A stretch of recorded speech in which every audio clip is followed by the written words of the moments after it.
Good evening and welcome to this meeting of the Boston School Committee.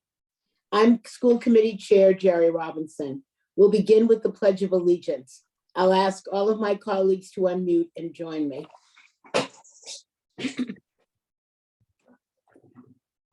I pledge allegiance to the flag of the United States of America and to the republic for which it stands, one nation, under God, indivisible, with liberty and justice for all.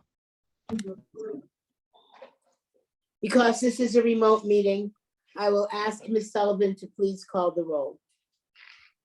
Thank you, Chair. Dr. Alkins? Present. Mr. Cardet Hernandez? Present. Ms. Lopera? Present.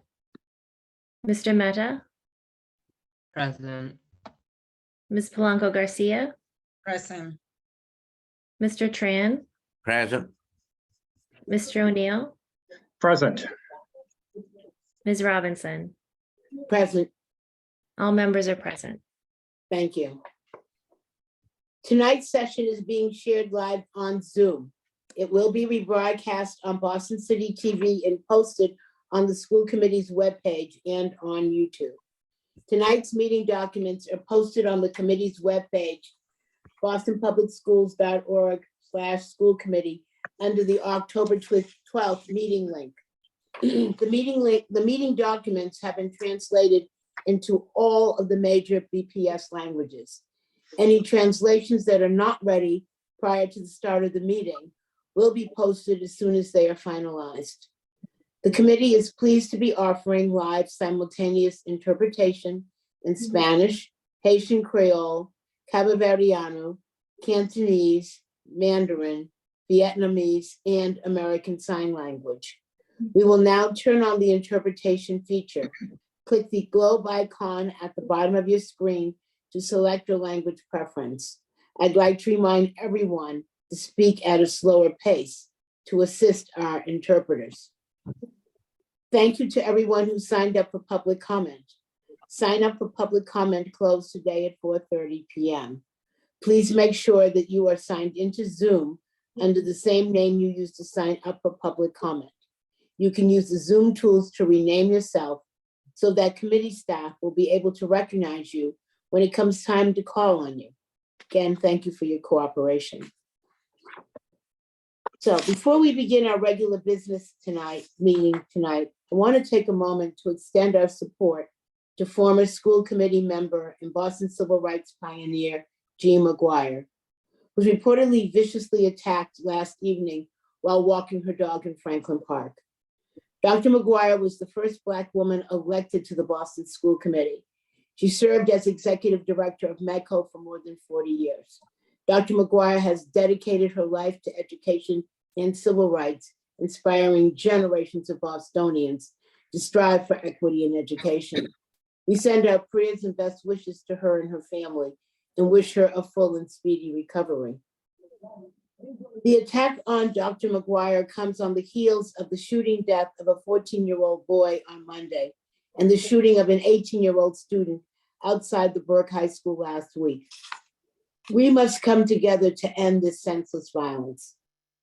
Our schools and our parks must be safe spaces for residents of all ages to grow and thrive. I want to thank Superintendent Skipper for making safety a top priority. I am grateful to her and her team for making a multi-tiered approach to this complex issue and look forward to hearing more from the superintendent in her report in a few moments. Moving on to our business for this evening, we'll begin with the approval of minutes. At this time, I would like to entertain a motion to approve the minutes of the September 28th meeting as presented.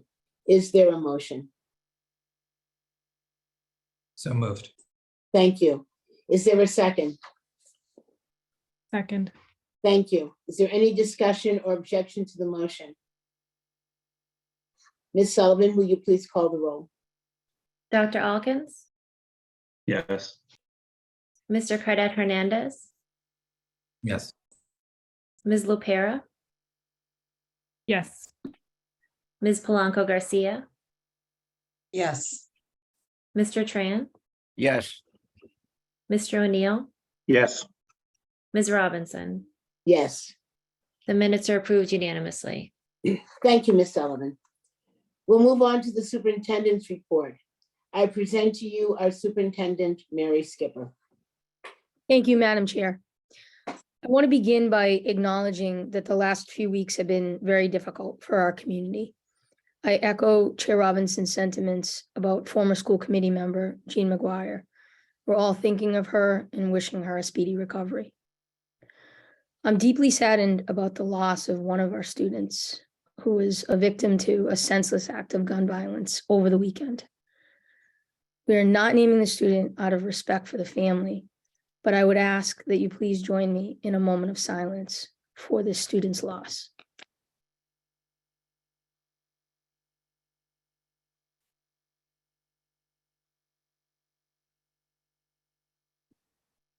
Thank you.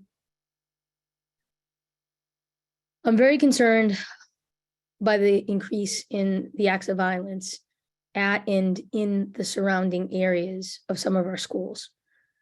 I want you to know that our team has been on the ground providing much needed support to those school communities who have been impacted. School safety is my top priority coming into the superintendency, as it was in my superintendency in Somerville, and as it was for me as a principal here in Boston, and as the high school network soup in Boston. School safety is a team effort. We must continue to collaborate and coordinate internally as a district, along with the Boston Police and other city-based agencies. We know that many times what is happening in the neighborhood and community or on social media is brought into our schools. It is critical that we work as a whole city to support our young people, and we look forward as a team to working with our city partners to ensure our schools are safe places filled by the sounds of teaching and learning and happiness. I also want you to know that open and transparent communication with our families is incredibly important to me and to my entire team. Communicating with our families during an incident in real time is especially important because it's so stressful. And I know that last week that did not happen as quickly as it could and should have in one particular instance. And I want to personally apologize to the Burke community for that delay.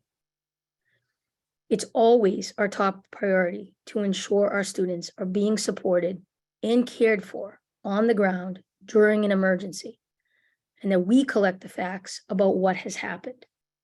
Simultaneously, we must also get a message out to families as quickly as possible. We're reviewing our internal systems to ensure that there's as short a window as possible in addressing all emergency incidences. Following the incident at the Burke last week, we immediately undertook a review of our communications workflows, and we clarified roles during emergencies to ensure everyone is clear on their roles related to communications. We utilized our crisis response team, which includes our district social workers during the Burke incident. They've been on site and they will continue to be as needed. And this is a practice anytime there's an emergency at a school. We've partnered with agencies like Project Right, the Boston Public Health Commission's trauma teams, and the Mayor's Office of Public Safety. We work to provide seamless support through these internal and external partners. These supports are provided to both our students and to our staff. These partners help us to unpack what happened and hold space for important conversations to be had that allow for processing and greater understanding.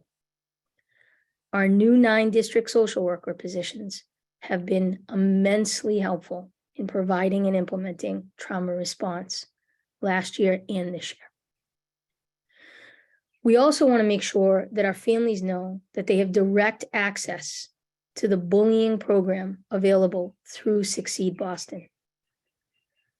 Our hotline has trained staff available to offer the resources needed to support their incoming requests and inquiries.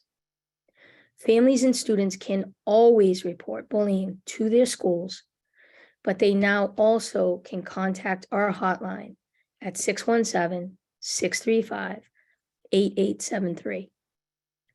We are also requiring that all schools identify 2 staff members that will serve as bullying intervention specialists.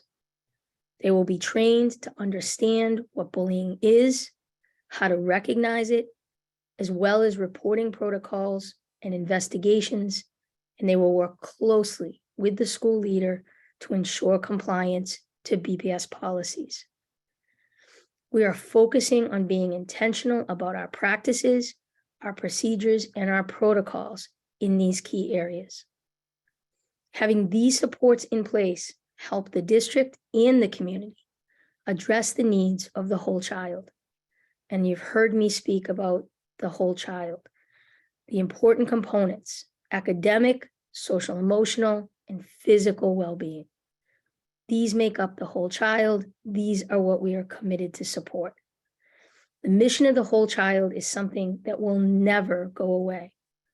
It's a mission that we have made a priority even before the pandemic, during the pandemic, and we need to make sure that we have the resources set up to support our students in this way.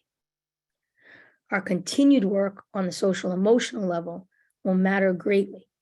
Doing this work helps us to build authentic, real relationships with our students and families.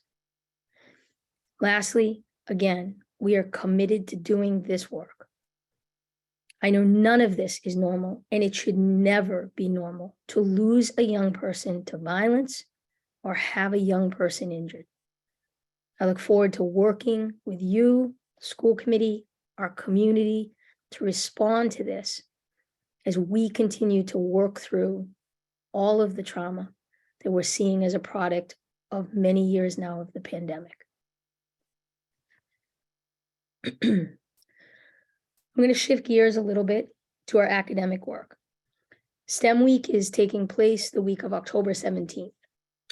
Boston Public Schools, we work to provide joyful, accessible, and equitable STEM and STEAM opportunities for all students to become agents of their learning, preparing them to be culturally agile and adapt to the ever-changing world around them.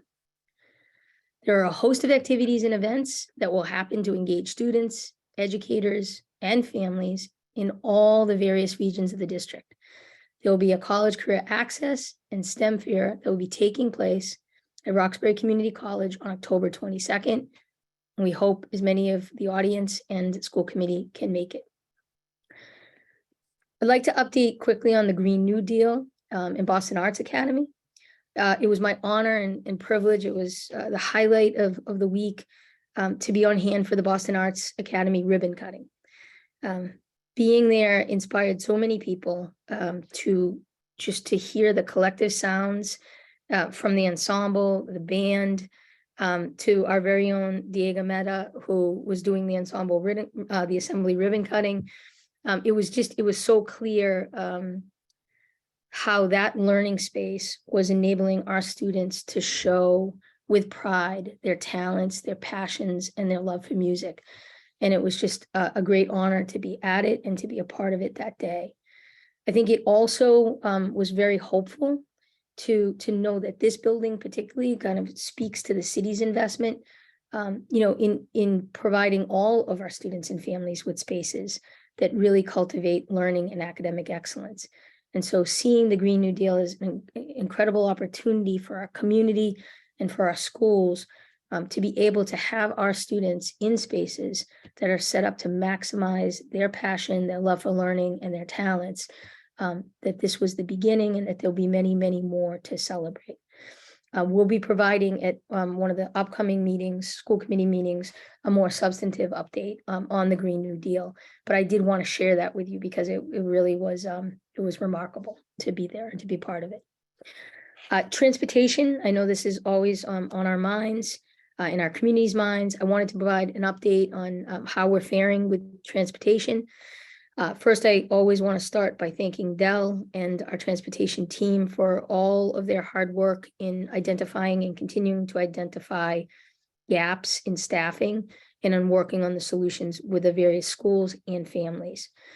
So far in October, transportation is averaging 88% on-time bus arrivals for the morning and 85% for the afternoon.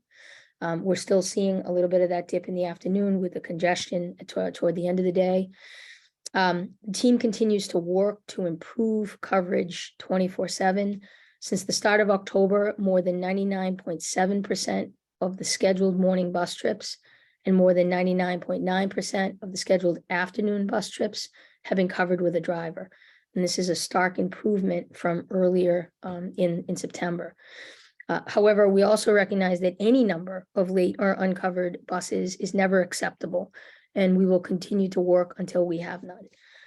I do want to acknowledge that we're moving in the right direction, though, and TransDev continues to work with us as a partner to really focus on us hiring and staffing and training drivers to eliminate all the uncovered trips. And so this is both the on-time arrival, on-time pickup in the afternoon, and those route coverages. Those will all continue to be the things that we're monitoring and working to improve. The bus monitor staffing continues to be a larger challenge. The city is working to finalize an agreement with the bus monitors union, which we believe when that happens, that will include key changes that will make it just a lot easier to recruit and to retain for that particular position. And that will help to further stabilize any missed routes because of a bus monitor. Chronic absenteeism, we're going to report a bit on this tonight, but really we're going to report more comprehensively at the next meeting, because we want to pair it with our student support strategies that go along with reducing chronic absenteeism. But just to give a state kind of where we are, right now the district is currently at 28%. In our normal, just to give a sense of kind of the typical rate, is 24 to 26%. So we're hovering right there. It clearly spiked during COVID, which, for last year, as you'll see in some of the data, it rose to 42% on average. So we clearly saw that as we went through the year and as COVID kicked up. Just to remind school committee and the community, chronic absenteeism is technically defined as missing 10% of the school year. So roughly for us in terms of school days, that's 18 absences for the full year. And so what we're reporting when we say chronic absenteeism is the percent of students who missed 18 or more days. The slide that you're seeing displays the chronic absenteeism rates for the last 4 years. And it's also disaggregated by the major student groups. And so as you'll see, there's clearly disparate outcome with chronic absenteeism on particular populations, race, ethnicity, special education, and our multilingual learners. As the year goes on, we will see higher absenteeism rates as we get into the winter, we get into sickness, be it flu, be it COVID. But as you can see, and as you can kind of see from this chart, we just wanted to give you a snapshot of what it looked like as average for last year. We see chronic absenteeism, and I see this, personally as a key indicator that the district that we have to track. Chronic absenteeism increases lots of negative outcome in terms of likelihood, for instance, that students, they'll fall off track academically, particularly in elementary and middle. It also at the high school level really, it has outcome that can lead to dropout or kind of timing out where you're in and you're out at different points and you're missing big chunks of credit and instruction. So reducing chronic absenteeism is going to be a major focus of the work it is now that's happening at the school levels to ensure that the students are in school consistently and really can, access their education and have every opportunity for success. Each school has a goal to reduce chronic absenteeism, and it's incorporated in their quality school plan. So that's how seriously as a district we're taking this, and we know that students can't access and learn if they're not in school. I also, there's a couple of other pieces to the initiatives, and we'll talk more about this when we give the full kind of comprehensive report. But currently, the Department of Opportunities youth efforts to address chronic absenteeism include a dedicated focus on our transformation schools and on schools with attendance rates that are 80% or lower aggregate. Supervisors of attendance, or what we call our SOAs, they're organized by region now that we have the regional model. And the reason that we're embedding them is so that they can really integrate and focus on the schools with the school leaders that have the lowest percent of attendance. They'll be working in partnership with the regional school soups, hand in hand, and the ops leaders, and they'll be supporting those goals together as a regional model to try to reduce our chronic absenteeism and increase the percentage of students that are in school every day. I think the other thing, I mentioned this last week, but I just want to say it again, we're also awarding what we're calling the 30+ attendance mini grants to schools using federal, basically the ESSER dollars. And as part of the grant application, schools must submit a plan to address chronic absenteeism among the priority student groups, even though they're kind of doing a broad, overview of chronic absenteeism as a goal. We really want them to use the range of district tools and resources to drill down on populations that, as you can see from the slide, are disparately impacted by COVID and by the pandemic. And so we'll be working hand in hand with schools on this through the grant process. In addition, BPS revised its attendance policy to shift away from kind of the old punitive practice to address truancy. The focus is now on student and family relationship building, removing barriers, and reducing chronic absenteeism as a means to engage students and re-engage students in their education because they are valued members of the school community. And so there'll be more on chronic absenteeism in the next school committee meeting, because we want to also talk about the deep student support work that we're doing as we discover students who are having difficulty re-engaging or who suffered from chronic absenteeism for multiple years. Tonight, in terms of the Office of Multilingual and Multicultural Education, you'll be getting, as part of a separate report, the OMME strategic plan. I just want to say, from my perspective, we have a linguistically diverse Boston community, and it's time that we create more opportunities as a community for our students to become proficient in 2 or more languages so that they can thrive and compete. I think we have goals around increasing access to multiple languages in an effort that we will foster and invest in as a district, and you'll hear about that in the plan. Our belief is that multilingual learners deserve access to a bilingual education and native language support, and that which, can only benefit their English language acquisition in our district as a whole. And this was something that was an extremely important point, as I was doing my listening to the community and working with the various task force. So I think you'll see that as part of the plan. I would like to personally thank all of the task force as well.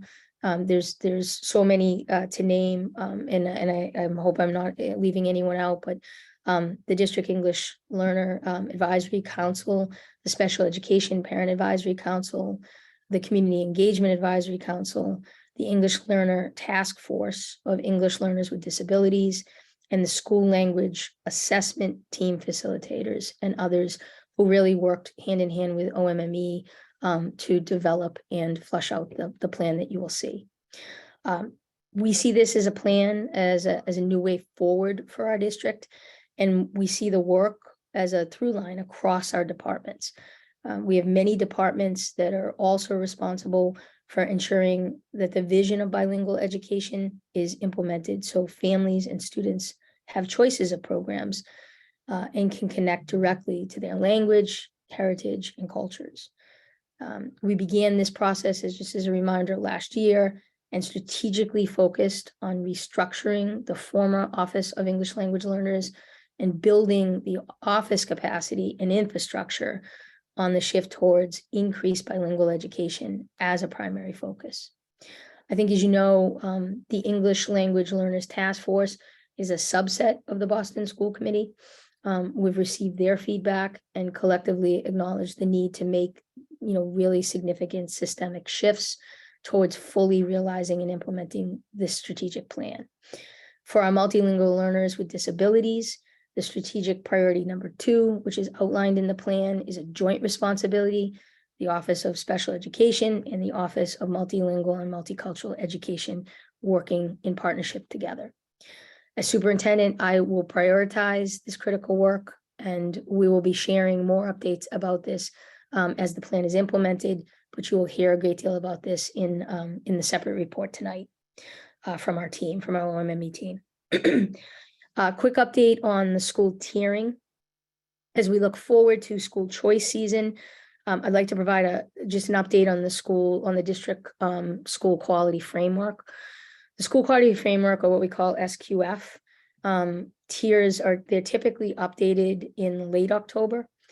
Tier information is based on 2 years worth of data across 5 domains, and it drives the list of schools available for the families as part of their home-based assignment.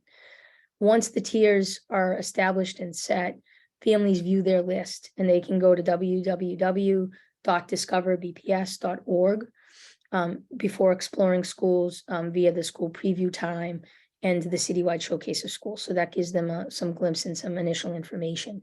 Those other 2, the school preview time and the citywide showcase of schools, those kick off in November. Because of the pandemic and data availability, the 2019 school quality framework tiers have remained in effect. Not only are data like MCAS scores and chronic absenteeism impacted by the pandemic severely, as you have seen and will see, but other measures such as student, teacher, parent climate surveys, they really reflect the inequitable impacts of the pandemic. And so therefore, it really wouldn't be appropriate for us to tier schools based on this data. Additionally, this year, the state is also not producing school accountability determinants. And so with this information in hand, the internal working group, which consists of representatives from the Office of Data and Accountability, Family and Community Advancement, Welcoming Services, Planning and Analysis, and the Office of Technology, we considered the options available for the fall and recommended that the school quality working group, that the 2019 school quality tier frameworks remain in effect for 1 more year. There just wasn't enough data to be able to move them. This group is chaired, just as a reminder, by Dr. Hardin Coleman and Marinelle Ruminaire, and they supported that recommendation as well. DESE is expected to produce the accountability determinations again beginning in 2023, treating 2022 as baseline, and April Coxon and the team will go through that tonight as we get our MCAS presentation. So with this in mind, we expect to be able to calculate the new school quality tiers beginning in 2023 with that new information. Additionally, the school quality work group will spend time this year considering a set of alternative metrics to avoid any kind of further delays should the district find itself in this predicament, pandemic related or not, like at any point in the future. We'll continue to work with our schools on upcoming changes or announcements as it relates to this issue, but we wanted to get that information out.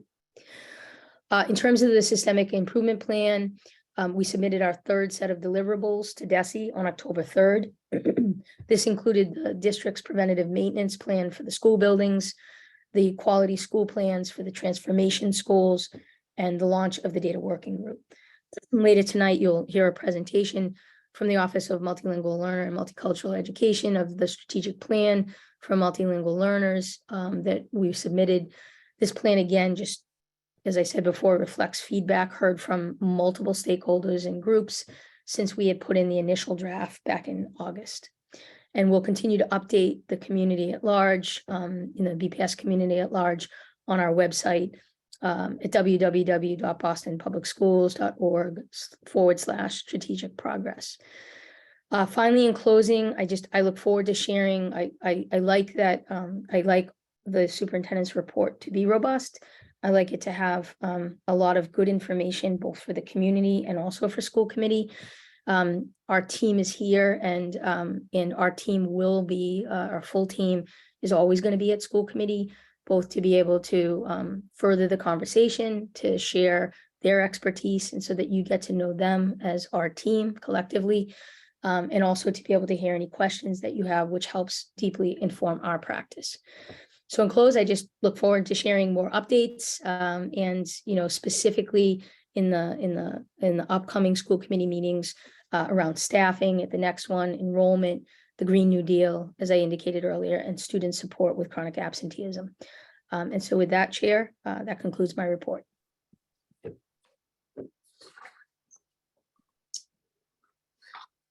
Thank you, Superintendent Skipper, for the report. I'll now open it up to my colleagues for questions and discussion. And as I stated earlier, I'm gonna do alphabetical order. And you'll get your 5 minutes. If your question has not been answered within that time, please let me know before I move on. Righty, thank you. So Dr. Alkins, do you have any questions? Yes, and thank you, Superintendent Skipper, for the report. I think I share the sentiment of everyone here of just heart going out to the entire communities. We all feel loss with respect to this, and I think it sort of generates like a bunch of questions, but really one question for you in this regard, which is, are you all reaching out to any community activist groups in your efforts to be supportive to the BPS community? I know you mentioned a number of offices, one of them, of course, embedded in Grove Hall. But I'm just very curious about the other types of engagement strategies, because these events are sort of events that spill over into school communities, but these are also things that happen within the communities themselves, and we have to think about how we're to some degree engaging them before it escalates, like within a school setting in particular. So that's really my first question. And then my second question is, perhaps you'll address this in a later presentation, but you talked about the percentage of chronic absentee students, and I was wondering, out of those, how many are actually engaging with our alt ed programs? So it's more just it's more of a question of not just how many of them are chronically absent, but are we seeing a re-engagement? Are we seeing a re-engagement through our alt ed programs? So I just want to ask about that. Sure. So through you, Chair. So thank you for those questions, Dr. Alkins. So the first question, actually, Sam and Jillian are to join our meeting, but they're actually at a community meeting right now, relative to some of the incidents that have happened. We had a initial city meeting today that I think we're looking to be able to put more information out together, us and the city, about steps that each of the organizations are going to be taking together in this. And a big piece of that is working with the communities, going to the communities to be able to talk about the supports that are available, about this issue of re-engaging youth who might be dropped out or who might be not coming to school on a regular basis, about how we can support when things are happening in the community and then school starts the next day. So it happens at night or happens over the weekends, and then it kind of spills into school. I think that dialogue is going to be critical. And that dialogue has to be also really tight with our city agencies. So we actually, the mayor and I did a joint call today with city and district together. I think it's very promising that level of urgency and partnership that we each feel to come around for our youth. But it won't just be our two entities, it also has to be the community. I know the faith-based community has played a huge role in this in the past. I know that as a principal from Tech Boston, and how deeply I worked with the faith-based community. I also think our nonprofits have a deep role to play in this, given that, for students, the time that they finish school till the time they come back to school the next day is often unaccounted for. And so it's really building up programming with us, in consultation for the after school hours, for the evening hours, for the weekends. So there's just a lot of work to be done together and quickly, to come together, because I think we're seeing a lot of the delayed impact of the pandemic on young people who during the pandemic and in the year that followed represent that large chronic absence population, as well as students who dropped out. And, as we get the dropout data, and it's reportable, we'll share that. But you can imagine that it is going to be significant compared to prior years. So all of this has to come together with the community in our work, sharing information and working with strategies on our community-based organizations with our nonprofits, together, so that we're as tight as possible for the benefit of the students. In terms of your second question on the chronic absenteeism, the short answer to it is we are in the process of building back additional educational options or alternative programming that during pandemic either got dismantled or, nonprofits stopped doing that particular work. We're in the process now of building back seats and seat capacity so that as we're re-engaging students, we actually have an appropriate set of supports to give to them. They have to go hand in hand. I think additionally, we've worked with the Re-Engagement Center. They have a really good process of single point of entry. And that is for a student that has dropped out, that there's one place they can go. We're able to sort of work with that student or that student's family to look at what options are available and then have that student get re-engaged and enrolled. The students that are in school are also a concern for me, who are chronically absent but still coming, because they have 1 foot out and 1 foot in. And so the Re-Engagement Center is going to use a new strategy of going to the schools to actually work with and visit young people and their families at the school site with the trusted adults that they have at the school to determine what additional settings or supports can be given for those students. In my experience, when we were able to really work to reduce drastically the dropout and prevent the pipeline, we had to do both things. We had to have a place for the students who had dropped out to come, and we had to have work in the schools for the students who were already disengaged.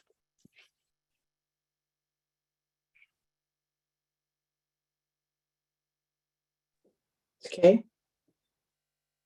Mr. Cadet Hernandez?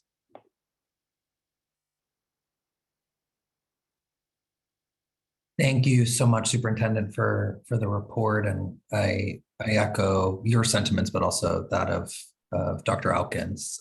This is a tough time. And my heart goes out to the community and specifically the impacted family.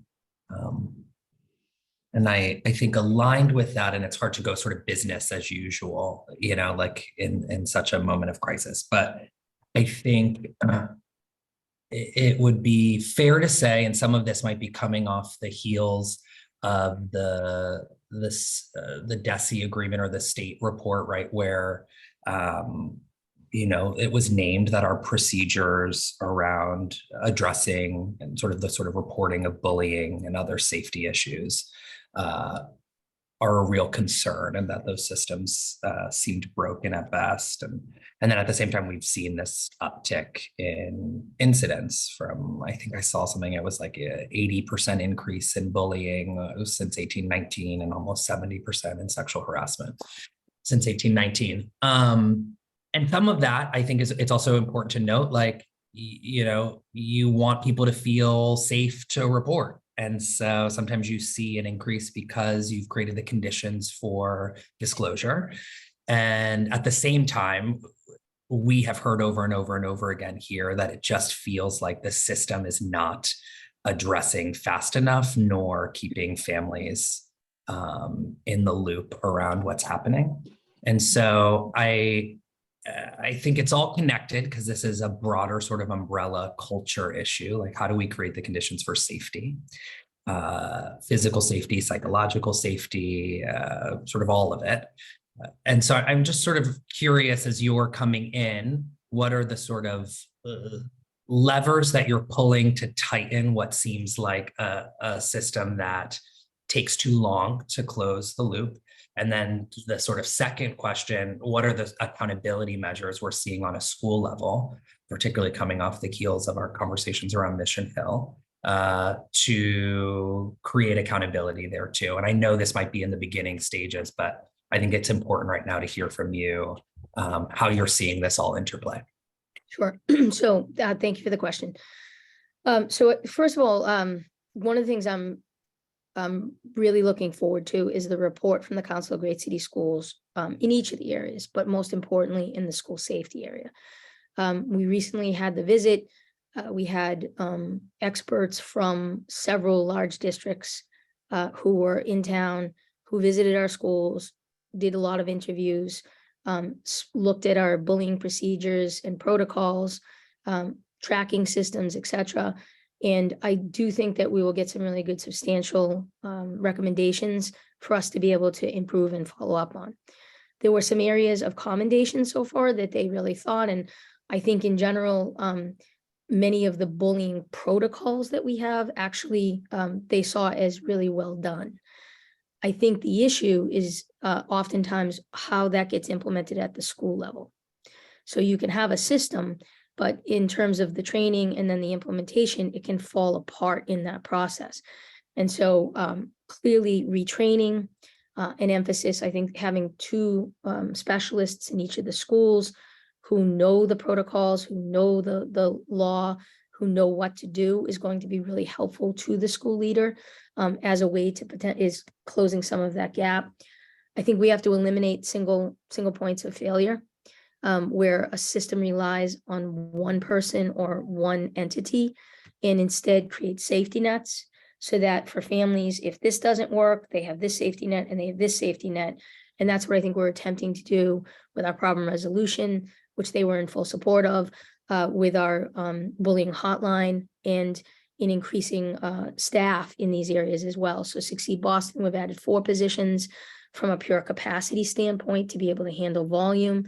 You know, we want people to report. We want to get at the root of things, to your point of setting up a culture or a condition of feeling safe to do so. We want to give our families and our students as many opportunities to do that as possible.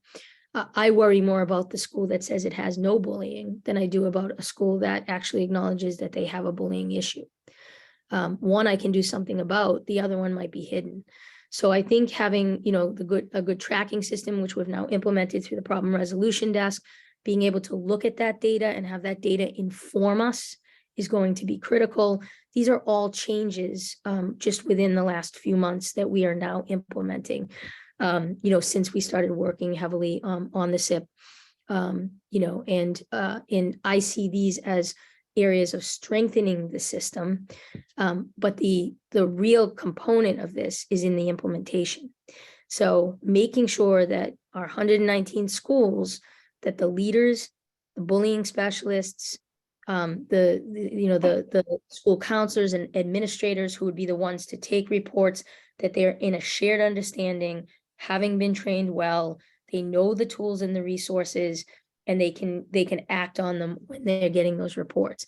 And if there's something that doesn't happen in a timely manner, and I think timely is critical here, if it does not happen in a timely manner, then there are other avenues for a parent or a student to take that gets them a result. So these are the commitments that I'm making as superintendent, because I think I've said multiple times that safety isn't just physical, safety is also psychological, and our students have to have both when they enter the school doors. Mhm. Thank you. Thank you. Ms. LaPera? Thank you, Madam Chair, and thank you, Superintendent, for the report. I also echo the sentiments of my colleagues, Dr. Alkins and Mr. Cardet Hernandez, related to the violence that our community has experienced. I know we are short on time, so I will try to jump into these questions. The pieces related to the chronic absenteeism, I understand that we'll have a more full report in the upcoming meetings. But I would be curious to understand where we're seeing trends as it relates to grade levels, because I understand that with the pandemic, there have been some shifts in what that looks like, and so I'd be interesting to look at that data. I'm also curious to see. One of the pieces that you mentioned was the district's role in providing additional supports to schools in some of their re-engagement plans with students and families. I am wondering if with that, in addition to like the mini grants, it feels that it's opt-in. And so I guess that's a question, is this more like opt-in for schools in terms of participation? And if it is, are we still finding ways to target specific schools who may have larger percentages of students experiencing chronic absenteeism? Okay, I'm gonna take this last one first and then kind of work backward a little bit. Yeah. And I noticed that Chief Kelton has joined, and so she should feel, as well as Brian Marks, so they should feel free to chime in on the specific questions around the chronic absenteeism. Chronic absenteeism is not an option to not deal with for schools. It's actually it's part of DESE requirement. DESE monitors it in each of the schools.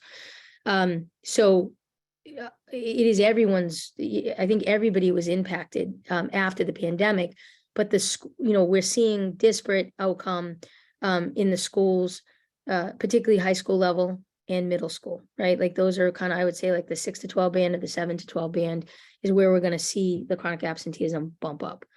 The goal of having that be in everyone's plan is just that, to say this is so important. Like you can have the best academic plan, you can have the best academic goals, but if students are not in their seat working with you and the teachers and getting that expertise, they're not going to gain what you hope for them to gain. So we see this as something district-wide, which is why it's incorporated as part of the improvement plans. In terms of the actual chronic absenteeism data, Brian or Jillian, I don't know if we can definitely take this for the next session, but I don't know if either of you have that particular data that Ms. LaPera is asking about. Yeah, I don't have the specific data in front of me at the moment, but we do, like Superintendent Skipper said, we do see higher rates of absenteeism at the high school level, and it's particularly critical in the grade 6 through 9 range, and then as students approach 11th and 8th grade as well. And just in terms of the attendance mini grants, we had 55 schools apply for the attendance mini grant, and we're wrapping up the review and scoring process right now. This is our second round of attendance mini grants, so we're incentivizing new schools as part of the process so that more schools actually have access to this. And also, as Superintendent Skipper mentioned previously, the supervisors of attendance are also intentionally focusing on both transformation schools as well as schools that have attendance rates at or below 80%. And a lot of all of the district tools actually that are integrated as part of the attendance mini grants are available to all schools. And we also have a consultative process to help schools work through and make improvements across a range of best practice indicators that impact attendance. So as an example, school culture and climate, social emotional well-being, traditional attendance interventions, cultural competency, culturally and linguistically sustaining practices are all part of that consultative model. And as part of this regional support process, we're being very intentional about coordinating across different functional areas. So there's a coherent approach to support schools, particularly schools that are having the greatest challenges with absenteeism. Right. I would also say, thank you, Brian. I would also say that Remember, in our data is also our alternative education schools, and often our alternative education schools will have higher percent of absenteeism because you're dealing with students trying to support students who are already struggling, right? And have already come with a history of not coming to school, which is often why they need a different setting. So, if we were to give you like the top 5, you're going to see a lot of the alternative schools in that. What we're looking at with the transformation schools or any of the schools that are 80% or below for attendance is kind of like that threshold. These are the schools kind of red light that we need to be working on. I think your point about the grant is a good one, which is the crosswalk that we should make is if you have a school that falls in the 80% or lower and they haven't applied for a grant, then it might be good on our part to reach out to them and make them aware again that the grant is there to support them, and see kind of what the barrier is to why they might not be applying for it. So we can definitely, take that piece. I think that's a really valuable point. Thank you. You're welcome. Mr. Maida? I'd also like to echo what everyone else has said, and offer my condolences to the family of the student. So I don't know how to properly move on, but I'll just try. So I have 2 questions about the chronic absenteeism. First of all, this is just poking at specifics, but do you have the data on the average number of days that that students have missed, and poking even further, do you have the average number at every school? So we do have the average number at every school for last year that we can, well, actually for this year as well. It's not something that we could pull up right now, Diego, but Brian, do you have the average overall days from last year? I don't have the average overall days, just that we had more than 40% of students were chronically absent last year. So that means they missed more than 18 school days. So if you do the math and extrapolate that across approximately 180-day school year, it's very significant in terms of the absenteeism last year. Yeah, we tend to look at, Diego, for the individual student, what's the amount of time that if they miss is going to really impact their studies. And that's what we call chronic absenteeism, the 18 days. So if we did it across the district, we can do that, but it would blur it. And I don't know that it would be actionable for us. So I think instead we look at that percent because we know 40% is much higher than we've ever had. And when we look at the different groups, we can also see some groups were below the average and some groups were above the average. So that's how we know we need to kind of target resources.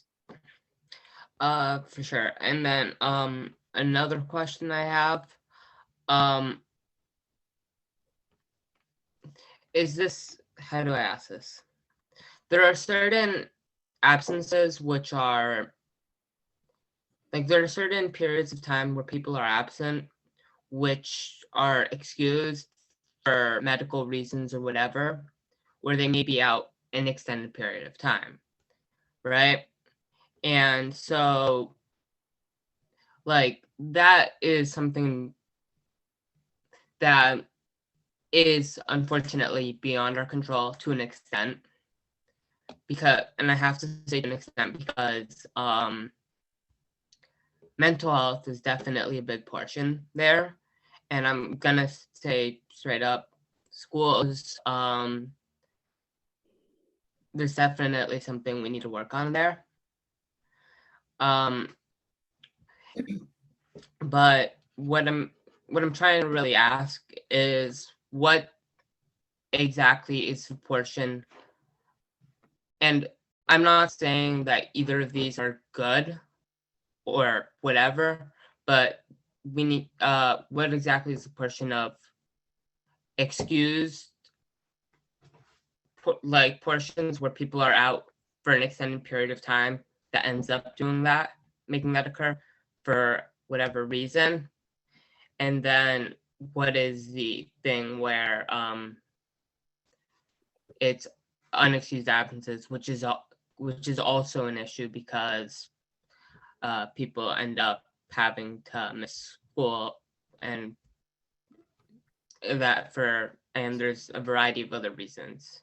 Sure. It- Sure, all really good questions. So we actually just Jake Stern, who supports our data, he was able to pull, it's about 20 days average per student, if you were to do it across the BPS. And then there's like a breakdown by grade. And you'll see as we get higher up in the grades, we tend to get a higher percentage of chronic absenteeism, as we were sort of talking about. So Diego, to kind of your question on this, so as far as the state goes, they don't care. They don't categorize excused and unexcused. So an absence is an absence, whether a student is out for a reason of sickness or death in a family member, or they don't categorize it, they just count it as an absence. So when you see a student with 18 days, that's chronically absent, that student might have been out legitimately 12 days sick. And only had 6 unexcused absences, but they're still counted as chronically absent. This is in part why the state is not using chronic absenteeism right now in the way that it has, because to your point, a lot of students are out right now because they're sick or a family member sick or mental health or, whatever the reason. We can break the attendance down further, so we can actually calculate the amount of days out relative to excused and unexcused, because we do code it in a certain way. And if that's something that would be helpful to you and the committee, we can get that for when we do the broader presentation.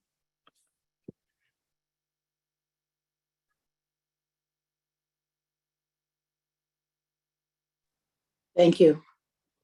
Ms. Polanco Garcia. Yes, thank you, Madam Chair. Quiero también, al igual que los demás, hacer extensiva mis condolencias a la familia por este joven que hemos perdido. And also, as my fellow members of the school committee, I want to express my condolences for the loss of the student to the family. Gracias, señora Superintendente, por el informe. Pude ver en la gráfica que el grupo de estudiantes donde vemos más ausentismo crónico es en los estudiantes con disabilidades. Thank you, Madam Superintendent, for your report. I could see in the graphic that the group of students where we say more chronic absenteeism is in students with disabilities. Entonces quiero saber si el distrito tiene data de por qué el ausentismo en este grupo y qué está haciendo el distrito para darle apoyo a estas familias que tanto necesitan soporte. I want to know if the district has any data about this and what is the district doing to give support to the families that are going through this. Correct. So we can try to see if Jake has any kind of breakdown relative to special education. I know for our multilingual learners, it's broken down by level. But I think we can see if we can get that data for special education. I think there's a variety of reasons. Included in that would be students who might be medically fragile, and so therefore can't attend school as much. Also, some of the special education classes in the past, because they're smaller, there could be more situations where a class had to go into isolation because of COVID. So we'd have to break that particular data down to look more closely at it. It's an excellent question. So we will include that in the full report when we do that at the next session.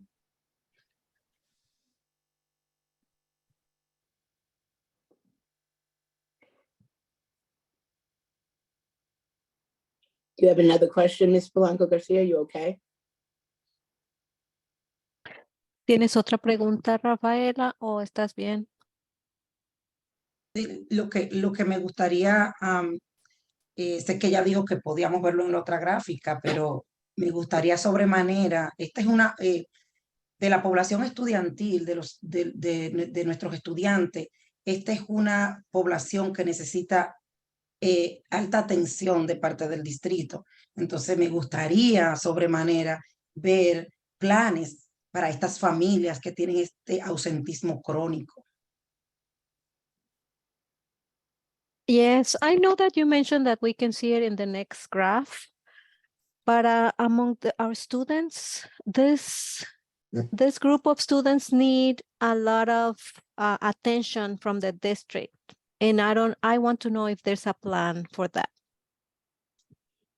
Through you, Chair. So we're working with special education, and we address attendance in the IEP process relative to additional support. So if a student has been out for a period of time, we can do compensatory and offer additional supports. And so we are doing that and will continue to do that. I think what's important is us looking at the data from last year to see which special education students by group were most impacted.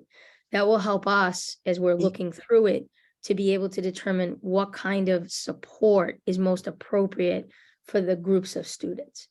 For instance, at the high school level, we know for the emotional impairment strand, that it tends to have, students in it would tend to have a higher absenteeism or chronic absenteeism. That requires really working directly with the schools that have an emotional impairment strand around supports for the students. And those could also include some additional alternative career, kind of career development, re-engagement activities for the students, whether the students say at a McKinley that is a day school, or whether that student is attending a high school that has an emotional impairment strand. So that is what exactly special ed is moving through the data, looking at that, and that will inform the kinds of supports that we're developing out this year for students. Lauren, I don't know if there's an example that you can give, when you see a group of students who, because of last year with the isolation protocols and or COVID, had to go into isolation a lot, or was out of school and missed it and fell into chronic absenteeism, of that kind of level of school support or program support. Yes, thank you, Superintendent. We have a lot of examples where we work really closely with the family and the individual student to provide services if they're missing a great deal of school. So we convene the IEP team to discuss on an individual level how to support the kids and the families. And we provide compensatory services in a variety of ways, whether that be through online learning, after school programs, tutoring programs. We do it on Saturday or during school vacations. We try to work really closely to make it very convenient for family members, and depending on the needs of the kid. And if the student is, like Superintendent Skipper said, if they have an emotional impairment, sometimes what they need is very different than if they have like a learning disability. So we'll be doing more reading supports. So we work really closely, very individually for each unique system, and not system, for each unique child within the system.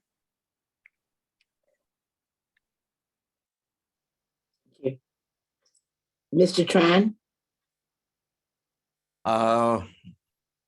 I don't have a question, a specific question. I only like to make a comment regarding absenteeism. Well, truancy and chronic absenteeism have been issues to schools for the longest time. 40 years ago, when I was a teacher, we deal with the same issue, and it's increasing and over time. I understand that it will be there, it will always be here. Particularly, it does affect minority communities, with the exception of Asian, I would say. Many reasons, many factors contribute to the, to the problem of absenteeism. And of course, you all know the reasons, socioeconomic, family, and whatnot. And I'm very sure all of you are working very hard. There's an office dealing with that. There's a group of professional staff dealing with that, and you are working very hard to lessen the issue. Of course, in doing so, you are also looking out for best practices throughout the country, maybe in the international community as well. Look at Japan. Absenteeism is next to nothing, but what can I say? I'm just speaking up in support of all your work that you are doing, and I believe that you are trying your best. And I just hope and pray that this issue will somehow be lessened to the extent that we can live with, especially within the community of color and the community of students with disability. Thank you. Thank you, Mr. Tran. Mr. O'Neill?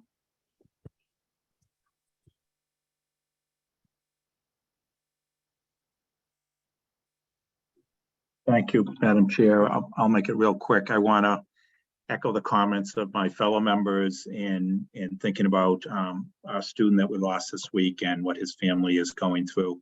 And also, I'm glad you mentioned, Chair Robinson, about Dr. Jean McGuire, former member of the school committee, who was given so much of her career to the children of Boston, the educational needs of the children of Boston. So we're thinking of her as she recovers from what happened last night, and look forward to her getting better. And the issue we've been talking about a bunch of issues. Thank you, Superintendent, for all that you raised: transportation, hiring, of a bunch of things that you raised in your report.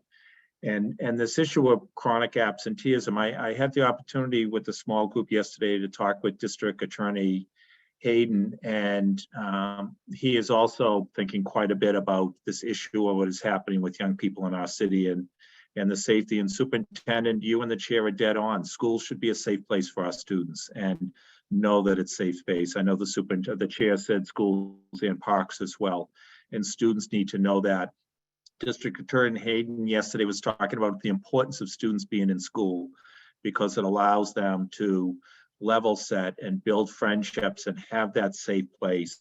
And it's not just schools, it's internships, it's jobs. It's not just the responsibility of the schools to serve this. It's literally, it takes a whole village. And it's not just, yes, we need our faith-based leaders to help, and we need our community groups to help. We need the business community to step up as well, because jobs and internships and other ways to help students see opportunity makes such a big difference. And yes, this issue of chronic absenteeism is a key one, because we do have to help students and families see the value of being in school. And I was sitting here thinking about two best practices that I've heard of domestically. In Philadelphia, they were using a company who was sending letters to families explaining how often their child was in school compared to other students in the classroom.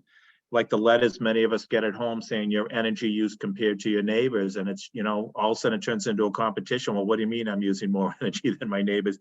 It seems like a silly idea, but it actually, they saw a great benefit, and other districts have used that as well. And I know in LA, they've been working on a concept called breakthrough teams, where they concentrate on particular issues, and chronic absenteeism was one of them, and they moved the needle on chronic absenteeism. So there are good ideas out there that other districts have used, and Superintendent, no one knows this better than you, right? As a teacher, as a school leader, as the head of high schools, as a superintendent, you get this. I can't believe you've only been here 2 weeks because it seems like it's been longer already, but you've been able to, I'm sorry you've had to jump in on some of these key issues, but I'm also glad you're the one jumping in and doing it. So I'm not going to ask questions tonight because you covered a lot in your report, and we have a couple of meaty reports coming later on. But I just wanted to make those couple of observations, particularly about chronic absenteeism. Thank you, Madam Chair. Great, thanks. Before we go around again, I just have a question, because a lot of what we've talked about is actually interventions for students. And as I think about it, particularly with absenteeism at the younger age groups, what are we doing with families? How are we helping families to understand the importance of consistent coming to school, so we're not allowing bad habits to get formed? Through you, Chair. So actually, this is a perfect place for both Brian and Chief Kelton to just talk about the student support process. Because this is really, particularly when students are younger and develop a pattern, it's going to be caught through the student support teams. Yeah, I just want to quickly, if it's okay, go back to Mr. O'Neill's comments around the letters used in Philadelphia.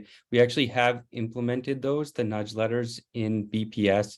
So we have those fully integrated with our student information system, and schools can also distribute those through school messenger electronically or opt to print those out. So that's an example of one of the district tools and resources that we have available to all schools. That's part of the coaching and guidance and support that we provide in helping schools to effectively implement those solutions. And I think that's part of the overall mix in terms of how we're trying to more effectively support schools through this regional coordination process, where it's not only having the tools available, but it's also really being intentional about making sure that schools are supported with the resources to implement those effectively, to troubleshoot, and to make sure that they have adequate capacity and they're able to utilize the resources within the school to fully benefit from those tools. And I'll pass it over to Chief Kelton to weigh in more on the student support process. So I think at the younger ages, what we really are trying to foster and to implement is a strengthening of relationships between our schools and our families. And that's how we really start to wrap around and understand the issues that our young people are coming to school with. And that's where we start to really build the foundation of having positive and impactful relationships with our families and creating that, the notion that our relationships are two ways with our families. So information needs to come both ways, and we have to create a space where families are able to talk to us and feel safe talking to us and feel supported talking to us. And a lot of that is coming through the SST process because there is a parent component of it, a guardian component, where student support teams are meeting at the school level with interdisciplinary teams of school staff, but also involving the families. And really trying to understand and hear our family stories and our students' stories, and then using all of the resources that are available to us, both internally and externally, to support those needs. It really also involves, having a deep knowledge of the city and state-based agencies and their purposes. For so many years, I think we've had a tendency to weaponize organizations like DCF rather than using them for what they are, which is a support for families, but also not using that as a way to interact with families, right? Like I call it the soft knock, which is you go to somebody's home and you just knock softly. Oh, nobody was home. We need to really have those conversations, and we need to be willing to do the hard knock on the door, to talk to our families, to talk to our students, and to meet them where they are. And I think a lot of that starts with our student support team process, and creating a sense of, in every school, every student that is in every school, there has to be an adult that knows that student and that knows their story, because that's how we truly understand and support our young people. And that includes absenteeism. You know, and to Diego's point earlier, when he was talking about, you know, sometimes there are these reasons why, you know, young people are absent from school. And while it is, the state says that it's an absence, we also have to understand how we can support that student so that those absences don't continue. That's right. And so one of the things that Chief Kelton and the student support team are working on is making sure that every school has a strong student support team that's trained, understands how to use that structure to support families and students, as well as an MTSS process on the academic side of what we call child find, to be able to have academic interventions and tiered supports for students. And so the two really work together, so that we're hitting a reset button on this and really working like from the ground level to make sure every school has these two structures. Great. Thank you. Are there any further questions? Dr. Alkins? Yes, actually, sort of the last conversation sort of dovetails into one of my questions, but I'll do them in order. My first question is in reference to the proposed mini grants that we be evaluating. And so essentially, how would you evaluate those proposals, or how do you intend to evaluate those proposals for the mini grants? That's my first question. And then my second question is actually, and perhaps Diego can speak to this, is I'm wondering to what extent is BSAC sort of engaging some of the, you know, the different schools, as you have representatives across the district. I'm curious as to what BSAC is doing and to support the school communities at times like this. Because in my experience, a lot of engagement strategies that can work often work when you have peers that can engage you as well. And so I think it'll be very vital to sort of engage students in that process also. That's great. Brian or Jillian, I don't know if you want to speak. I know you both could speak to those, so. Yeah, sure. I'll speak to the piece around the attendance mini grant. So again, this is our second iteration. So we've made some enhancements to the process. We do have a standard scoring rubric, and we work through our district attendance advisory committee for folks to review the grants. Each grant is scored by 3 reviewers, again, using a standard scoring rubric.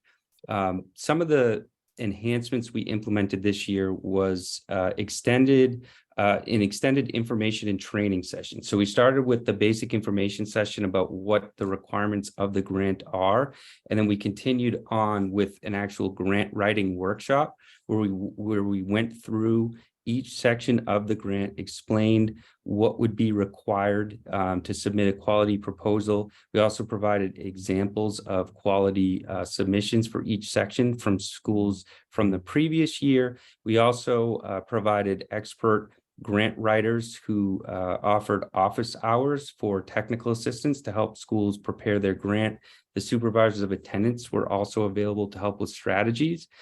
Part of what we did to prioritize students and schools of the greatest need is that within the grant application, schools have to indicate which priority student groups that they will be supporting, and also provide evidence of the data, which schools have access to that data through our Panorama platform, and then what interventions and strategies they would be implementing as part of their plan or project design within their proposal, and how it will be supporting those priority student groups. So there's multiple layers beyond that, but that sort of gives you a highlight of some of the strategies that we've put into place to make sure that it's equitable in terms of how schools access it.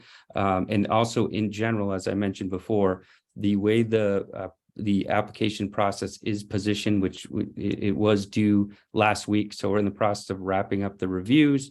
And then we want to make sure that we send award notifications as quickly as possible so schools can shift to the important work of implementation. But the application process is designed so that schools of the greatest need do have a significant advantage, and that's part of the intent. Yeah, and I'm sorry, just a quick follow-up to that. So for the schools that have the greatest need, I imagine there's also there's a time crunch with being able to submit those grants as well. So my question is also around how are you building in capacity for those schools that have the most need, that are going to need that extra support potentially, and submitting and writing those grants?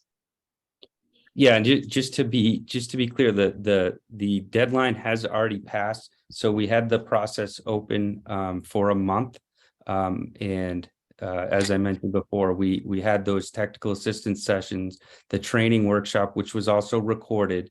Another layer that I didn't mention previously, as part of our annual attendance symposium, we had 2 schools that were very successful in implementing their projects last year present and share their best practices and insights, including preparing the grant, some of the budget management insights. And that was also recorded and made available as a tool and resource. We did provide some guardrails to schools where they had a number of different options to select from. Each response item had a detailed description of what a quality answer would entail. And again, we provided examples of quality responses for each section of the grant.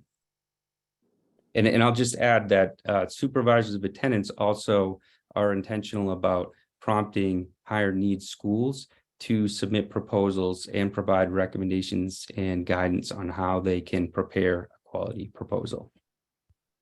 Yeah, thank you. And Diego, we can talk offline about that too. So Shoot me an email. Okay, thank you. Mr. Cardet Hernandez.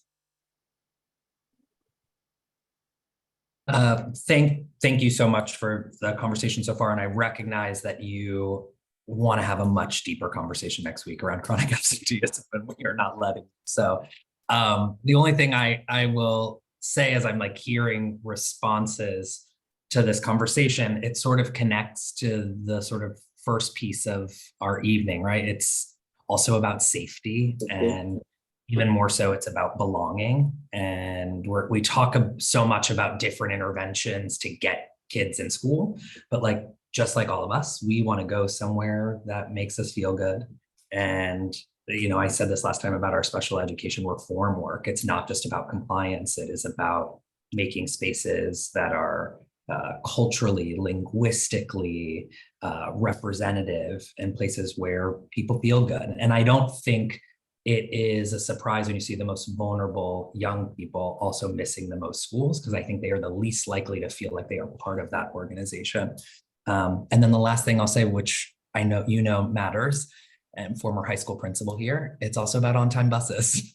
And if a bus is 20 minutes late and a parent doesn't see their kid get on it, it makes it a lot easier for a family not to be able to have eyes on where their kid is. So I think it's all connected, and I hope we get to talk about it more. I have just a question about the tiering that you were discussing, the data that we're going to be using around accountability data that would help families understand school quality in their choice process. I'm curious, I have 2 questions. One, the decision not to just baseline, like, yes, the problems exist in the data, but they are universally true, and the problems exist in the data before the pandemic, and we disclosed that data with all the other sort of conditions. So I'm sort of curious around a little bit more of an explanation on why we just don't use it as a baseline, with the caveat that like it's a tough time, and so the measure may feel incomplete, but it felt incomplete before.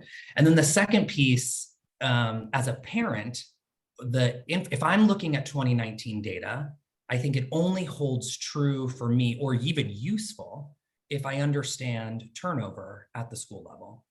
And so I'm also curious if it's possible, or if we are considering presenting to families school turnover, specifically principal, and I think breaking it out, right? Principal in special education programming, in L programming, staff turnover, paraprofessional turnover, because that then helps me understand if 2019 and the schools barely had any turnover, I may decide, again, parent choice, that's the process, that like it gives me the information I need.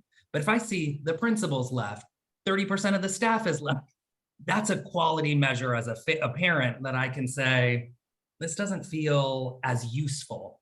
2019 coupled with high turnover is probably not useful data. So, so those are my questions. Sure. So I'm going to actually ask Denise Snyder, who has been kind of the consistent on this process, to give some additional information on the process that we went through with the committee on the recommendation.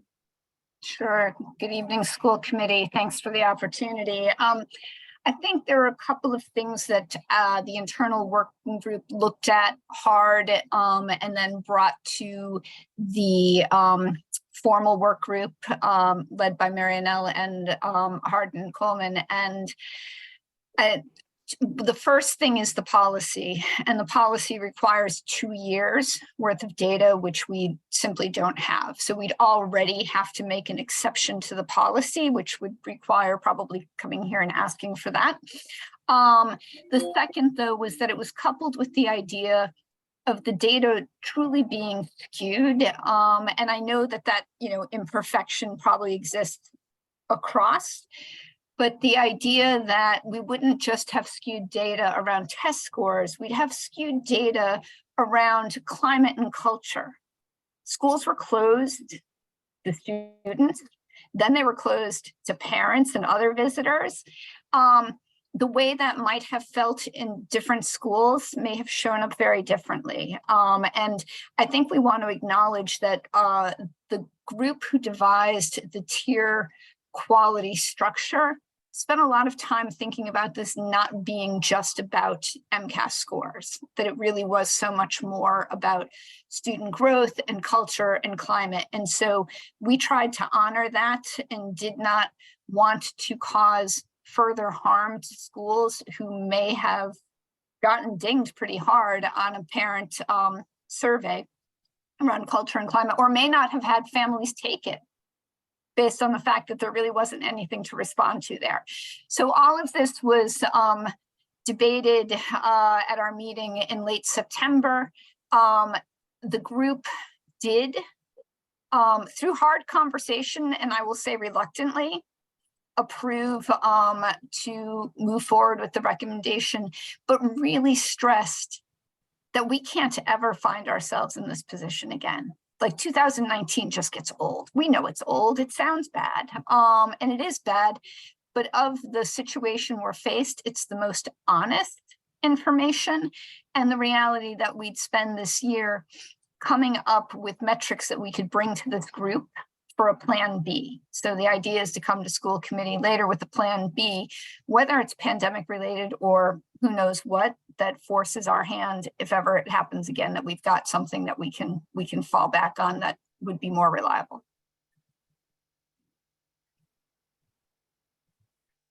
Thank you. Ms. LaPera? Hold on, there was a second.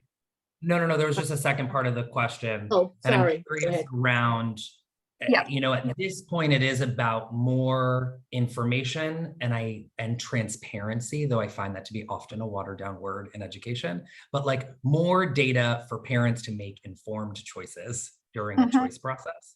And so I am curious, while we are using 2019 data, is there then additional information that is more current that we are offering families that will feel easy for them to access, that they don't have to put in more labor to research and sort of dig through reports to find out this information about about a particular school? And for me, one of those obvious indicators is around turnover data. Right. Excellent point, and I apologize. I completely, I didn't miss it, but I did forget it. We're happy to go back to our OIT department and look at Discover BPS and how we might be able to pull important information like that and add it to that search tool. Discover BPS is where we have all sorts of really helpful information.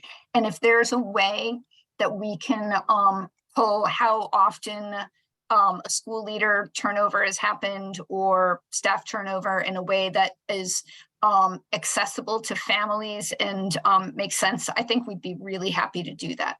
So I'm happy to bring it back and I'm happy to follow up.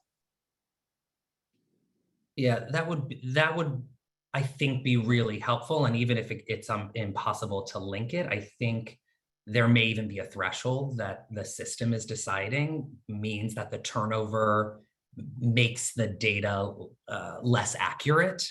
And I think there's a conversation here. So parents are really getting the best information possible during a time that they're being asked to use 2019 accountability data. Absolutely. I can almost envision where we've got sort of a, average, less than average, higher than average turnover rate or something. Thank you for raising that. Thank you. All right, Ms. LaPera. Thank you, Madam Chair.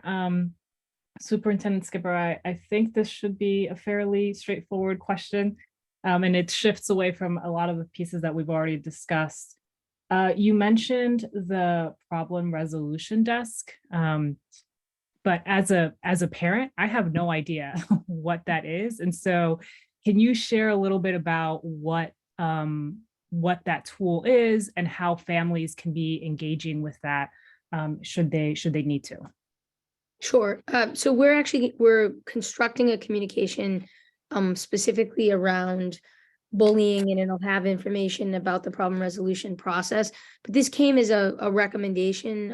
It originated out of the SIP, and it really was sort of echoed as we've met with Concord Great City Schools. So really, this is a ticketing system so that it is a place that parents can call so that we can keep track and log the type of issues that parents are calling in about.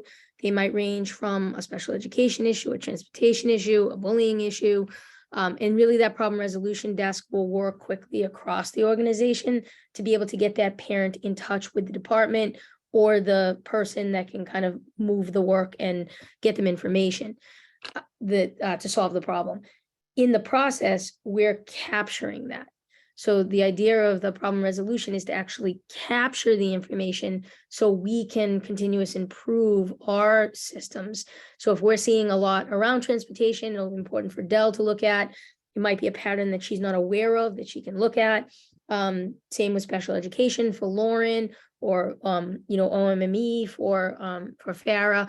So it really is kind of twofold. It is one, a place to help solve parents who have tried other mechanisms and haven't been able to get a resolution. But then it also is a place that we can capture the data and continually improve our systems. Thank you. So just to confirm my understanding, I understand that's creating that as part of our understanding with DESE, but that is not currently fully in effect. Correct. So we've actually hired for it. Okay. Rochelle, do you want to? I think Rochelle's on. We're in the process of hiring for the manager. Okay. The implementation manager and one of the other staff are already on board. And my follow-up to this conversation is how do we differentiate that between what versus what we currently have, as in like the help hotline? Yeah, so we're working, this is going to be an important point across our systems to connect them. And so that's why we're looking at using the same systems for ticketing or tracking as a way for the systems to be able to talk together. And, the idea of problem resolution is the parent hasn't been able to get resolution at the department level, hasn't been able to get resolution at the school level. And so they're really kind of upping it. So if it's a bullying issue, they're calling the hotline. If it's a transportation issue, they're calling the transportation desk. But then we often will have a group of parents who don't get the resolution they're looking for, or it's a long-standing problem. And that's where that problem resolution can really come in. I would say we handle a lot of our special education through the problem resolution as well. And Rochelle, I don't know if there's anything you want to add to that or just update on the staffing. Yes.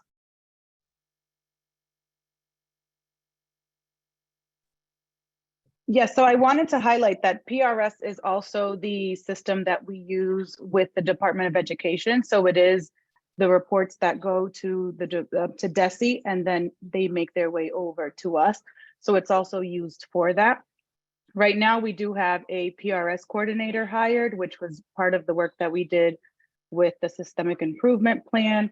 And we do have a posting for the PRS director.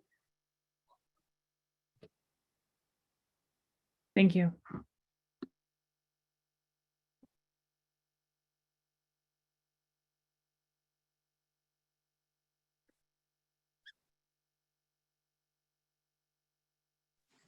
Mr. Cardet Hernandez, do you have another question?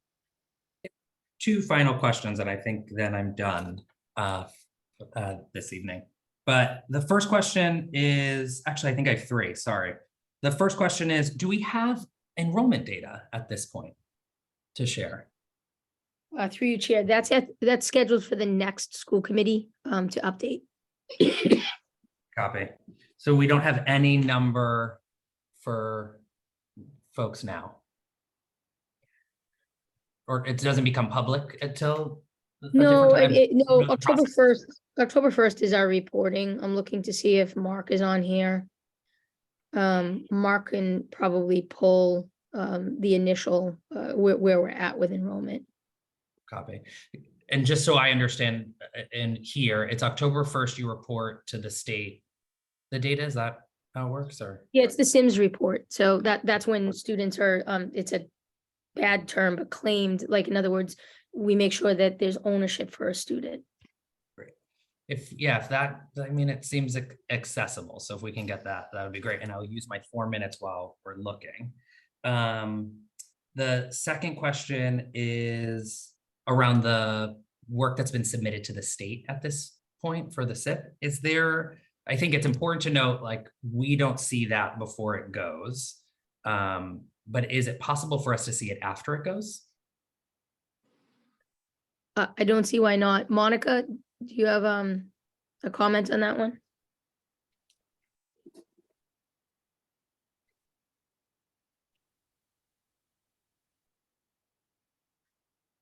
I wasn't sure if Monica was on. I can jump in. All of the materials we submit to DESE are also on our website. My understanding is that those memos are also being sent to the school committee at or around the time that they're submitted to DESE. So I think you all have received them, but we're happy to follow up in case you haven't. Great. And then that's correct. Great. And the last one, while we're waiting for hopefully the enrollment data, is around ESSER funds. I'm just curious if it's possible to get an update on where we are in unspent ESSER funds, as where, and I think maybe some of that might come up in our MCAS conversation later, but I'm thinking as we're having this big conversation around some real sort of culture needs for the organization, I'm just wrapping my head around how much we still have to spend down of those federal resources. Sure. Nate?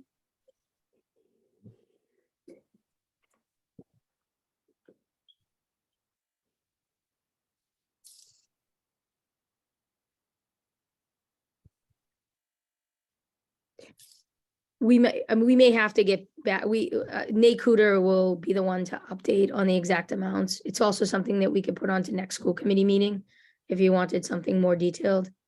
That would be good. And if we get the, oh, there's Nate. Can't hear you, Nate. Well, listen, if the chair agrees, I think it would be great to get an ESSER update. I think everyone's, probably itching for that. And just to know where we are and sort of meeting the plan, but also in spending unspent funds. And I'm sure, I imagine it's something you're thinking about as, you're 2 weeks in. So it'd be good to hear some of your thinking there. Sure. Yeah, we just actually had a substantial meeting on it. And as you know, it's ESER 1, 2, and 3. Yeah. Nate, I don't know if you just have a quick global one that you want to do, and then we can put it on to a next school committee meeting. No, I was just going to agree, Superintendent, apologize for my technical issues there. I'm just learning how to use Zoom.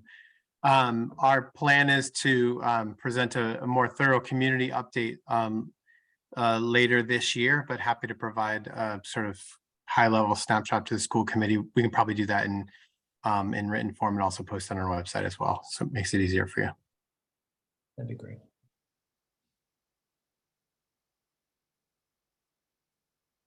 Are we I think still, on the, Chair, I think on the enrollment, we can come back and get that once it's being calculated right now.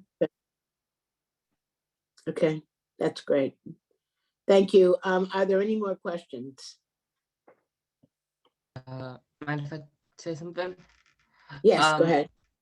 So on the sorry about that. On the bullying policy, if I remember correctly, which there is a possibility I do not. What happens first is an instance of bullying is reported, and then you contact the parents, and then the students are forced to come to a meeting with some sort of person there, right? A restorative justice circle, whatever. And then whether stuff happens goes from there, right? Roughly, it's reported, and then there's an investigation that, parents are notified. Investigation is done to determine if it's bullying, determine it could be peer conflict. There's several different situations it could be, Diego. All right. But what I'm trying to say is, what my question is in regards to safety on this specific instance, in some situations, when a student's safety is kind of, when there's questions about that, and sometimes I feel it is not acted upon as quickly as possible. And as, for example, they don't have a meeting till 2 days later. And in those sorts of situations, that next day, when they're getting out of school, that's an issue, because there's safety concerns at that point. And there's also, and this happens at many schools. How do you have that talk and ensure that it happens either the next day or later that day in those types of situations? Right. So, through your chair. So there's a process to when it's reported as formal bullying. There can be like a mediation if two students are having a conflict, and there needs to be something mediated, then that's something that can happen right away. And we would always say to students, go to a trusted adult if you're having a conflict and you feel like you need support. In fact, we're working right now to bring in a mediation program from a school side, district side, because a lot of times there is peer conflict and it has to be worked out. And you don't want it to escalate, to your point, when students leave or they're outside of the school. I think in the case where there's actual bullying, which is repeated situations, there's a power imbalance, it checks a number of boxes for what is actually bullying. That has to be investigated. There's a formal safety plan to it. So we go through a process, and it does take several days to go through that process. But they're really kind of different. I think what you're talking about is a lot of what we can get to with peer mediation. And I think it's very important for us to build up a mediation program for this exact reason. Sometimes it happens on social media. Students will say things to each other they shouldn't. They come into school, it kind of festers. And unless you disrupt that and you actually talk through it and you come to some kind of a resolution, that's where it can, get into a physical altercation or a verbal altercation.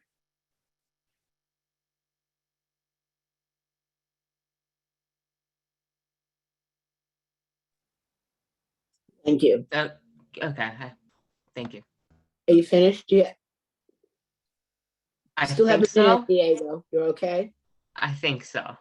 We'll just leave it Okay. at that. If I have any Okay. more questions, I'll ask in a future meeting. All righty. Thank you.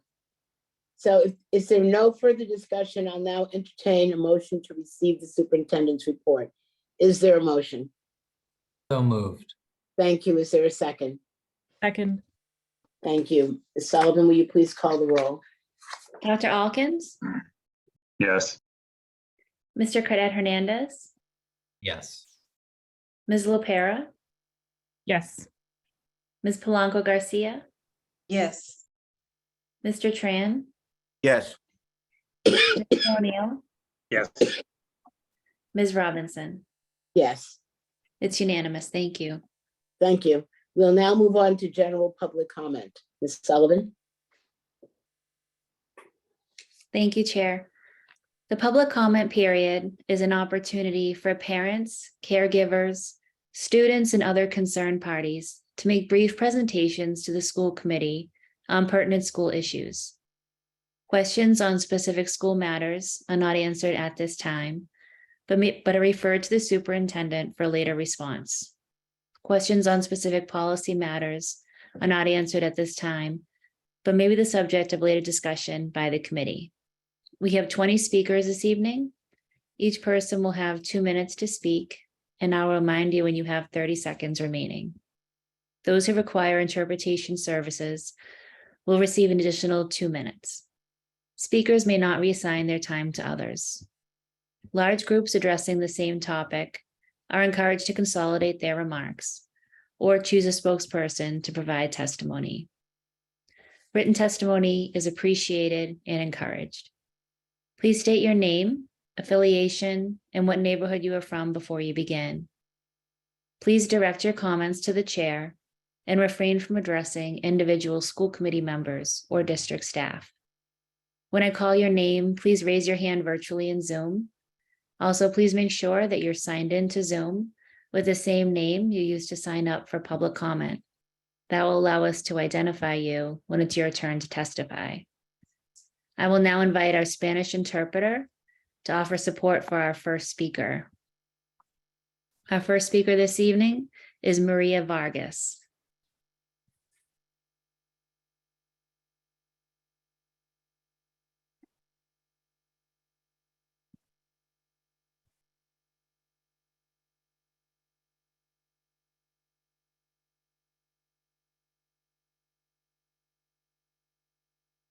Maria?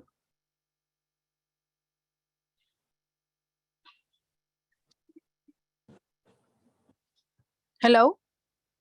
Good evening. Hi, buenas noches. Mi nombre es María Vargas de la escuela David Ellis. Tengo 2 niños allí. Me gustaría saber cuándo va a comenzar Higher Ground, porque tengo un gran testimonio con Higher Ground, debido a que Higher Ground me ha ayudado a nivel emocional y en muchos aspectos, porque soy prácticamente nueva en el país.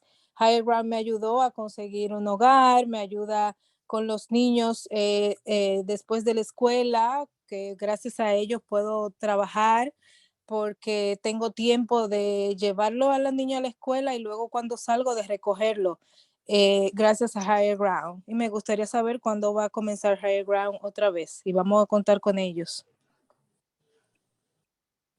Good evening.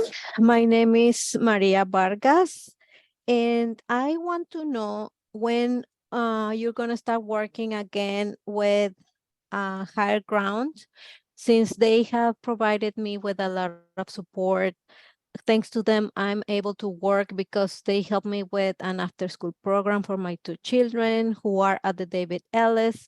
They help me to get a home, and they've done so much for me, and I really want to know when you're gonna start working with them, or if you're gonna do it.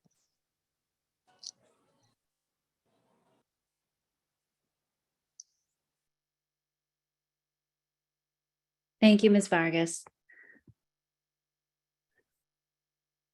Our next speaker is Suzanne Lee, followed by John Mudd, Mike Heichman, Edith Bazile, and Sharon Henson. If you could all please raise your hands virtually. Suzanne?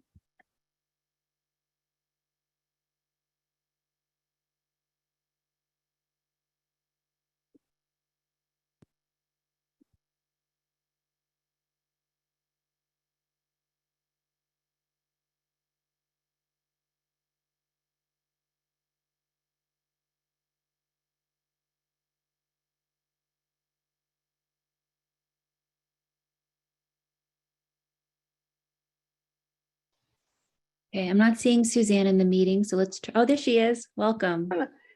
Technology is not my forte here. You're great. Thank you. Good evening, everyone. I am Suzanne Lee. I am here tonight as the co-chair of the EL Task Force. I was the former principal of the Josiah Quincy Elementary School.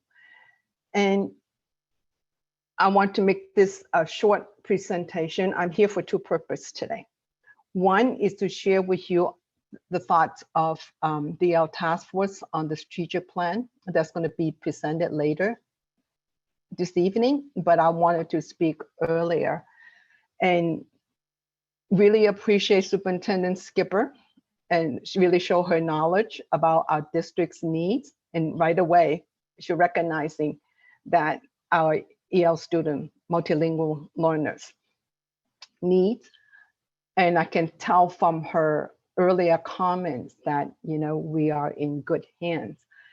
And as people know, the EL Task Force whole focus is on the learning of our EL students. And we are the extension of the school committee to focus on their needs because we have many expertise on our in our task force that can help the district to look at where we need to focus and also put together plans.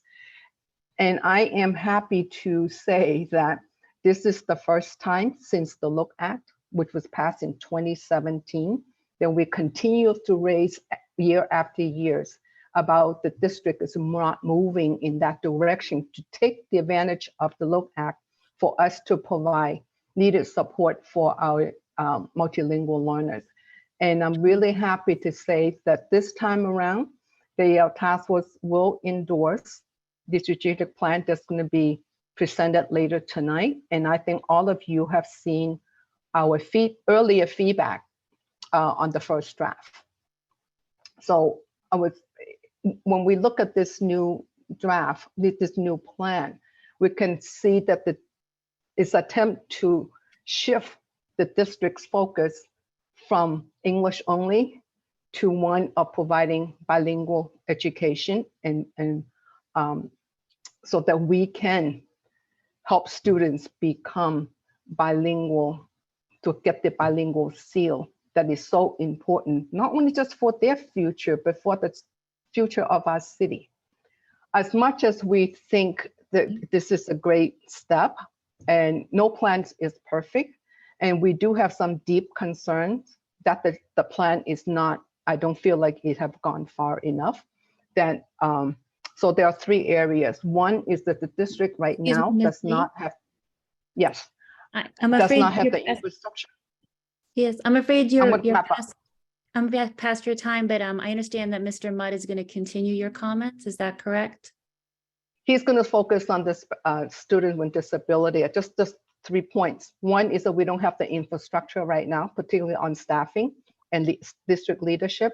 Secondly, is on the student with disability. And thirdly, that we need to have the EL Task Force to continue to do the work of monitoring and help implement the plan.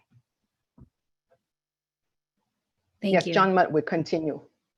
Okay, very good. Thank you. We'll continue now with John Mudd.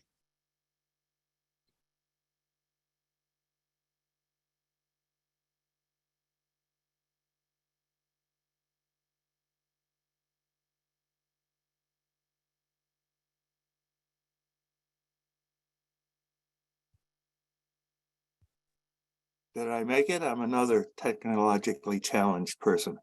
Yes, good evening. Good evening. Okay, my name is John Mudd. I'm a resident of Cambridge and a longtime education advocate in Boston.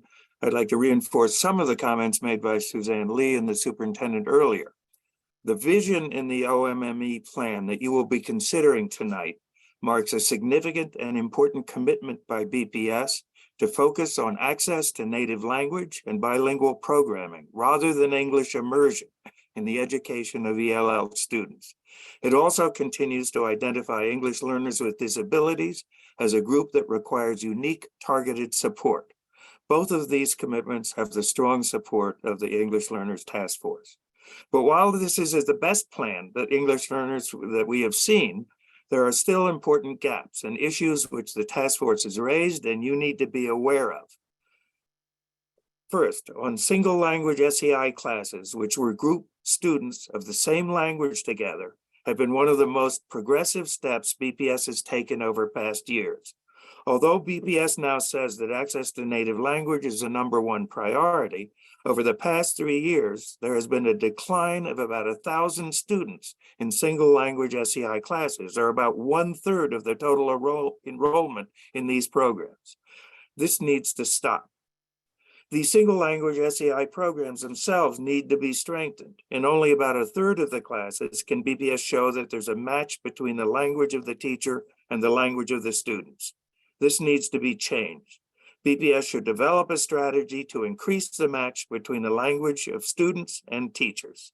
Finally, in this brief list, there is recognition of the unique needs of English learners with disabilities, but it includes no serious plan to address these needs yet. The Office of Special Education has a primary and joint responsibility with OMME for these students, as the superintendent said. The Office of Special Education responsibility and accountability must be recognized. Our subcommittee on English learners with disabilities stands ready to work with BPS to develop such a plan. And all of us look to join BPS in expanding access to native language for as many students as fast as possible. Thank you. Thank you. Next, we'll hear from Mike Heischman.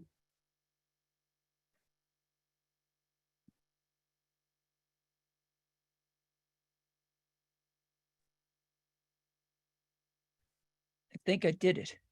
Hello, everybody. Mike Heischman, Dorchester, Beja. The age of Mary Skipper has begun. Hopefully, all of the new central office hirees view themselves as being strongly anti-racist. What is visibly clear is that the top leadership of the department is very white. Ms. Skipper, Dr. Eccleston, and Nate Cooter, white people are at the top of the hierarchy. The only exception is school committee chair, Ms. Robinson. I request that you share with the community a diversity organizational chart. What staff changes have been made? For those who have departed, transferred to new positions, and for the new hirees, what are their diversity demographics?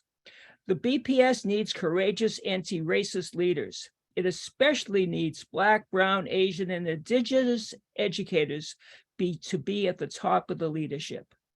The BPS is a teaching organization. What do you teach our children? What do you teach the community? At the last school committee meeting, Ms. Skipper early in her report addressed BPS students and welcomed Diego Metza, the BSAC representative. Thank you, Superintendent, for prioritizing the encouragement of student voices. This has not always been the case. Ms. Skipper, I'm happy to hear that school safety is your top priority. FAMCOSA has a list of demands that call on the school system to protect the health and lives of our students, our educators, and community from the dangers of being infected by COVID. President Biden lied when he said that the pandemic is over. Electing Democrats is more important to him than the health and safety of the public. What will you teach? What will you do? Will you join forces with the COVID deniers, or will you support FAMCOSA's proposals to protect our health and safety? Thank you. Thank you. Our next speaker is Edith Bazile.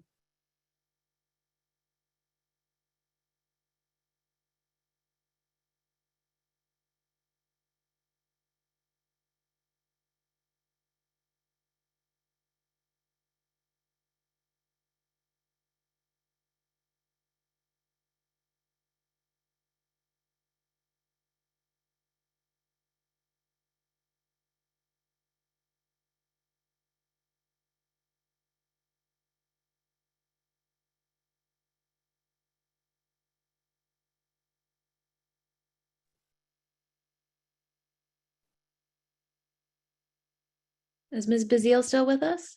I'm so sorry. It's my computer. I apologize. Good Good evening. Madam Chair, according to 2022 MCAS data, BPS fails to teach 80% of Black third graders to read on grade level. October is Dyslexia Awareness Month, but this is not a dyslexia issue. This is the root of chronic absenteeism, and it is also dropout data. It speaks to the need for strong Tier 1 curriculum, not a wait to fail model. More than a decade of early literacy initiatives with diminishing results demonstrates BPS's obsession with people, not purpose, and a lack of accountability for data. Instead of being reactive, BPS must support teachers in schools with effective professional development, strong curriculum, and school-based coaching. At the height of the pandemic, BPS dismissed its highly qualified bilingual, bicultural leaders, content leaders, and eliminated the ELA and content departments. Now, during the pandemic, the first pandemic in the early 1990s, despite vicious, rampant Jim Crow laws and the KKK, Black people mobilized, bought land, built schools, and successfully taught 80% of Black people to read. So BPS needs to, instead of arguing with the data, do something to change it. The trauma of desegregation continues to leave an ugly stain on the city. This trauma to Black students and families has never been addressed. BPS had to be forced by court order to hire Black teachers who were still the last hired, the first fired, targeted, and pushed out. The research is clear on the benefits and the need for Black educators for students' safety and psychological needs, as well as their academic acceleration. Where are the Black teachers, leaders, and policymakers? Where is the focus on Black students? Our students, Madam Chair, are not broken. Systems are. Black students are overly disciplined, segregated, miseducated, and mistreated. Black families continue to leave the district in droves to avoid the collateral damage of BPS's two-track racialized system. This is the impact of anti-Black racism when it sits in policies, procedures, and practices, especially in the area of hiring. The question is, does this city have the will to reverse the pattern of anti-Blackness in its policies and practices? Is this district willing to dismantle systemic racism that impacts the achievement of Black students? Well, you can start by creating a Black student agenda.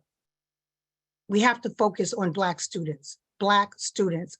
I encourage you to say it with me. Black students need a chance. Thank you very much. Thank you, Ms. Bazile.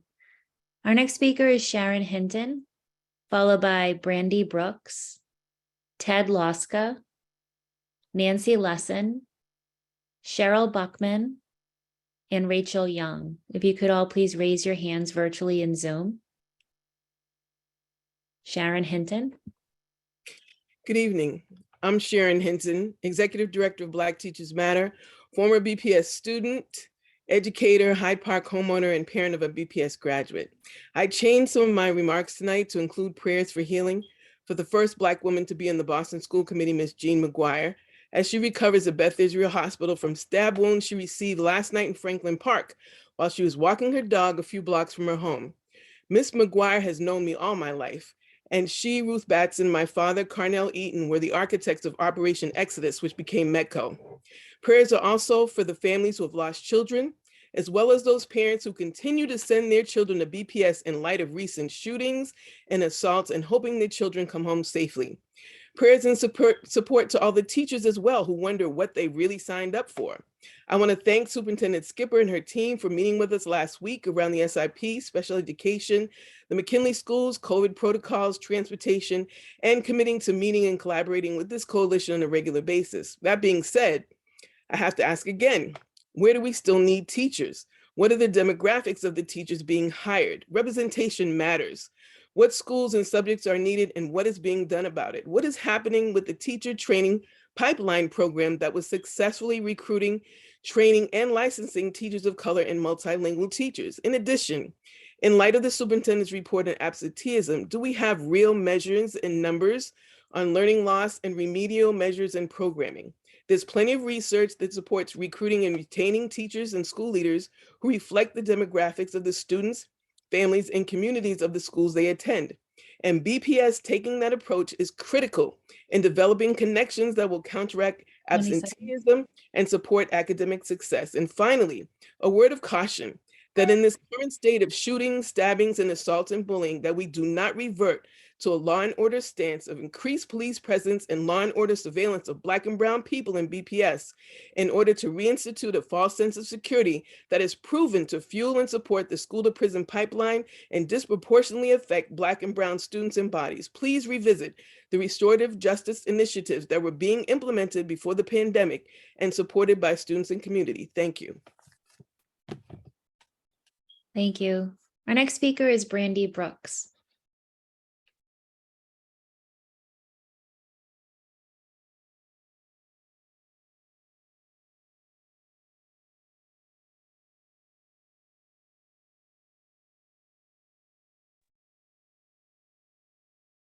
Good evening, and thank you for providing me with the platform to share a few comments and concerns. My name is Brandy Brooks, and tonight I come before the committee as both a 15-year resident of Roxbury and Deputy Director of Higher Ground.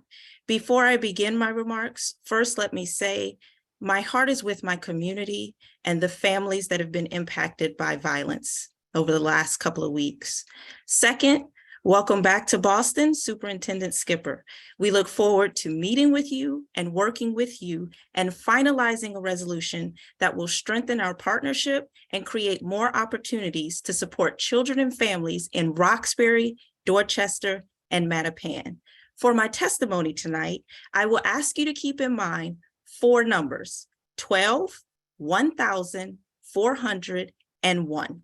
For the last 12 years, the work of Higher Ground, a nonprofit organization based in Roxbury, has been guided by the belief that collective action, increased parent engagement, stable housing, and improved social emotional health will improve a child's academic performance and result in a better learning environment. We help the community build a new playground at Higgison Inclusion. We work with the Crispus Attucks Children's Center to help them secure a BPS UPK community site designation.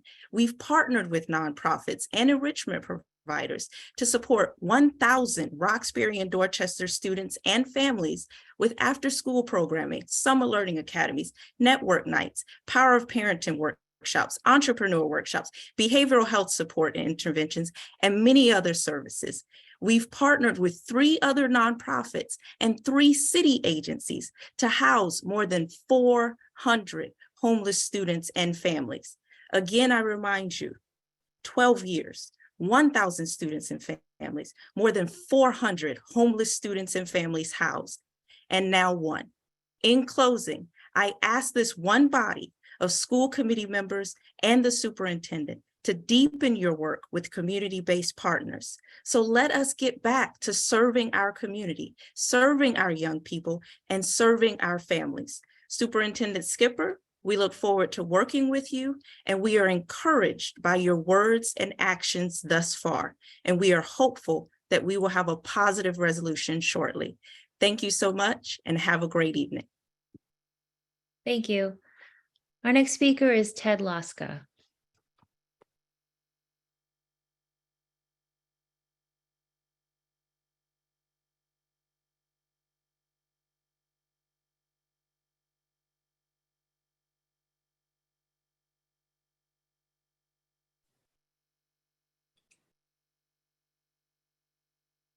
Hey, I showed up. All right. Can you hear me? Good? Yes, good evening. Okay. My name is Ted Laska, and I've been a teacher and a coach in my community for over 35 years. I've founded or co-founded multiple teams in a variety of sports, and I even started and funded a violin group in my last teaching job. I'm here to discuss equity and opportunity in athletics and the arts as it stands in Boston Public Schools. Even though athletics and the arts are a key to our students' emotional and social well-being, we seem to treat them as extras and add-ons. All right, so look, I did a little digging, and here's what I found. The high school in our mayor's hometown offered the following: 83 enrichment opportunities, 29 athletic teams, 25 fine arts courses, including orchestra, band, and choir, and 36 AP classes. Arlington High School, which is our superintendent's hometown, offers 28 athletic teams, 92 clubs, 25 plus performing arts classes, 15 visual arts classes, 11 different languages, and they offer like 25 to 30 AP classes. A quick look at Latin School, our most resource high school, we find 28 athletic teams, 14 music performance classes, 5 different languages, not counting Latin, and 24 AP classes. In addition, there are after-school arts opportunities in the form of orchestra, choir, drama, and other interesting groups. Meanwhile, the high school in my neighborhood, the Jeremiah Burke, has but 9 athletic teams, 6 AP classes. I couldn't find a foreign language class, and I could only find 1 reference to a visual arts opportunity and no musical instrument instruction whatsoever. Now, looking at Boston Public Schools athletics, overall, they offer only 14 sports teams. Musical instrument instruction is limited and spotty at best. I'm having trouble seeing anything that looks like equity in these offerings for our students. And in the 35 years I've been doing this, I haven't seen anything get any better. I've in fact think that it's actually gotten worse over time. We have to do better. We need to get better. We need to do better. And here's the thing, one of my heroes, the founding of the World Central Kitchen, a guy named Jose Andres, who feeds millions of people in disaster zones, said that big complex problems have simple solutions. Just do something and work on the obstacles as they come up. I hope you all feel this situation deserves more than the 2 minutes you gave me.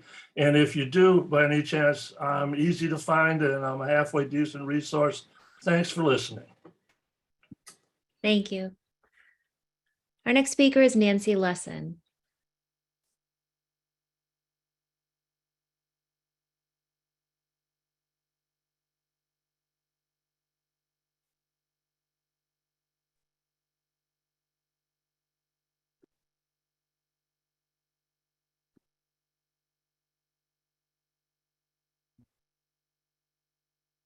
I'm Nancy Lesson, Jamaica Plain, grandmother of 4 BPS elementary school students, mother of a BPS high school teacher, member of BPS Families for COVID Safety and Mascosh Health Technical Committee. In the first 4 weeks of the school year last year, BPS reported 160 COVID cases among students and staff. In the first 4 weeks of school this year, BPS reported 1,267 COVID cases among students and staff, a 700% increase compared with last year. COVID is not done with us. COVID infections can be serious, including long-term health effects, organ damage, stroke. Research links children's COVID with increased risk of type 1 diabetes and adult infections with increased risk of Alzheimer's. We need better ventilation and filtration. These are still needed. We've been talking about this. Frequent vaccination clinics must address low vaccination rates among Boston children ages 5 to 11. Racial inequities in vaccination rates persist. More COVID take-home tests would be good as well. We understand masks are now required in class for 10 days for a classroom cluster, which is 3 or more infections in a single classroom within a week. How does this work for before and after school programs? What about in upper grades where multiple classrooms are involved? What metrics determine a school outbreak? What actions get triggered? Is there currently a contract with CIC to do pooled PCR testing in schools with outbreaks? We hear way too much about case-by-case basis and not nearly enough about systemic, comprehensive, equitable approaches. Given that BPS students and families are primarily Black and Brown, these are equity issues. 2.5 years into this pandemic, it's unacceptable to see this dramatic increase in infections, 700%. Perhaps you as school committee members could ask our questions. We're not getting the answers. If you get the answers, please share them. Thank you. Thank you. Our next speaker is Cheryl Buckman.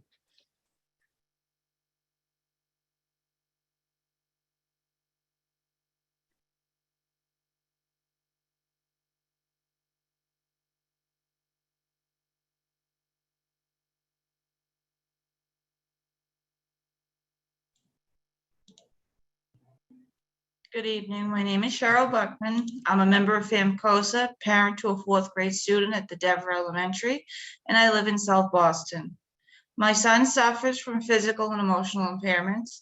During the last few years of this pandemic, my son had to lose out on crucial learning time.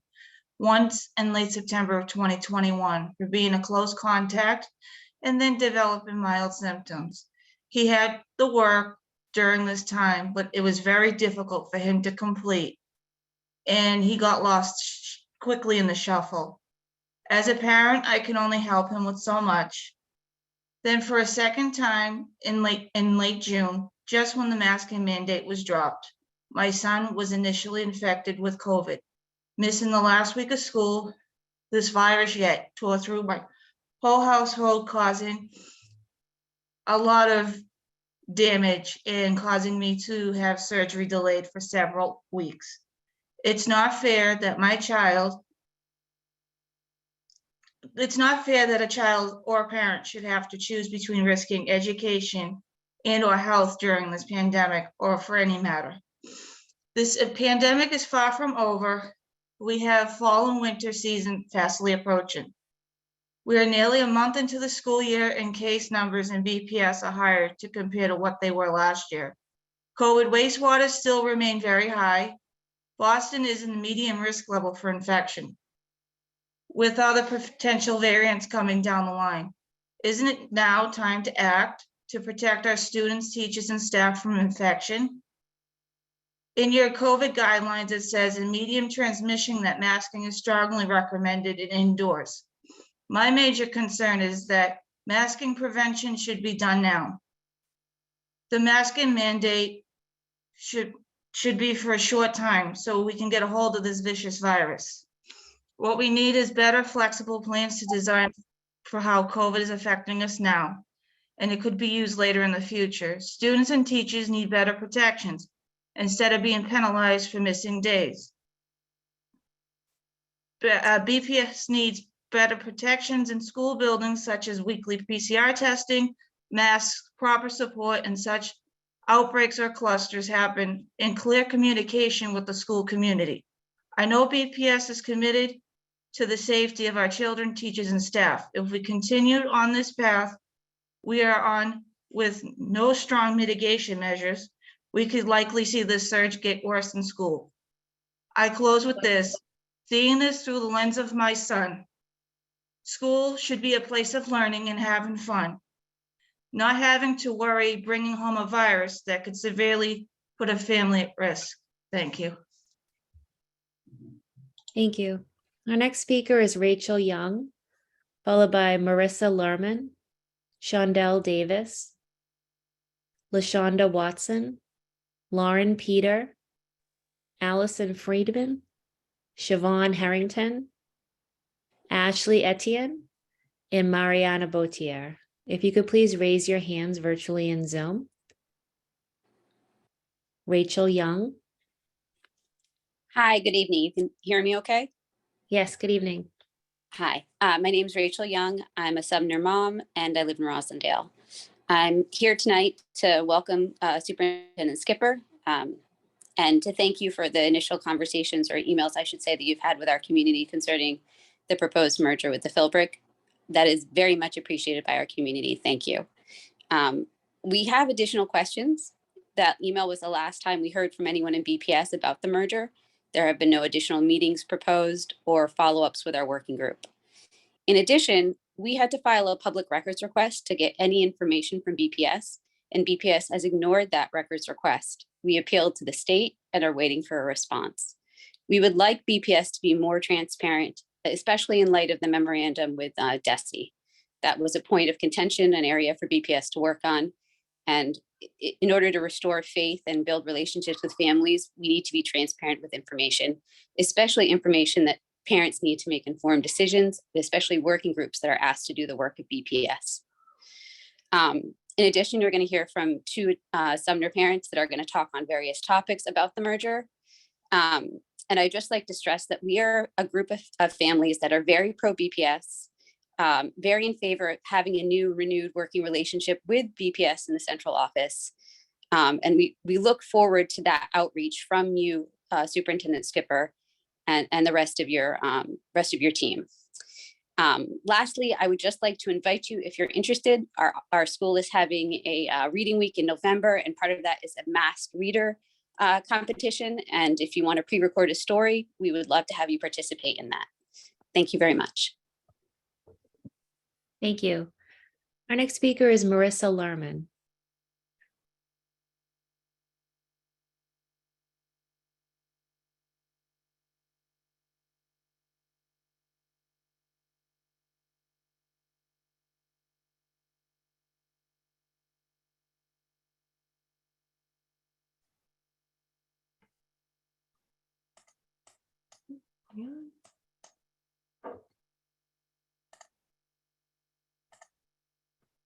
Oh, there we go.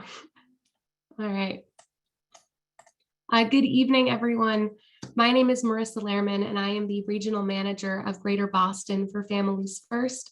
I'm here today on behalf of Families First with Sue Kovitz, our Executive Director, to speak to the positive impact Higher Ground has and continues to have in the community.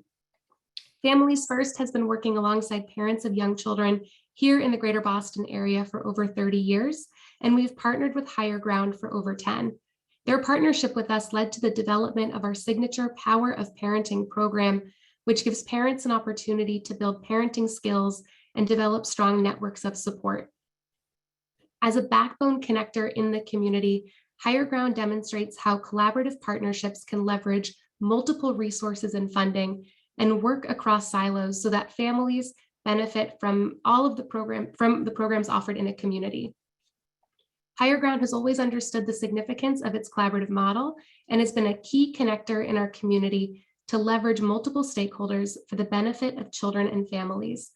As a core partner of the Surround Care Coalition, a coalition created by Higher Ground and made up of 14 organizations meeting an array of needs at our partner schools, we've seen this in action. The Surround Care Coalition has demonstrated impact. In addition to what Brandy said earlier, because of this coalition, families at our Boston Public School partner schools have opportunities to leverage their voices as parents and caregivers to create real change. From a parent-teacher advisory group to voice and discuss with teachers about their children's needs, to joining subcommittees of the coalition itself to help make decisions about additional resources and opportunities that should be offered, families have a seat at all levels at the table at all levels. And the children, teachers, and school staff also reap the benefits, as well as there are enrichment opportunities for children, teacher appreciation events for school staff, and a host of agencies and organizations willing to make connections when needed. This type of collaborative work is exactly the type of partnership that should exist everywhere. And I also look forward to working with the superintendent and continuing to work with Higher Ground. Thank you so much. Thank you. Shondell is not signed into the meeting, so our next speaker will be LaShonda Watson.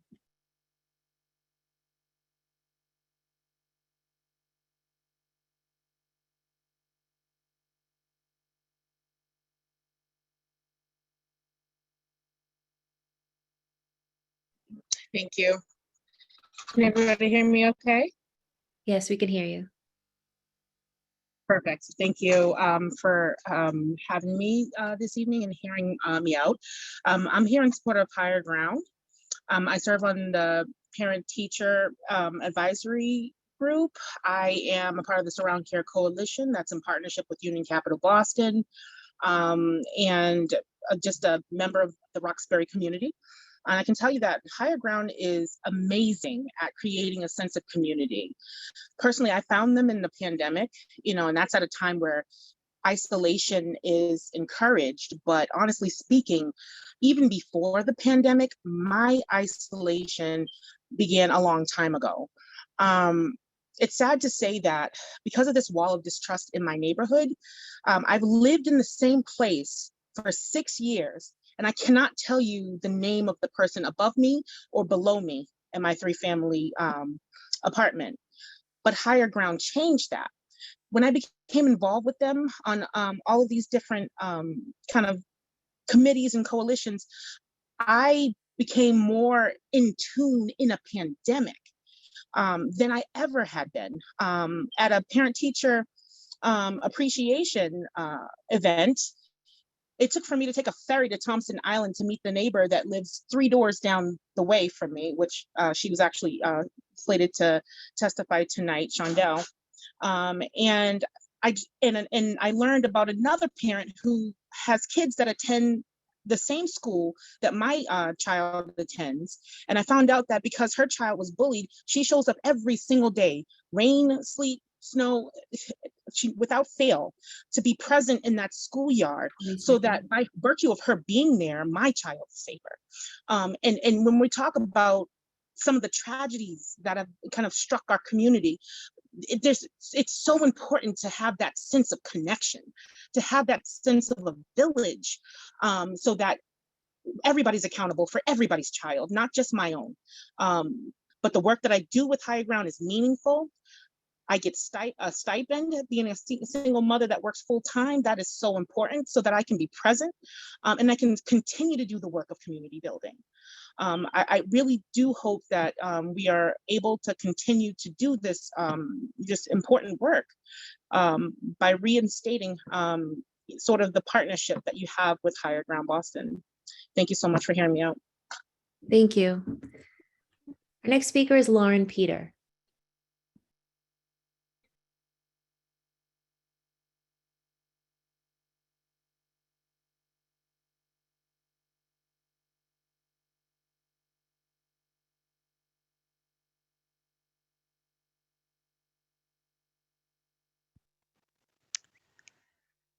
Hello, my name is Lauren Peter. I'm a Sumner Elementary School parent to a 3rd grader and a Roslindale resident. I want to start tonight by thanking Superintendent Skipper for addressing the concerns that we had surrounding community engagement and the proposed school mergers between the Philbrook and the Sumner, the Shaw and the Taylor, and the Clapp and the Russell. As many of us detailed in written testimony and emails to the school committee on September 28th, we agree with the decision that was made the next day to cancel the October 1st and 3rd meetings for the Sumner and Philbrook communities, which would have been performative at best. As Rachel mentioned, we have heard nothing further from Central or the school committee. We are unclear whether a vote is still scheduled for November 2nd. Or whether our working group is still responsible for finding space for our summer 6th grade classrooms next year. We need data from the district to answer these questions for our families at our family council meeting next Wednesday. We'll need updated enrollment data, space data, answers from the city and BPS as to whether they'll help us partner with the Boston BCYF to help use their gymnasium space if necessary, if we need to fit into our building next year with 4 more classrooms. We understand that Central may be working on this, but may I caution you to please not come to us with another brand new top-down solution without any community input along the way.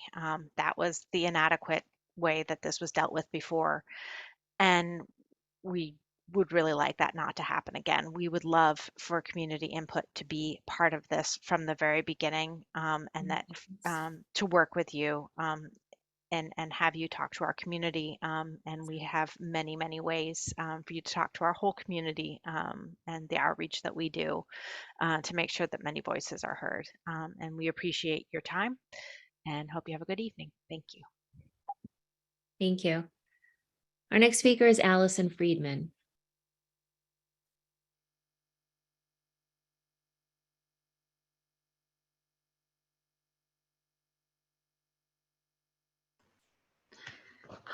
Hi.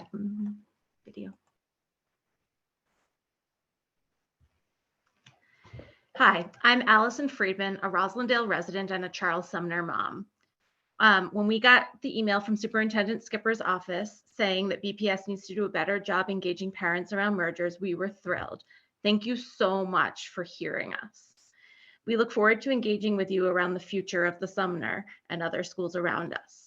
I would like to describe now for you our vision for what a better process would look like. We're not against mergers. We understand that BPS needs to right size the number of buildings and that large elementary schools run more efficiently. We are, of course, in favor of renovating buildings and the moves that will necessitate. What we were opposed to was a one-off merger with no long-term plan. It is hard for families and staff to deal with changes that seem to come out of the blue with little warning. It makes us wonder how many more changes are ahead for us. It is destabilizing for school communities. So we would like for mergers, moves, and grade configuration changes to happen only when there is a long-term plan for a whole neighborhood. Such a plan would include dates for any of those big changes. Families and staff would like to be involved at the beginning of figuring out this plan, not engaged after it seems like a decision has been made with the goal of just selling us on the decision. We want any changes to be analyzed with alternatives. How do we know if a plan is the best plan without looking at alternatives? Each possible plan should be analyzed in terms of equity first and foremost, but also staffing, enrollment, budget, program availability, and logistics, with all that data shared transparently. I have a formal request that has been signed by 60 parents that asks for all of these things, and I'll be sending that out to the central office staff and school committee tonight. It has a lot more details than what I said here. Thank you so much for taking the time to listen. And if you want to engage more with us about how our process went badly and what could be done better, there are a lot of us who have been very, very involved in this process at the Sumner, and we would love to chat with you. Thank you. Next, we'll hear from Siobhan Harrington.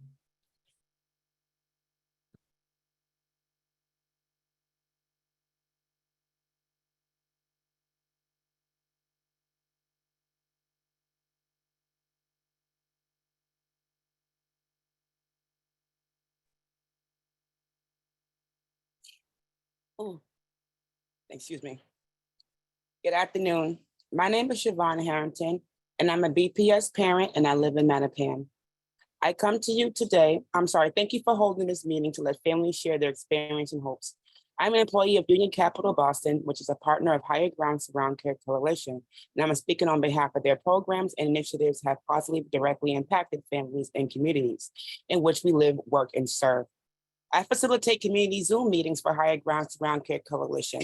The meetings help highlight all the great things that are happening at schools Surround Cares work with. They bring valuable resources to the families and communities the schools surround. Families love the additional chances to get to connect with school staff and other families that attend schools. Families have shared their stories of receiving help above and beyond support during COVID, and most importantly, how happy their children are at their school. Community members have enjoyed the additional resources such as mental health, after-school activities, food resources, advocate opportunities, as well as information about this very council. As a BPS parent, I have used resources that have been shared at these meetings and had additional help my 12th grader further her education in school. Higher Ground Surround Care is doing a great job, and is really helping families for the better. I sincerely hope that BPS continues to work with Higher Ground Surround Care. I also would like to address that you wish please to address the BPS transportation issue. Do a better job making sure students with IEPs have monitors on their bus. The school year has just started and I have already received 13 phone calls that my bus is not coming because there is no monitor on my child's bus. That is not fair to families and students who have IEPs. We fight for our child to get an IEP and a great education. Now we have to fight for our child to even get on the bus to arrive. That is not fair. IEP students' education is just as important as a regular student's education. Please do better with family engagement to assist in getting assistant monitors in these times when the monitor cannot be present as provided by BPS. Thank you. Thank you. Ashley is not signed into the meeting, so our final speaker will be Mariana Bautier.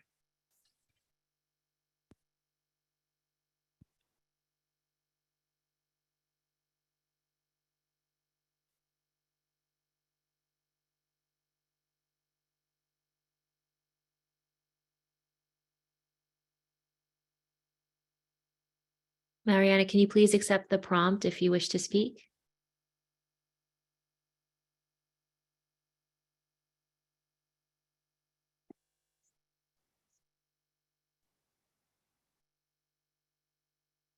Buenas noches, ¿me escucha?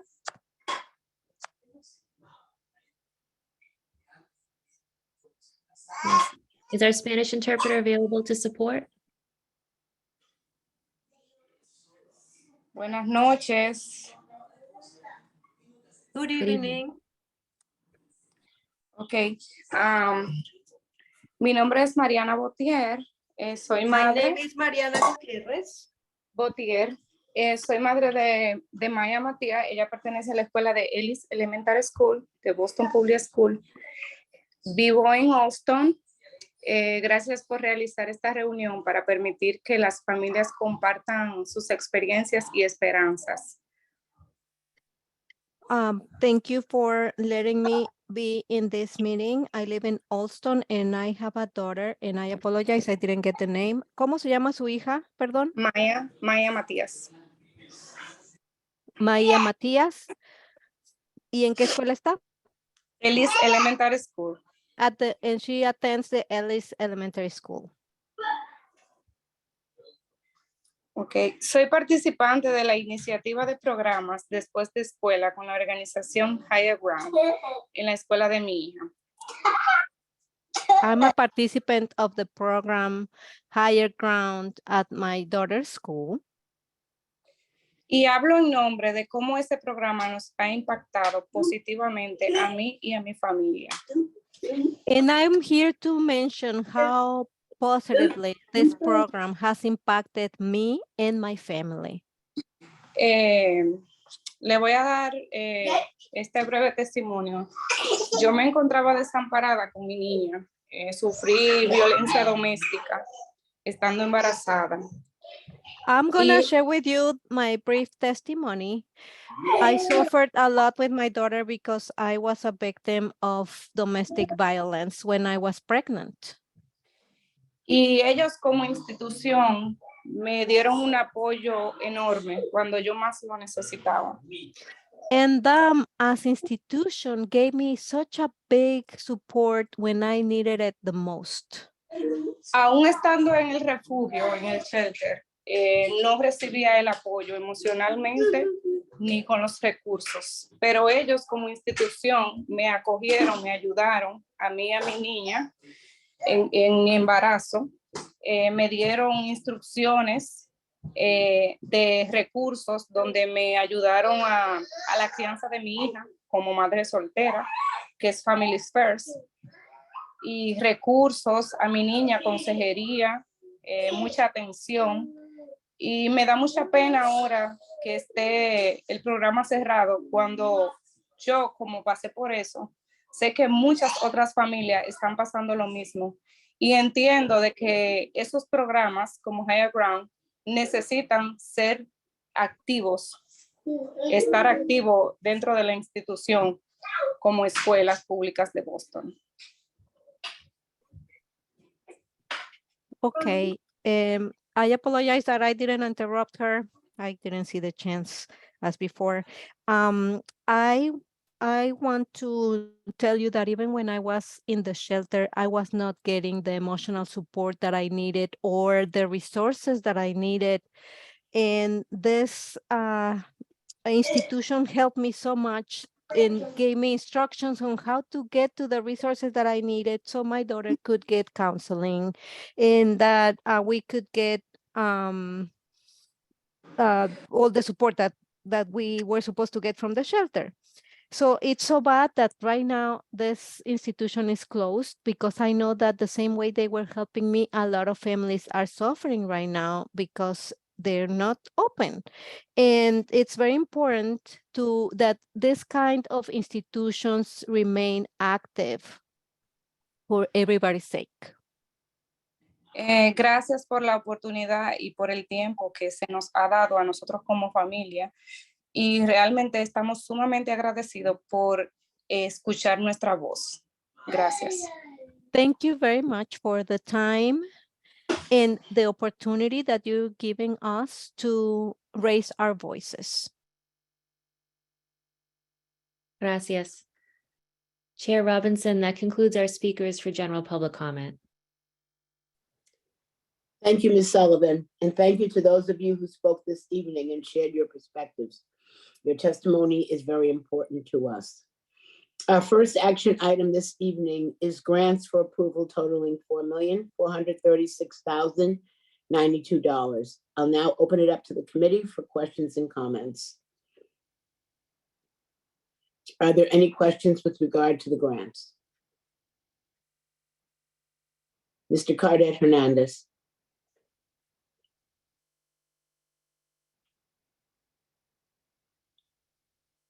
Mr. Cardet Hernandez. Apologies. It was fine because I was also just saying I wasn't fully ready for my question. But I didn't want the opportunity to go. So the first one I have is just about the targeted assistant grant, the turnaround grant. Can we just get more clarity here on what we're looking at? And also I'm just looking at the goals and I'm curious if you could just go a little bit further for us. Like, you know, it's saying accelerate student growth and literacy. And I'm just curious, you know, by how much and sort of what the end is. And I still just like from reading it, I don't totally get that they're there. So just an explanation would be helpful. Nate and Drew, do you want to take the turnaround one, transformation? Yeah, I'm happy to follow up to get more details. I believe either Dr. Eccleston or Mike Sabin is the program manager. I don't know if he's available to ask more specific questions. So you're asking a great detailed question on the performance measures. I don't have that information readily available. Dr. Eccleston, do you have that information? I do not. Okay. We can get that information to you. We'll check in with Mike Sabin, who's overseeing the transformation work. Perfect. Yeah. And just, you know, even just broad strokes, and maybe I'm missing it somewhere, but I just don't fully, I'm struggling to understand what it is. So the goal and then a little quick explanation. And then I'm looking at the SIP grant, and this is a big one. And I can see the priorities, but I'm not totally sure the expenditure, like what are we spending on? So if we can get a little more clarity there, I'm just seeing the priorities, like sort of all the things we know are the priorities. But I guess more specifically, what is it for? So Nate or Monica? Yeah, I'm happy to share a little bit more detail. Some of the items are the required reviews that are part of the systemic improvement plan that the Council of Great City Schools is conducting. Some of the funds go towards the positions that were referenced earlier, as well as the required equity analysis of transformation schools.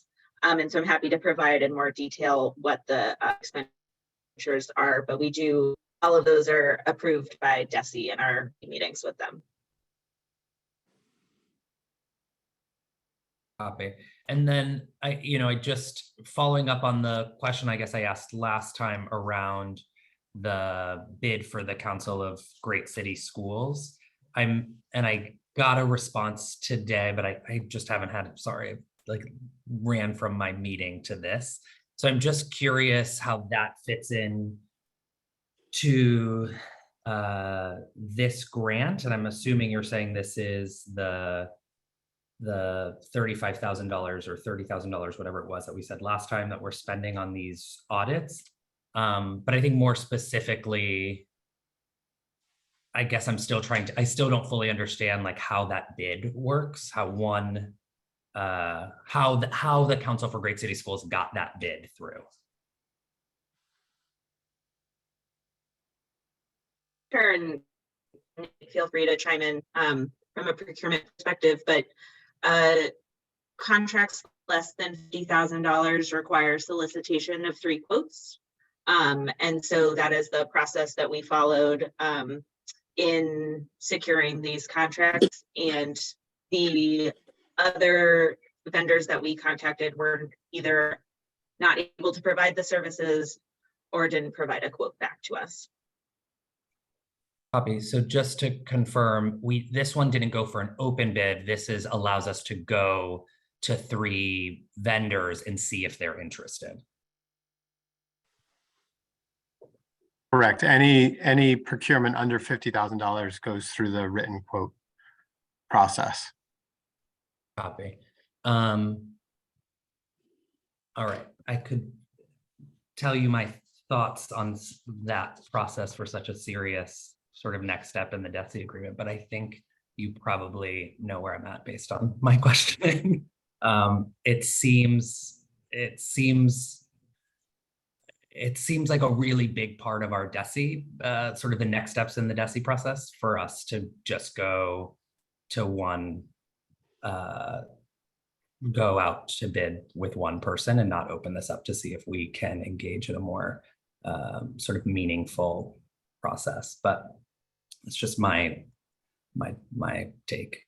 But it's hard. I'm just going to say this. It's hard to approve the grants tonight if we don't know what it includes. Like, it doesn't have a head count in here. It doesn't have, and maybe that's standard operating procedure. So like chair, just be like, Brandon, we got to keep it moving. But I just don't like, it's a lot of money to not know what it's going towards. The priorities are great, but the expenditure is unclear.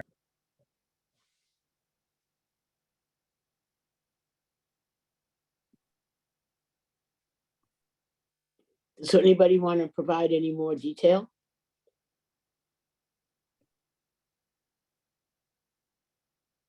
Yeah, I apologize. I do. Oh, Sorry, go as part of this information, happy to sort of start adding on the more details about particular grants and how many FTEs, if that's of focus for you. That is not part of the typical grants package that we submit each week, but do want to make sure that you're always armed with the right information. In terms of the specifically the SIP grant, how many FTEs have been added as part of that? That's your particular question. Was that on that grant, or was it across the different grants that were submitted? I guess with essentially across all of them, but my eyes obviously go to the bigger spends just for our thinking about our responsibility on this governing body. With the tag one, just based on the write-up, I don't really understand what it is. And if someone can tell me what it is, that would be helpful. Then the second question is around the goal. The goal just says improve literacy. And like, that's like a universal goal. So I'm just sort of curious from a targeted level, what that means. And then I think from the third level, to understand what the $900,000 is going towards. Is it books? Is it people? Is it professional development? I might be missing it. I don't see that here. And then obviously the SIP one is over $2 million and it has zero detail for us around what it says the priorities, which are priorities we knew existed before you asked for the money. So I just don't know what the spend is.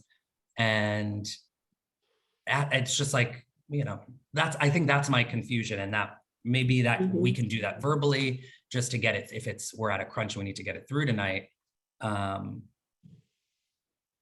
and I'm sorry that I didn't get to ask questions. I was looking at it. We got this, I think, yes, last night or today. So like, we haven't had tons of time to look at it, but I don't want to put you on the spot and make it uncomfortable.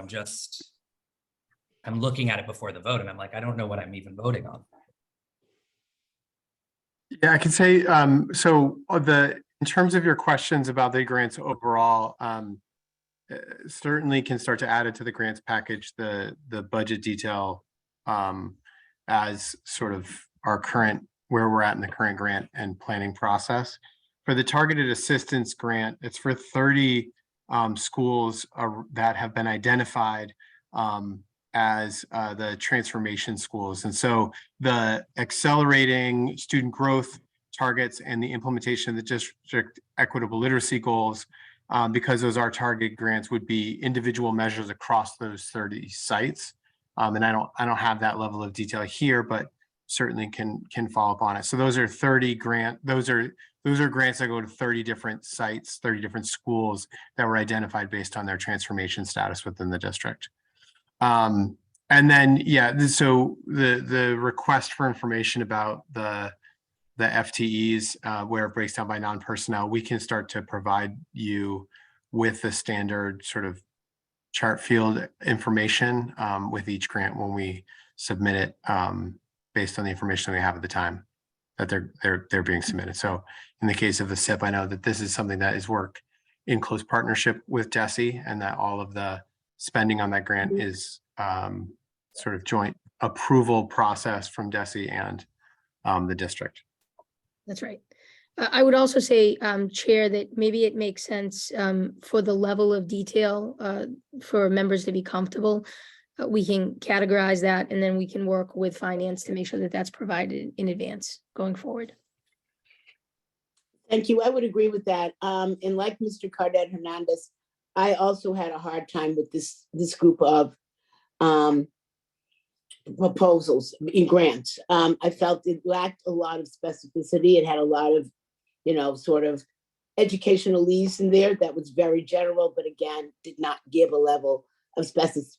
And I know in the past we have had, so I think it would be good to step back and look at even putting in a couple of sentences of context, because, it's really often for me, as I look at grants and I see new, it's great that we've gotten them, but it would be great to have a context as to why we have gone for them and whether or not they are part of a plan that was part of our budget, and things that are coming in. It just feels like it's a lot of money. And we want to be mindful that we are spending money where we're supposed to be. But, the couple of sentences that we get don't always clearly give it. And I would agree that once we're getting into the bigger dollars, it would be great to have much more specific detail. People will feel comfortable. So thank you. Understood. Thank you. Mm-hmm. Dr. Alkins? Yes, thank you for this. I share the sentiments. Actually, one of my questions was going to be on the larger grant, but I think this is more of a comment also, and I'll keep bringing this up, is that I think to some degree, and granted, not been on the school committee for a year yet, but sometimes it seems like we see these grants and then we don't see them again after we vote on them. And so and this is something to probably talk about tomorrow, also, which is how building in a system for the checking in with the progress of each of these grants, so that we know sort of where they are, and we can provide more of the details of the spending, but sort of, have you reevaluated like the purpose of the grant thus far, or have you decided to take a shift in where the money should be allocated? Or if there's any, mid-course corrections that we need to necessarily be aware of. So I think it's just about providing some checks and balances for how we're monitoring grants, not just at the beginning, so throughout.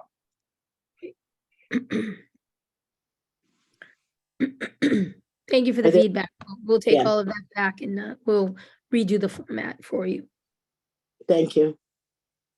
I'm still kind of confused on what exactly the SIP is going towards, because I mean, I've now understand that the tag is going towards the 30 schools, but I'm still confused as to what SIP is at this point.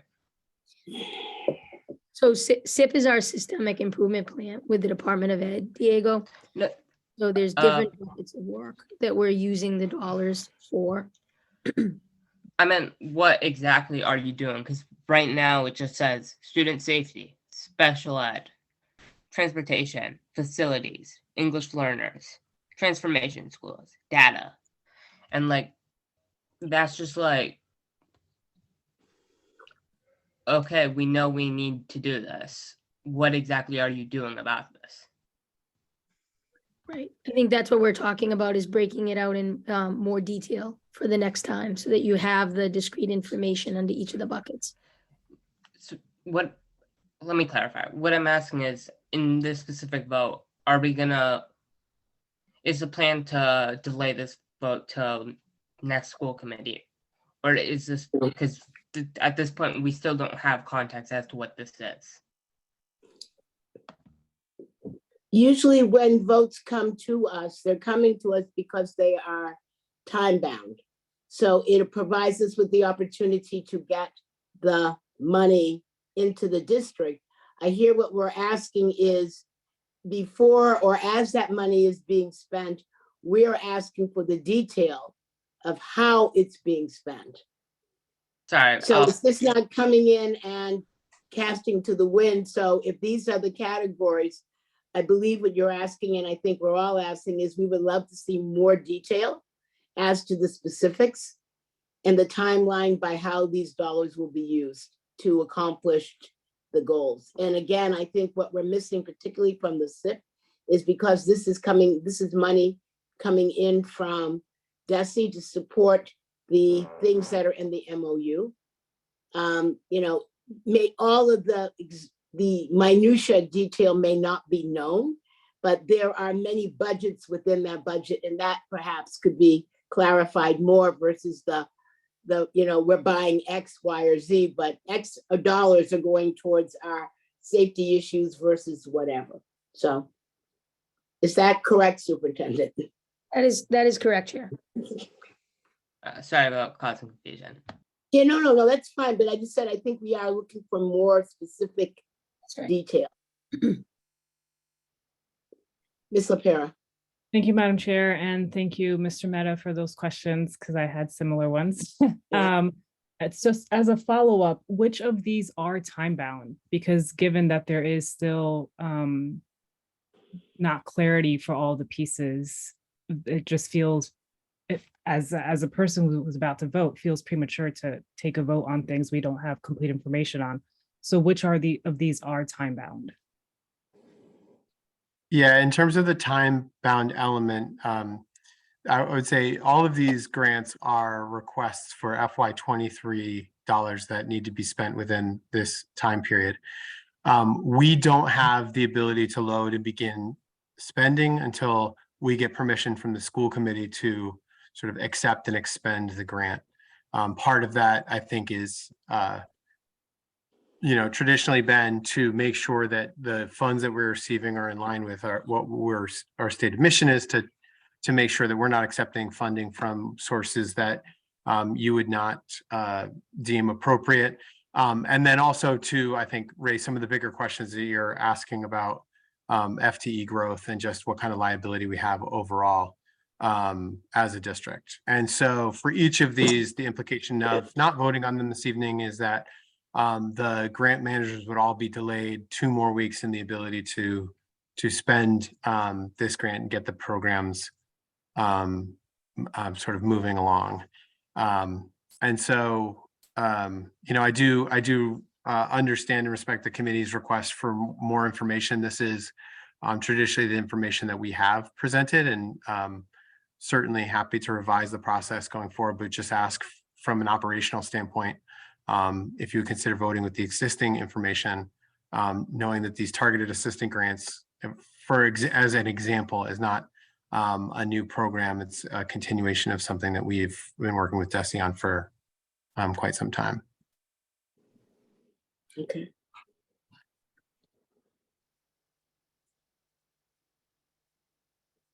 Ms. LaPera, does that answer your question? Or do you still have? I still have some, like, so let's go for the tag example. Then what does the status column, why does it say new if it's an existing? Like, am I just misreading this? And I hear you, Nate, that this is some of the information that we've received before. But like, for example, the grant around investigating history grant, I don't have as many questions about that. There is like a more clear description around intended outcomes and goals. And it's also a significantly smaller amount. But so help me understand the column piece. Let's go to that, the status. Yeah, the new indicator is whether or not the school committee has voted on the grant already for this fiscal year. But I understand that can lead to a confusion. So we're asking for a new vote as opposed to the first grant that you noted that has existing. That's something that you've already voted on before, but we received an increase in the amount. So we're changing the total amount of the grant that we're able to expend. Got it. Okay. Thank you. And then, yeah, in terms of the details, we can, I think, I'm hearing pretty clearly, we need to do better quality control and gathering the information and presenting it to you and providing some of the detail.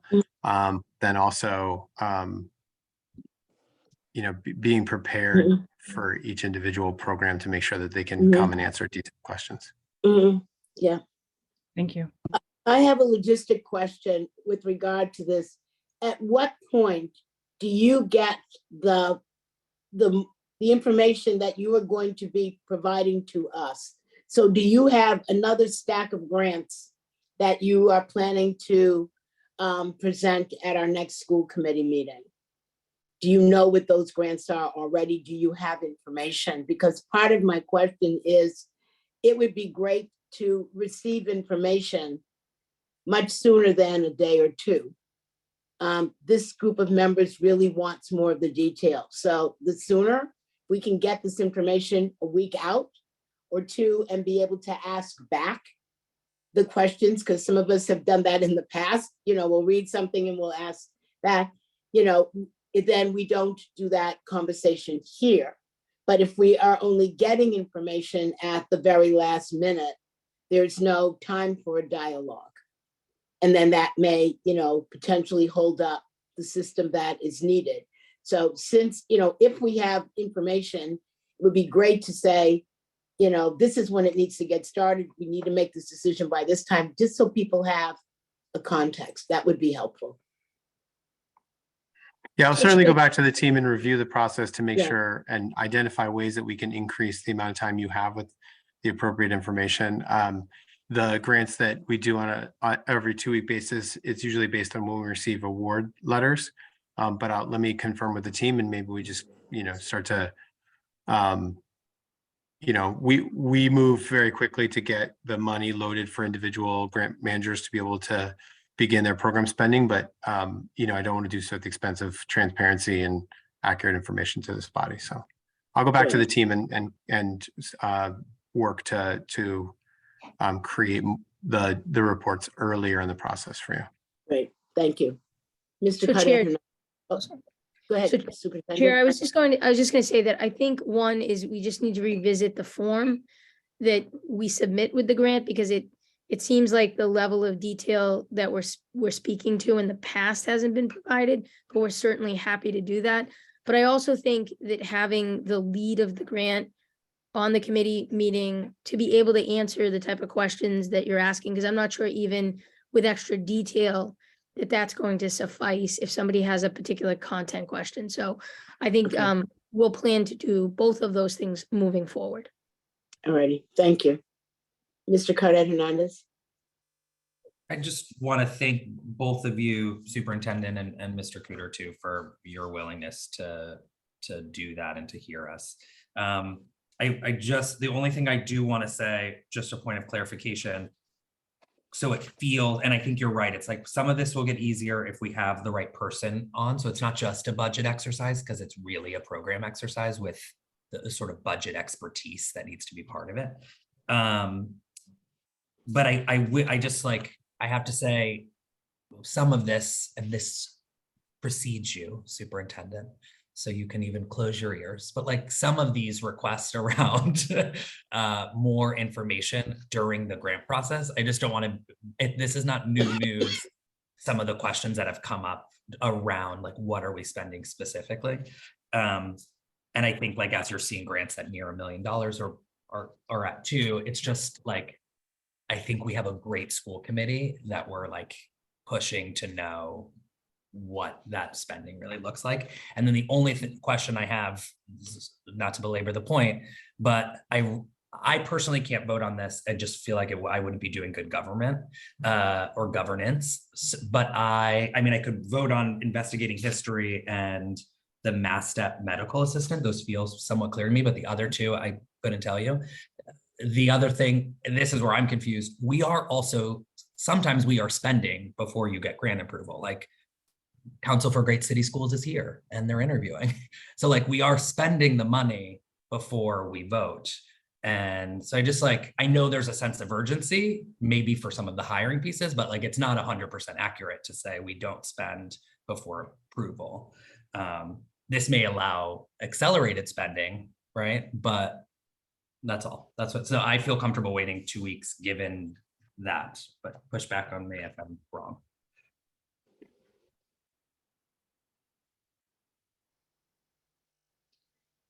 I believe the best thing for us to do tonight is to move forward with the votes on these grants, given the conversation that we've had. And because we will need to move forward on this work, particularly the SIP is the money that DESE has provided for us to do the work. That is their part of that is their commitment to us, was in partnership to do this work. We knew that they were going to be providing a significant portion of dollars that at each point in time when we have our DESE meetings and will be accountable for the work, then the budget that has been spent with regard to those items will be shared at that time. So even though I understand your concern of not having all of the data, the work, if we go back and read the SIP, this is what this money is to pay for. And the details will come as the work gets defined and done. So 6 of one thing, half a dozen the other. I think the district has heard our concern about getting a better process, both in terms of the budget, the grant write-ups, but also getting it to us with a length of time that people can have had hopefully a week ahead to read them and get their questions answered, so that we're not trying to do that work here 10 minutes before we need to vote on the grant.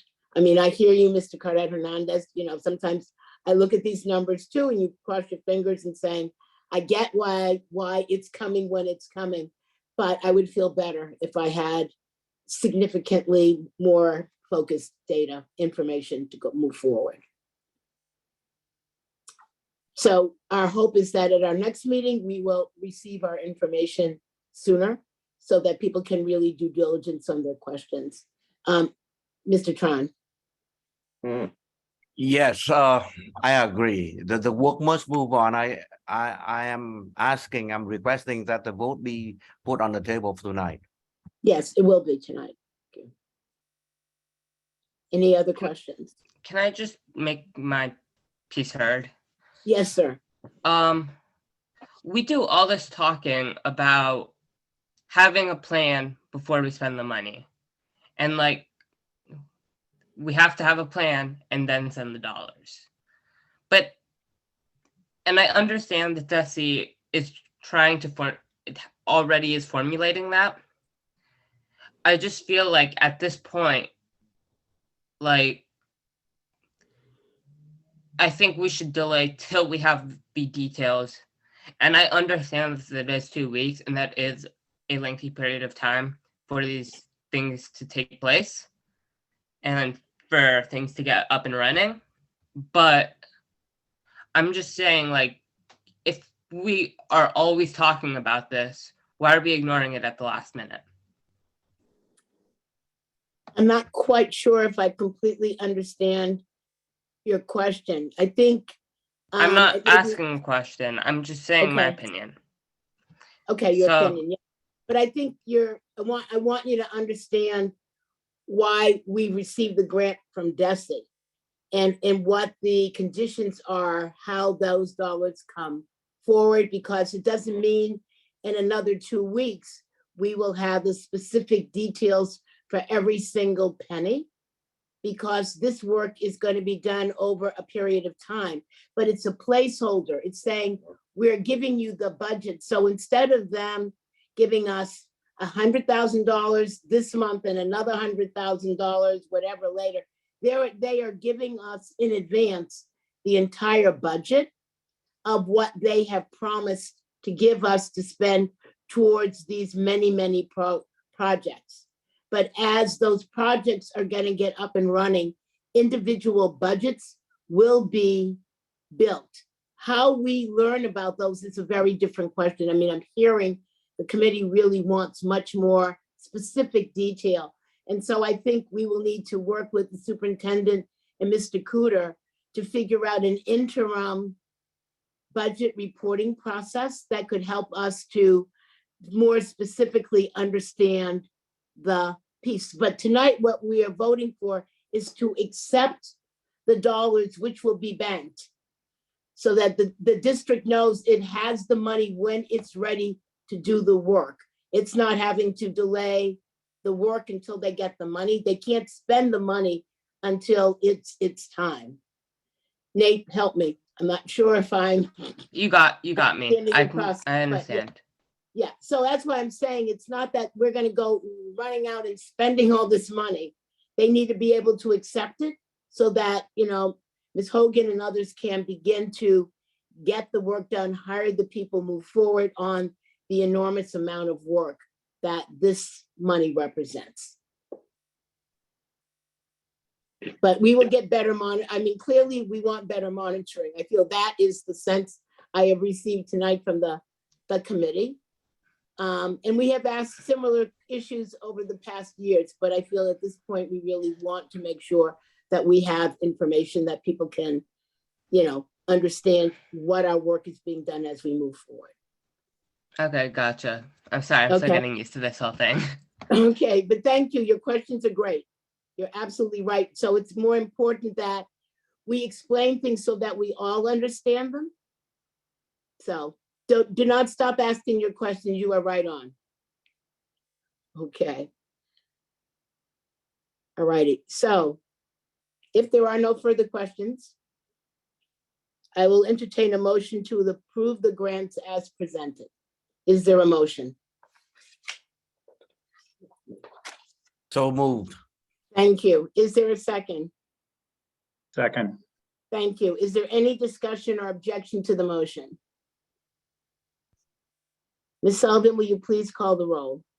Dr. Alkins, Yes. Mr. Cadet Hernandez, I'm gonna abstain. Ms. LaPera, Yes. Ms. Polanco Garcia, Yes. Mr. Tran, You're muted, Mr. Tran. Yes. Thank Sorry. you. thank you. Mr. O'Neill, Yes. Ms. Robinson. Yes. The grants are approved with 6 in favor and 1 abstention. Thank you. Our first report this evening is the district's 2022 MCAS results. Before I turn it over to April Clarkson, Interim Senior Executive Director, Office of Data and Accountability, for the presentation, I'd like to invite Dr. Linda Chen, Senior Deputy Superintendent of Academics, to provide opening remarks. Good evening, and thank you, Chair, and the entire school committee and the public watching. We we look forward to presenting and having a discussion with you tonight on our 2022 MCAS results. While we may see some promising trends, particularly within the context of perhaps not losing as much ground amongst other urban districts, we do need to continue to confront the facts before us, which is the persisting opportunity gaps that result in a significant number of our students not having access to culturally and linguistically relevant grade level learning consistently each and every day that result in their success, as evidenced by these data. April Clarkson will be walking us through the data so that you have a better understanding of the specifics, and I will close up to highlight what we are doing. There's much to dig in here, so we have we've also added a robust appendix, as you may have noticed, including specific information regarding our students with disabilities and our multilingual learners. I do want to convey that while this is important data, it is one piece of information that we have about students in snapshots. And they certainly have implications for accountability, and it is important for us to continue to press through to know our students well and use multiple sources of information to track progress and growth. We will look forward to next time coming back to you with more information regarding our academic work moving forward, but I'll turn the time over to April Clarkson. April? Thank you, Dr. Chen. Good evening. I'm here to share some overall data related to the 2022 MCAS results. I want to start with sharing some guidelines that will help the interpretation of the 2022 data. Can you please move to the next slide? There were 3 major changes that occurred in 2021. The methodology for calculating student growth changed. This allowed schools and districts to estimate the impact of conditions during the pandemic on student learning and progress. Students in grades 3 through 8 took only 1 session of the MCAS, with approximately half taking session 1 and half taking session 2. Students in these grades were permitted to take the MCAS remotely. And finally, students in grade 10 were required to test in person due to the graduation requirement. Unlike in grades 3 through 8, the length of the test in grade 10 was not shortened. However, the participation at grade 10 was particularly impacted, with about 2/3 of grade 10 students actually sitting for the test in 2021. Due to these 3 major administrative and methodological changes, the results from 2022 should not be directly compared to 2021. Instead, the 2022 administration primarily reverted back to the pre-pandemic processes, which allows us to make more responsible comparisons between 2022 and 2019 data. You will see this reflected in our following slides. Can you move to the next slide? We will start with state accountability data. Next slide. Slide 4 presents the number of schools in each of the school accountability deciles. Percentiles are statewide normative rankings of schools. In 2022, 20 schools did not have percentiles, and 32 schools had percentiles that placed them in the bottom 10% of schools statewide.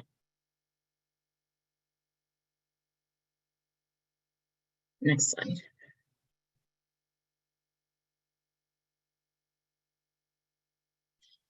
Looking more closely at the data, we can see that about half of our schools were above the bottom 10% of schools statewide.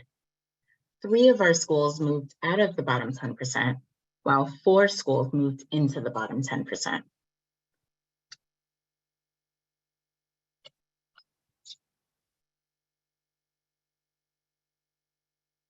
Next slide. We will now move on to the district-wide results. Next slide. The next 2 slides display the percentage of students who met or exceeded expectations since 2017. At the 3 to 8 grade level, you will see that 24% of students met or exceeded expectations in math, 29% in ELA, and 23% in science. What you should also note is this vertical line designating the separation between 2019 and 2021.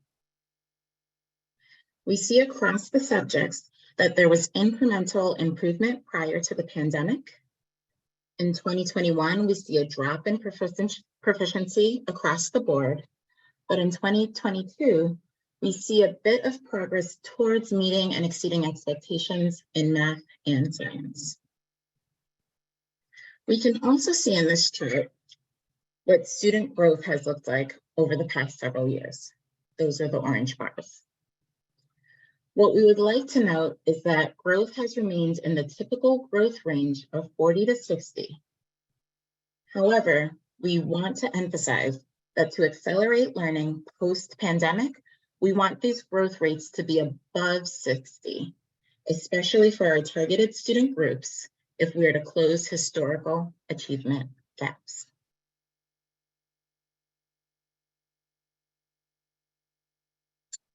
Thank you. At the high school level, we see that 41% of students are meeting or exceeding expectations in math, 47% in ELA, and 29% in science. These rates are slightly higher than what was seen in 2021, and just about the 2019 rates. Growth has returned to pre-pandemic typical rates, but still need to be higher in order to eliminate the historical achievement gaps. Next slide. The next two slides compare BPS achievement to that of the state and other urban schools in Massachusetts. We can see that trends at the state level are mirrored at the urban district and BPS levels.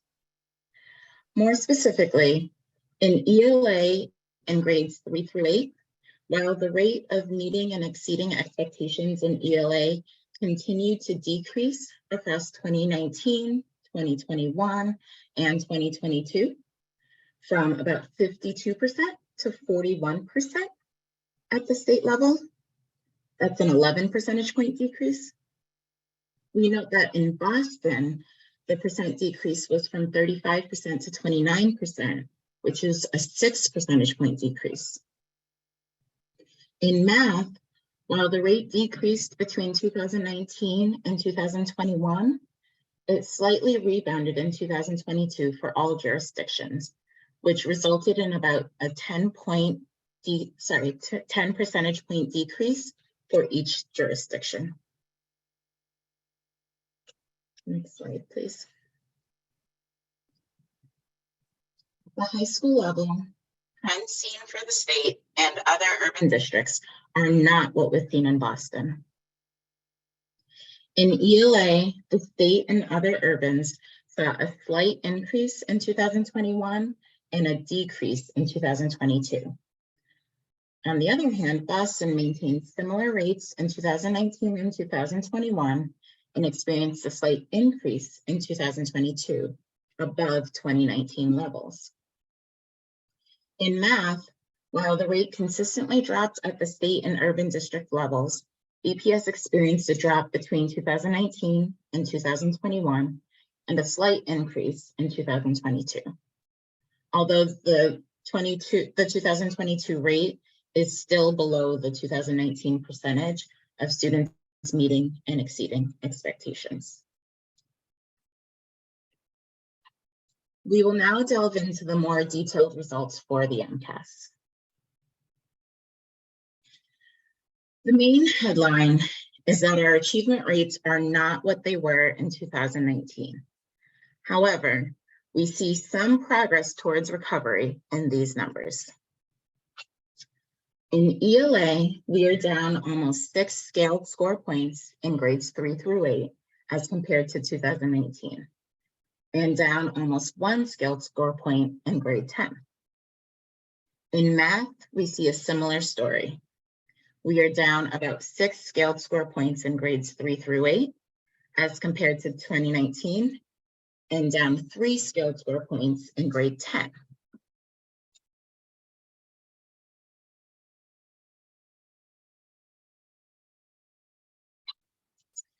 The next 4 slides provide tables that display the composite scaled score for all students at each grade level and for targeted student groups. The first row displays the composite scaled score for all students.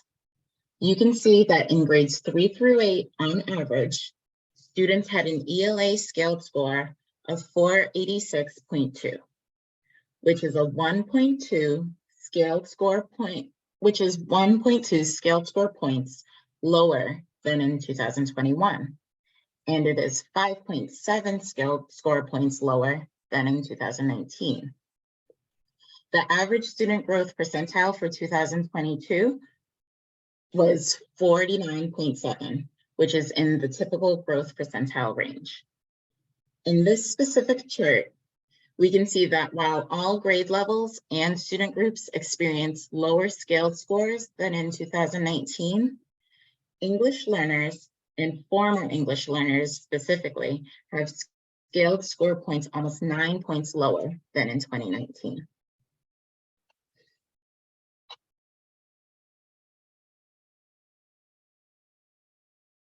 Next slide. No, thank you. This slide shows the average scaled score in math for grades 3 through 8. Here we see scaled scores that are on average 6 points lower than in 2019, with average student growth percentiles. Of note are English learners and former English learner students who have scaled scores that are about 9 points lower than in 2019. Next slide, please. This slide shows the average scaled scores for ELA in grade 10. Here we see that on average, scores are about 1 point lower than in 2018. However, we see that Asian students and white students have scaled scores that are almost 5 and 4 points lower than in 2019, respectively. We also see a fairly high student growth percentile for former English learners of about 60. Next slide, please. This final chart displays the average scaled score for math in grade 10. We see on average, students have a scaled score about 3 points lower than in 2019. This table also shows Asian students, white students, and former English learners with student growth percentiles above 60, which is considered higher than typical growth. I will now pass it back to Dr. Chen for the final slide. Thank you so much, April. And I do apologize for the density of this slide. I will not be reading that to you. However, I do want to focus on a couple of things. First and foremost, we know we're not just looking at closing there's pre-pandemic gaps that we've had, and we need to accelerate progress for all of our students, not just a response to pre-pandemic levels. Essentially, what we are saying is that it's critical that we consistently focus on what works and help educators do just that. Of course, it means we have a stable and welcoming environment for our students so they are physically and emotionally safe. You heard Superintendent Skipper say earlier, and we certainly had a very robust conversation about chronic absenteeism. And also those two areas of absenteeism and climate are part of our quality school plan. We will certainly talk more about that the next time we meet. But I do want to focus in this closing slide on one particular aspect of our quality school plan, which is a focus on academics and the equitable literacy goal. So I want to be clear. We want to make sure that we strengthen what we know works and ensure that there's consistency, supports, and resources for all of our schools to be able to address Tier 1 core instruction. In fact, we heard some speakers share their insight about that as well this evening. A few things to note, especially when we think about our students with disabilities and our multilingual learners. We will certainly dive more into our multilingual learners in the next report. But one thing I would say, first and foremost, we know that we need to ensure that high quality, evidence-based foundational literacy is something that every student has access to every single day. Part of the reason why we're seeing not only gaps, but pre-pandemic gaps is that every student doesn't have access to those things that we know through science and evidence work to ensure that our students are building knowledge and skills of phonemic awareness, phonics, fluency, and vocabulary that support comprehension of text, both in reading and in writing. We're also very focused on, secondly, ensuring that every student in every classroom, regardless of neighborhood or zip code, is deeply engaged on a daily basis in culturally and linguistically relevant grade level tasks and texts across every subject area. So every student can read and write with fluency and criticality. This requires that these experiences are afforded to everyone, and we owe that to every one of our students. Part of this work is also ensuring that students are actively engaged in cognitive demanding work that is challenging, and there are systems and supports in place for them to reach proficiency. Another area we are focusing on is standards level tasks. All of what is implicated in here is also the use of high quality curriculum and key assessment information to focus on knowing how to provide the grade level learning that every student deserves each day. What I've just outlined in terms of evidence-based foundational literacy, grade level culturally and linguistically relevant tasks and texts, and cognitive demanding work that is aligned to the standards, those 4 areas is what we are focused on every single day. And that is through our school superintendents who lead every one of our schools across the city. Part of what we have shared with you and would love to go into more detail with you moving forward is our regional support structures. You'll see some of those roles listed at the bottom of this page. But the focus, in fact, we have a professional learning community tomorrow. Every month, our school superintendents lead with the support of our central office content teams, a process in which all school leaders are going into classrooms to observe and to work with each other to focus on ensuring that every single day our students have access to rigorous and grade level tasks and texts. This is, in a very quick summary, some of the work that we're doing in equitable literacy, which is English language arts and also across all of our subject areas. You'll see also on this slide, there's some other areas of work that we are engaging in, including efforts to support Mass Core graduation requirements and investments in instructional wraparound supports like tutoring and PAPER, which is an on-demand 24/7 homework helpline and support line tutoring for students. I'll end there to open up back to you, Chair, questions and comments, and we look forward to this conversation.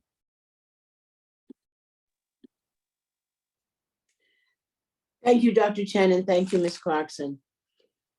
I'll now open it up to the committee for questions and comments. I'm going to go in alphabetical order again, and so I will start with Dr. Alkins. Thank you. My reaction to it when I read it was none of this is surprising in terms of the data. We know the pandemic has had particular effects, and like we said, we're not going to see the closing of those opportunity gaps overnight, or even, in a short time span of a couple of years. I am actually interested to see within our own data. I would like to see a breakdown of sort of the faculty diversity at schools that performed higher, just to get also a sense of how diverse faculties contribute to cultural linguistic sustaining practices, but also performance on these exams. Particularly, I've never been a fan of MCAS. That's just me. Got a lot of issues with it, but this is, I think I would start there with a question, because I do think that a lot of this does speak to how we are able to retain faculty and how we're able to make sure that, again, like they're in those classrooms for multilingual learners. And when we don't have it, I think we can at least strongly hypothesize the effects of those. So I'd be interested in seeing that data. Thank you. We'll make sure that is a follow-up. And if it's helpful, we actually have some of our school superintendents on the line as well, who can speak more to very concretely at the school level, what some of the efforts have been to close opportunity gaps and accelerate learning. So I don't know if we can, if Chair, if you would want to move in that direction, if we can promote Natalie A, as well as, I think Tanya is on as well. That would be fine. Thank you, Chair. I think it's always great to have the face of our schools in these meetings and appreciate that priority that Superintendent Skipper has created for the executive team. I see Tanya. Do you want to start, Tanya? Our school superintendent. Sure, no problem. I don't want to be redundant, but when the work is happening, the story will always be consistent. So good evening, everyone.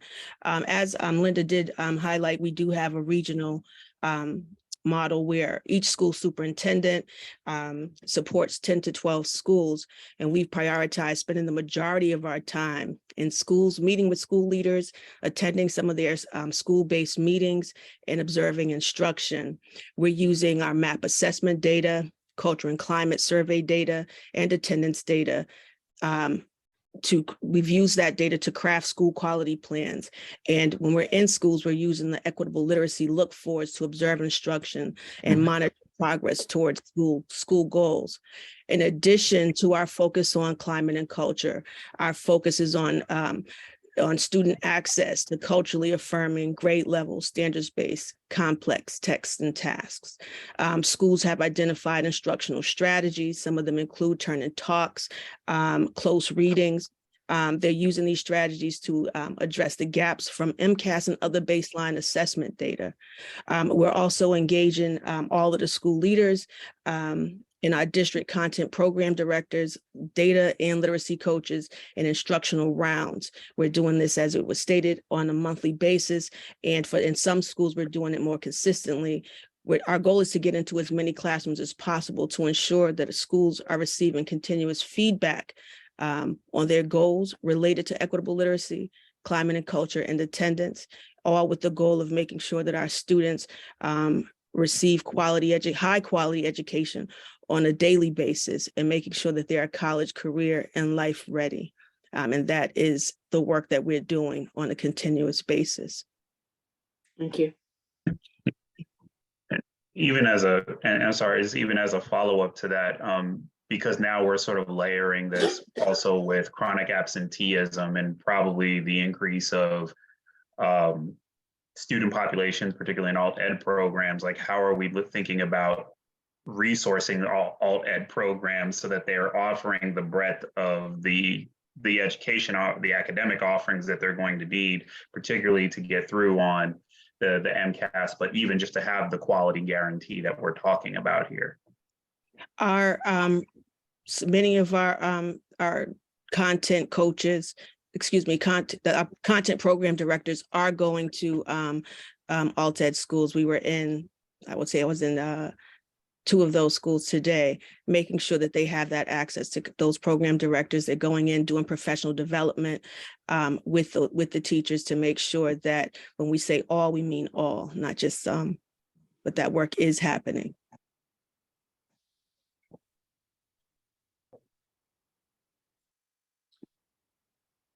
Okay. All right. Mr. Cardet Hernandez. I think the superintendent had her hand up if you want to I'm jump sorry, I didn't see it. That's okay. Go for No, it. that's Yes, okay. sorry. Go ahead, Superintendent. No, I got excited by Dr. Alkin's question. So I think there's a real opportunity, not just with the alternative education programming, but extending the programming that's happening in the after school and the evenings with our nonprofit community, our community-based community, to marry kind of BPS expertise with them for the sake of the kids. So a good example would be special education.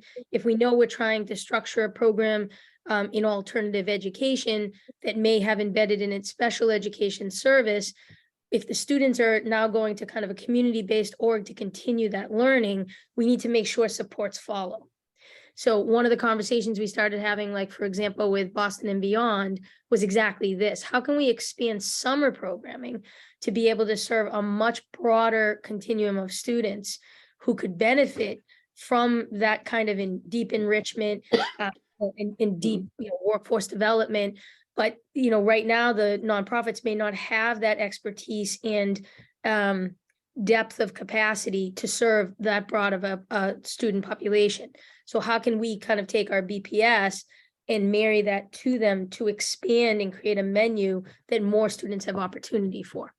So I think this is a vision that we want to extend, and I think the alt ed world is a component of that. We have we've done that before. We have experience with that, of how to kind of be partners in that work.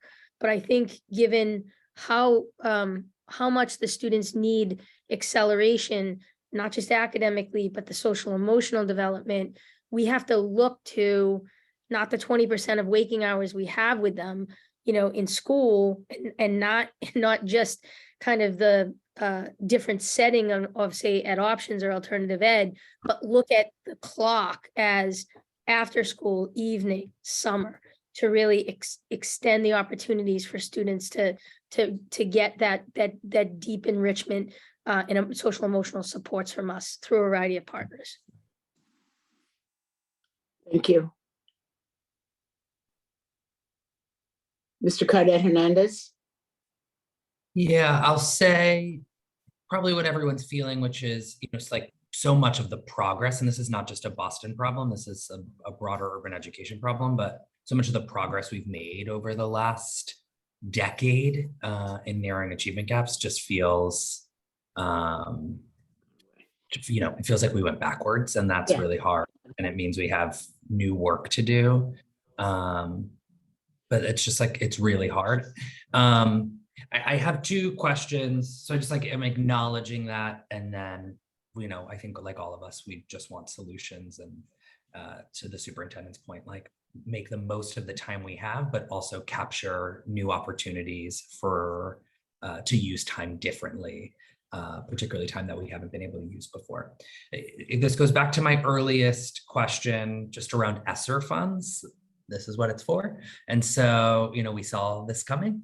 And so it would have been helpful to like have that connection tonight as we're talking about strategies, where like we're also talking about it from a programmatic level, but and it's sort of the sort of like financial solutions we're bringing to the table. Some of that may be evolving, possibly, I don't know, but I think maybe you know, hopefully at our next meeting or another meeting coming up, we can engage in that conversation. Does this data make us want to do anything differently? And more importantly, you know, like, are we spending it in the ways that we need to? And if not, like, what can we add to this programming? And it feels, you know, now that we have these numbers, it even feels more urgent. Does that make sense? Yeah. Dr. Chen? Yes. And I would want to just highlight also, there's a sampling of some of those investments on slide 23 in the appendix, but we hear you that we should add more of that in a more robust way. So you're seeing side by side the investments that you're approving and how they are working in tandem. Exactly. And Dr. Chen, you know this, like, you know, spending this money, maybe we're spending it at like record speed, but like we wouldn't be the only district in the country that's struggling to spend this money. And so I think it's just time for us to check in. And then if there's a struggle, what are the new ideas? I don't know. I'm like hearing the superintendent talk about summer programming, but you know, maybe it's ESSER funds in the pockets of young people so that they're showing up to the summer programming. Maybe it's, right, like there's really smart ways to get kids in seats, and we need to be creative. And so like, is it time to like do inventory with a new leader and new leadership as well, Dr. Chen, like, and bring that, some of that, those solutions to the table, particularly if we are underspent in particular categories. And you'll continue to hear me say that we should be putting money in the pockets of kids because I'd rather them in school than working. And the other, and also high dosage tutoring, but we could talk about that later. The other question I have, you know, like there was this great article in The Hill this week, which like talked about, did anyone read it? Like it talked about education, like we missed the data revolution. You know, like there's no private sector where like you don't have real-time data on performance, on outcomes, and we're looking at MCAS data that's old. We're struggling to like figure out what our enrollment is on a given point. You know, like we'd really have, and that's not just Boston, again, that's like a national problem. But I am curious if there are other dipstick measures that we plan on using so that we're doing progress monitoring more frequently and more robustly, particularly for some of the most vulnerable populations. And that's not like high stakes testing more, that's just like more accurate data so that it can inform instructional decisions and practice? Yes, thank you for that question. So we do have, I'll start and then tee it over to April to preview just our assessment system. So totally agree with you. MCAS is once a year, and we need more formative measures that are not high stakes, but really inform teachers as to how to best support their students, and also inform us as a system what trends we should be noticing, what disproportionate trends we should be noticing, and what we need to do about that to support our schools. So we do use a map growth and fluency. April can talk a little bit more about those specifically across the board, which is really helpful. And again, it's not about more testing. It's being able to take us like more often dipsticks, as you said, to check in to see how students are doing, and most importantly, to act upon that. And based on using MAP as a screening tool, if you will, it's kind of like when you go to the doctor, you go and they always take a temperature. And then depending on the temperature, it leads to other things you need to investigate and look at. So we also have a pretty clearly delineated district, what DESE calls the DCAP, the district curriculum. I always forget the acronyms. Sorry, you're catching me. But accommodation plan. Got it. And in there, we have a pretty robust set of guidance on the types of screeners assessments that schools may want to use in addition to if certain things flag. And it also is aligned with what DESE shared around dyslexia screeners and making sure that we are looking for and making sure we monitor those kinds of things when the school flags that necessary action. And there is also in April's shop a set of data inquiry folks who help schools make sense of these data and actually turn it into practice. So I'll turn it over to April. Yeah, thank you for that, Dr. Chen. Yeah, at the district level and within the Office of Data and Accountability, we're taking a number of measures to help schools have access to more instant data. And so we think of assessment data kind of in two ways. We have formative assessment, which we consider to be assessment for learning. And then we have summative assessment, which is kind of our assessment of learning. And so as you correctly mentioned, Mr. Hernandez, the implicit is summative data. It's what happened in 2022. And it makes sense given what we've all been through in the past 2 to 3 years. Within the formative assessment data that we do, we have a number of tools that we either recommend or require for schools, depending on what their student needs are and their instructional needs are. We have a set of universal screeners that we recommend about 3 times per year. That is shown in our MAP Reading Fluency program, our MAP Growth program, and our WIDA screener. We also have diagnostic assessments that can be used. We have a new investment of Bridge assessment tools. We have kind of core phonics reading surveys, high frequency word lists, MAP skills checklists. And those are kind of diagnostic assessments so that as teachers are seeing students in front of them, then they can get a baseline measure of where the students are and what they might need to supplement their instructional program. We also have kind of progress monitoring and formal classroom assessments. Those are kind of done at the school level. Those look like curriculum embedded assessments, our Bridge assessment tools, the MAP Fluency, foundational and oral reading, as well as other progress monitoring tools. And then finally, we have district benchmark assessments, which are our interim assessments that we provide about 2 to 3 times a year. And so in that suite of assessments, schools are able to choose what they want to use and how they want to understand where students are that they're seeing in front of them. Additionally, to the assessment data, as Dr. Freeman was talking, we are doing observations in schools. So we're seeing what instruction looks like and what student reception of that instruction looks like in real time. Central office is out in schools, out in classrooms, trying to understand what additional services and supports might be necessary. And then we also talked a little bit about kind of thinking through this holistic view. And so we have tended to give an end of year climate survey to schools students and families. This year, we're also offering an interim survey so that we can get that dipstick kind of in the middle of the year to see what does climate look like in these schools, and with the hope that schools are able to then use it and make changes in not real time, but closer to real time for families and students in the schools. Thanks, April. I'm wondering too, Natalie is on as well. Part of what April talked about was, yes, we have individual student data and options for schools based on the screener data, but also systems wise, we have our school superintendents with our principals going into classrooms and observing what does this mean scaled up beyond the student at a classroom level, at a school level. So Natalie, Chair, if that's okay with you, for Natalie to share a little bit of that work so you get a closer look at it. Good evening, everyone. I'm excited to share this practice because it has been one that we have developed collaboratively with our academics partners, with our equitable literacy coaches and school leaders. And so we have a common tool that we are using now when we are going into schools and observing instruction. It's our equitable literacy observation tool. And it's really an opportunity for us to collect observational data about the practice that we believe really move outcomes for students.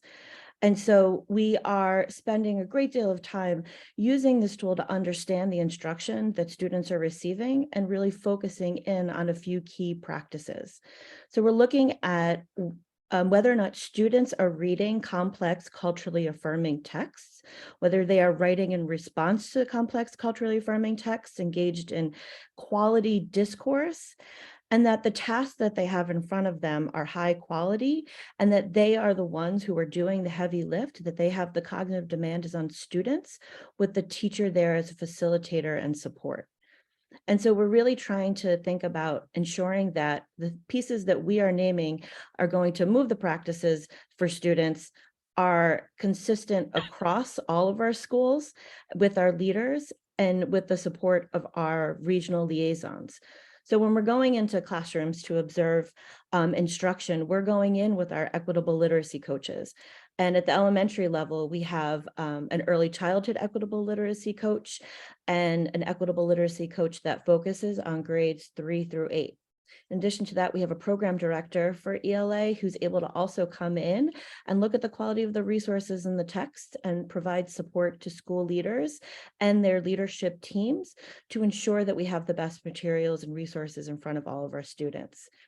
We've engaged in these walkthroughs using this tool with our special ed assistant directors as well, as an opportunity to really make sure that we are creating access for all of our students, and the school leader is able to invite members of their team to be part of this process as well.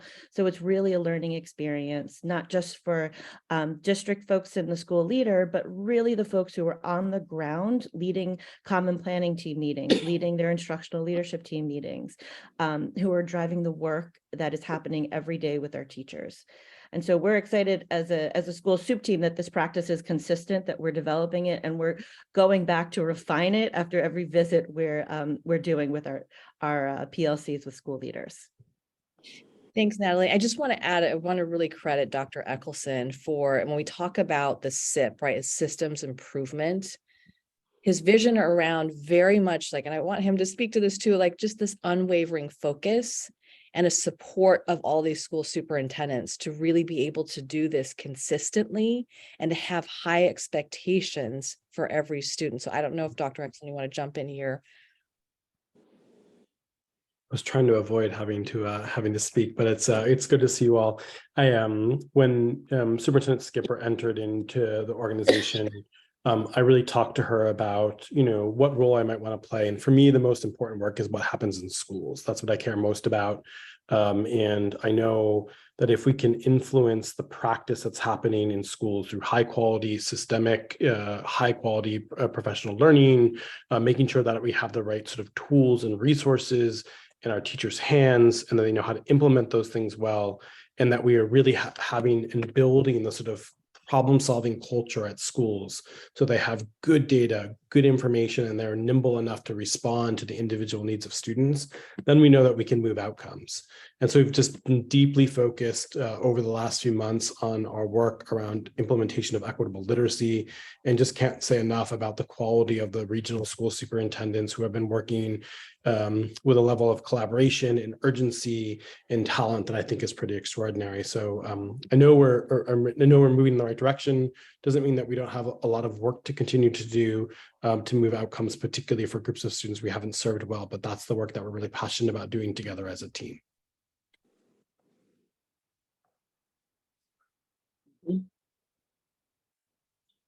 Thank you. Ms. LaPera? Thank you, Madam Chair, and thank you all for the work on the report. I know that one of our core goals centers around equitable literacy, and very much appreciate the work that's going into addressing some of the historical disparities there. I'm curious to understand, especially, I know the superintendent mentioned like we have a STEAM week coming up. Where are we with math as it relates to bringing in additional resources? I'm a parent of a third grader. I get to see what the homework looks like and what the classwork looks like every single day. And I can also say that as much as we love our school, we're doing additional math pieces outside of school because the rigor is not necessarily there. And so what does our math look like so that our students aren't lagging behind? And then how are we also, an additional question, how are we also supporting our educators in the classroom around differentiating instruction to ensure that we are catching students up and that we're also still progressing with those that are ready to move on? Thank you so much for that question. I know that math sometimes is a question when we talk about equitable literacy. And I do want to say, while there is a focus, especially on the ELA foundational literacy side of the work, the other things that I mentioned about grade level tasks and being able to read and write, that also applies to math and other content areas. And in fact, tomorrow at our high schools, the school superintendents are going to focus on math tasks tomorrow through the equitable literacy work, because there's still the skills of reading and writing, listening, speaking, thinking that are required for math.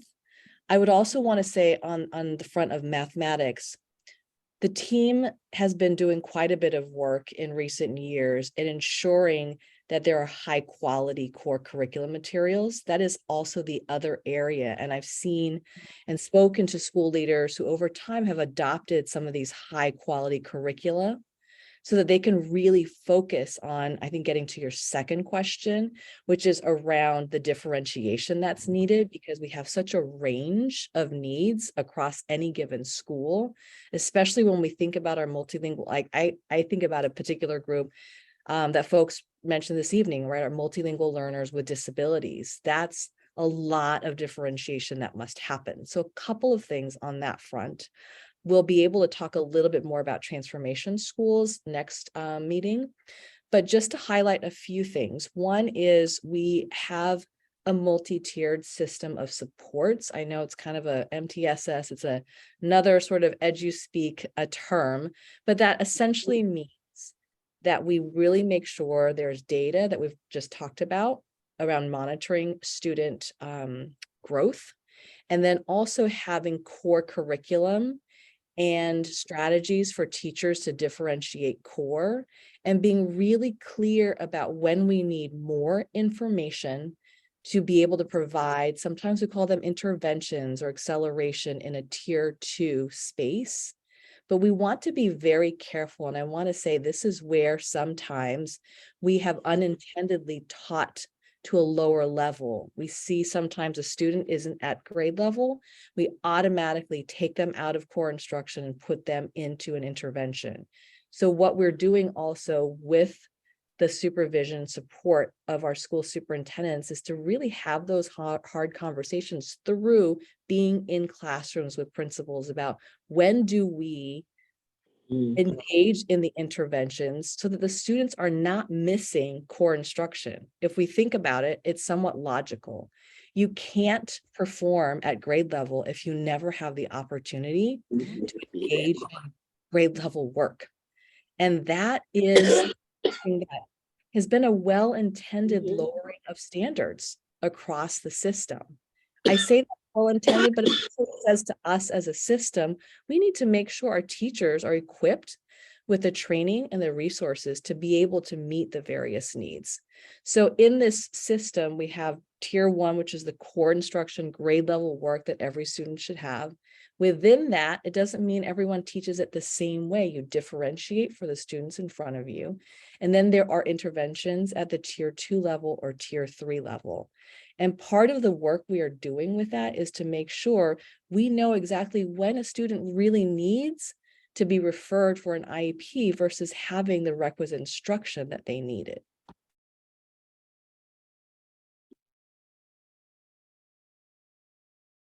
Thank you for that.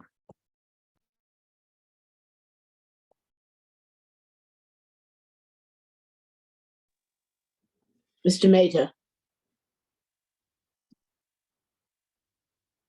Yeah, I just have a little concerns about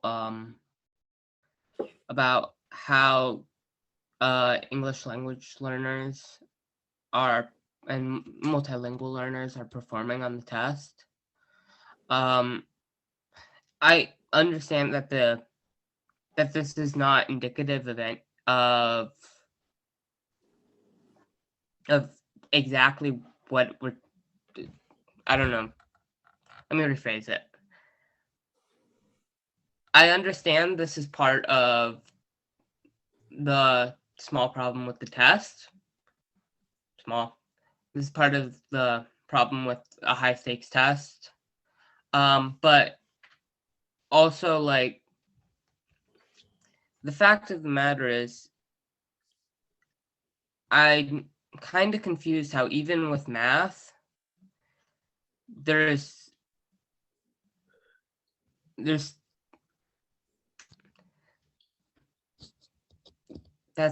still like pretty high unsuccessful grades, especially with early English language learning. So I think I'm just complaining about the test. Never mind. No, you're okay. Yes. Thank you. Thanks, Yes. Mr. Mehta, for that comment. I think I understand where you're going, and that's one of the reasons why we highlighted it in the presentation. Obviously, English learners are one of the student groups that we want to follow and track and understand how we're servicing them and what that looks like in terms of academic achievement. And while we saw decreases from 2019 across all of our student groups, and we saw that consistent with English learners. That former English learner group is typically, once students become former English learners, we see them outperforming other student groups. And we did not see that here. And that is very concerning. And that is something that we are going to look into and focus on more. And so I really just appreciate you bringing that up and calling that out, because part of it's the test, but part of it might be how are we serving them now that we're back from the pandemic, and what more needs to be done. So thank you for that.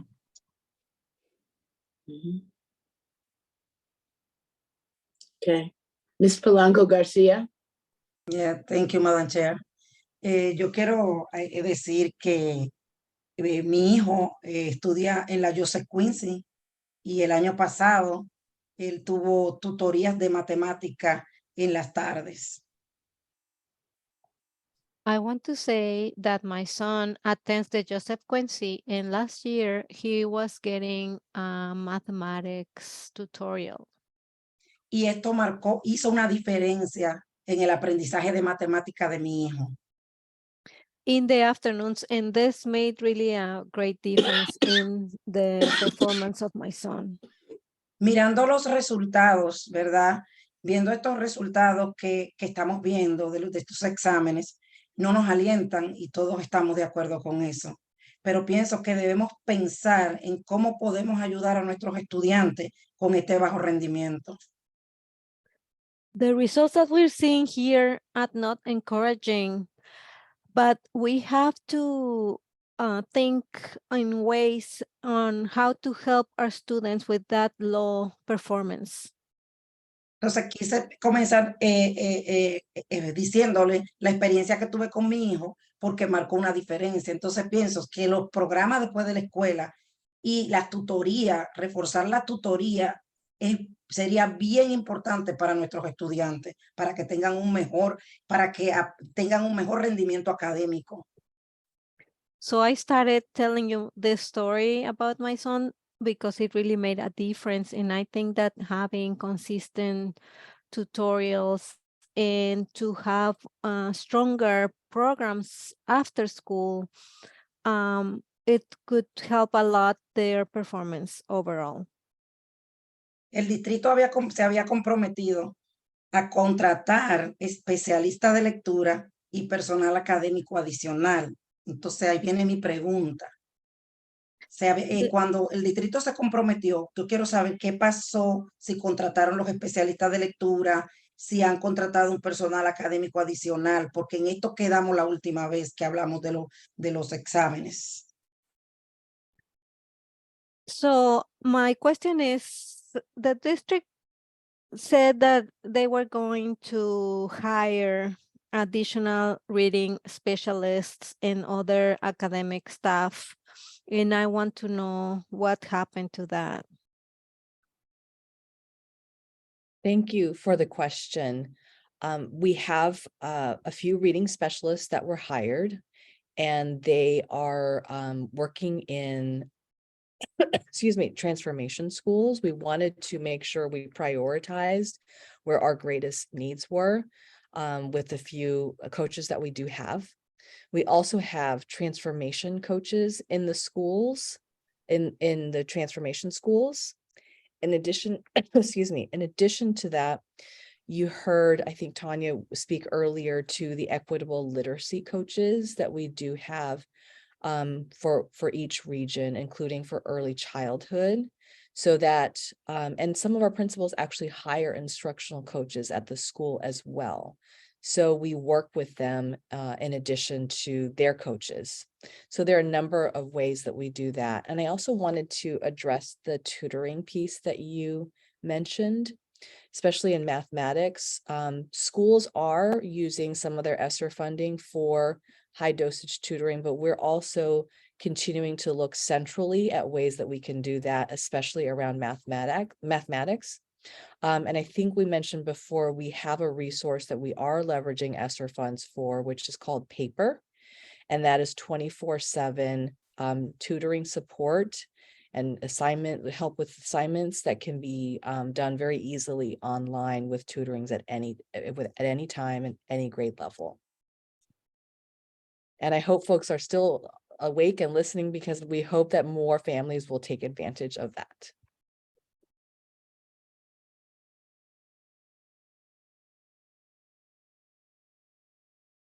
Thank you. Is Mr. Tron still with us? I'm not sure. Okay, thank you. Mr. O'Neill? Thank you, Madam Chair. I don't have any questions. I think this report is not surprising. It is a roadmap. It's if we follow it properly, it's a roadmap to where we need to put our attention. I appreciate the analysis already given and the questions raised, and even the comments just made right now about tutoring. I think that is an important piece. Also, it's a great way to use ESSER funding as well. And I think it's an important piece of the puzzle right now. But I appreciate the conversation to date. And this report clearly shows we have a lot of work to do, and our students suffered during the pandemic. Yeah. Thank you. Thank you. Yeah. Mr. Maida? Just a quick question. I know the date could get pushed back, but do you guys have the idea for the date when students will get the results? Thank you for that question. So sorry, I don't have the dates right in front of me, but what I can tell you is we are receiving the results from DESE like kind of as we speak, and we have two approaches that we're using to get the results out to families. For every family that we have a registered email address in Aspen, they will receive an electronic report, and that will be out about 3 weeks from when we receive it at the district. And so we're hoping by the end of the month, early November, we'll be able to get those emails out to families. We've been doing the email delivery since the pandemic, so this is going to be our 3rd year doing it, and we've received a lot of engagement from families who are opening it, asking questions about kind of like what the assessment means, what performance looks like. We are also making an investment this year as well beyond the electronic delivery. We are delivering hard copy to all families as well, and that'll come out a little bit later just because paper delivery is a little bit slower. So families should receive a hard copy, and then if they have an email address with us, they'll also receive that email copy a little bit sooner. And so email in about 3 or so weeks, we're thinking like end of October, early November, and then paper copies a few weeks after that. And we strongly encourage families to update their contact information in Aspen so you get information. Yeah, thank you. I have a question. I know that we look at the data from year to year about performance.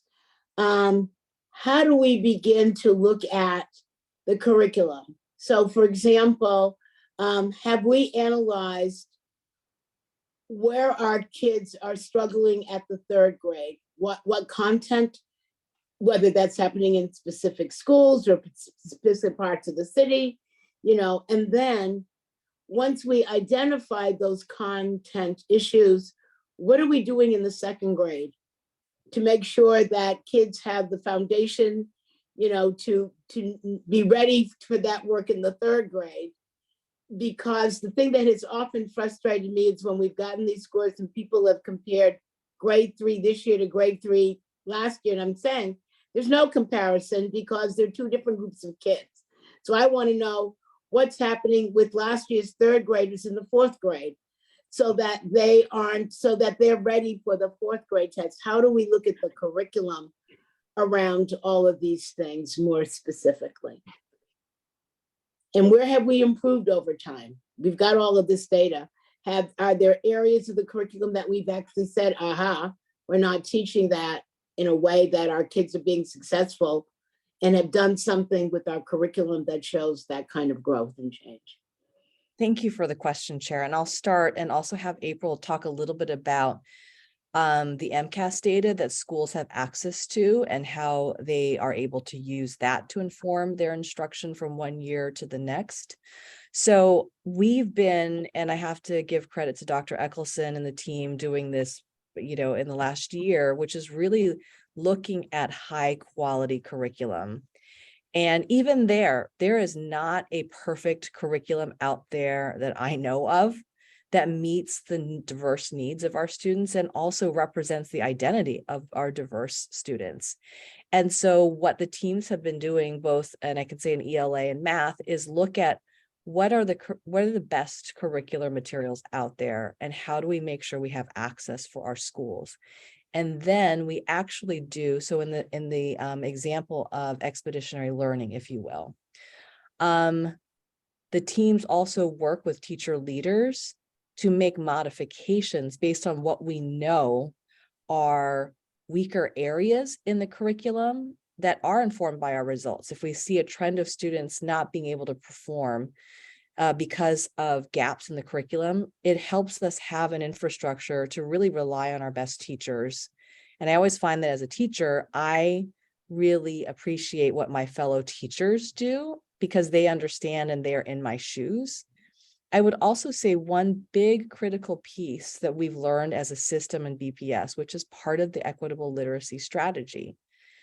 We know, and this is happening nationwide, the ways in which we have taught reading and writing and not having kids have access to grade level texts and equip them with the skills and knowledge from explicit literacy, foundational literacy skills it has been a huge cost for our students and their performance because they didn't have the basic foundational skills that they needed to be able to read and write. So it's by no surprise as you go from early grades into middle grades that we're not seeing the kind of acceleration that we should. So I would also say our early childhood team has also done quite a bit of revision to the focus curriculum to ensure that there is explicit and systematic phonics and phonemic awareness and information that can be actionable right away. They don't even have to wait for a window for assessing. If they notice a student needs more information, then we are able to do that. And so a lot of the coaches have also been focused on making sure that teachers are able to understand how to implement that with full fidelity in the way it's written, especially in the area of foundational literacy. It really needs to be done in sequential and explicit ways. And part of what we've been doing is also helping teachers gain some ground, because in some ways, especially with the little ones, we have to do 1.5 years in 1 year. So it means we have to actually augment some of the curriculum and the pacing of it so that there's more dosage of foundational literacy being taught. So those are just some highlights of how we have looked at what we've had in our practice, what we've seen with students, and made adjustments. Thank you. Thank you for that. Is it okay if I add on? Yes, please do. Okay, so once the MCAS assessment is administered in the spring, now that it's mainly a computer-based test, the state is able to provide back to us item level results, kind of like on an ongoing basis throughout the spring and summer before we have final results. Part of the reason for that is so that we're able to use it for instructional purposes. What we did this year, we had an MCAS dashboard that was available to all teachers, especially all teachers who are, teaching in these tested grades. And what they were able to see is for ELA and for math and for science, what their classroom level, item level results were. So they could see for a given item, what standard it was aligned to, the item description. There was a link to the actual item, so they could see like what the text of the item was, what the right answer was, and they could see for their class what the average score was, what that compared to BPS's average score, and how that also compared to the state's average score. So they had access to that, and I think starting in May when we started to get results back from DESE. And then what we were able to do over the summer is we were able to add in for the teacher level. So they were able to see both how did my SY 21-22 students perform. So the students that I had last year at the end of the year when they tested, how did they perform on the test? But then when we started this year, we were able to map it to their SY 22-23 classrooms. So they could see for my current students who are sitting in front of me, how did they perform last year? What was their performance on standards and certain items? Like what might they not have gotten in the previous year? We've been using our AIM inquiry managers within ODA to support schools and like their instructional leadership team and some of their teacher teams to understand how to look at this data, how to target high leverage items and standards that can help move students forward. And we've also been hosting webinars more broadly for all schools and teachers so that they could understand how to use this dashboard, how to use the data, and how to think about augmenting curriculum and instruction based on these results. Yeah. Our science scores appear to be quite low. And I guess the question is more there around the curriculum and the experiences, as well as the training experience of teachers. What's happening on that front? Yes, so we certainly are not content with the science scores either.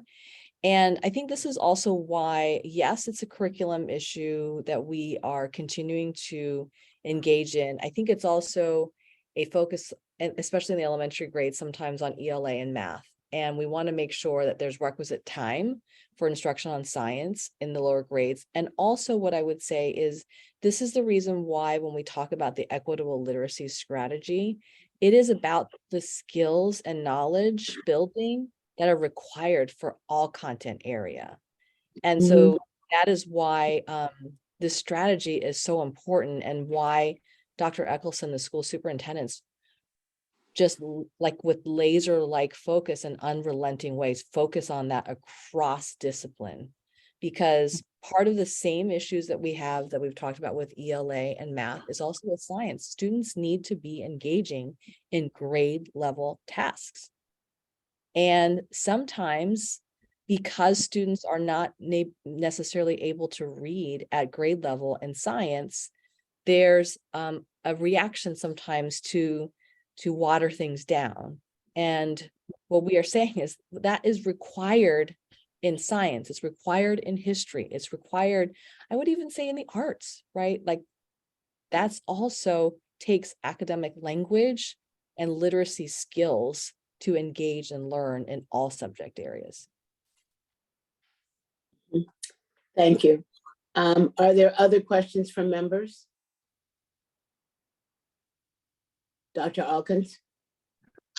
Yes, just want to actually thank you for the last question, Chair, in relation to science. So I would sort of add on that in addition to understanding sort of the language of STEM, that one of the things, as I was looking at the expenditure chart on slide 23, was looking for expenditures directly related to developing informal STEM experiences for students.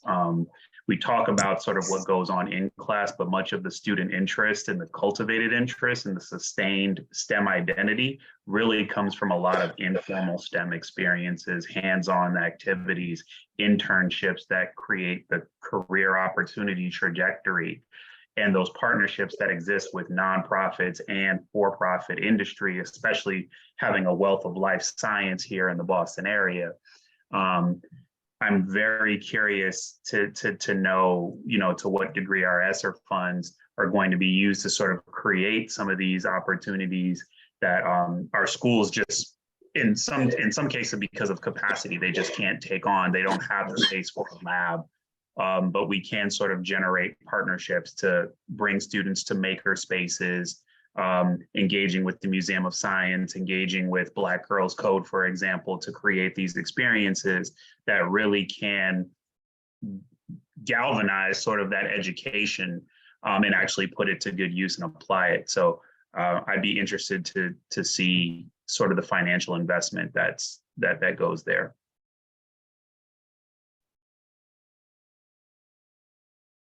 Wasn't necessarily a question, it was more of a comment for later time to discuss and to delve into, but yes.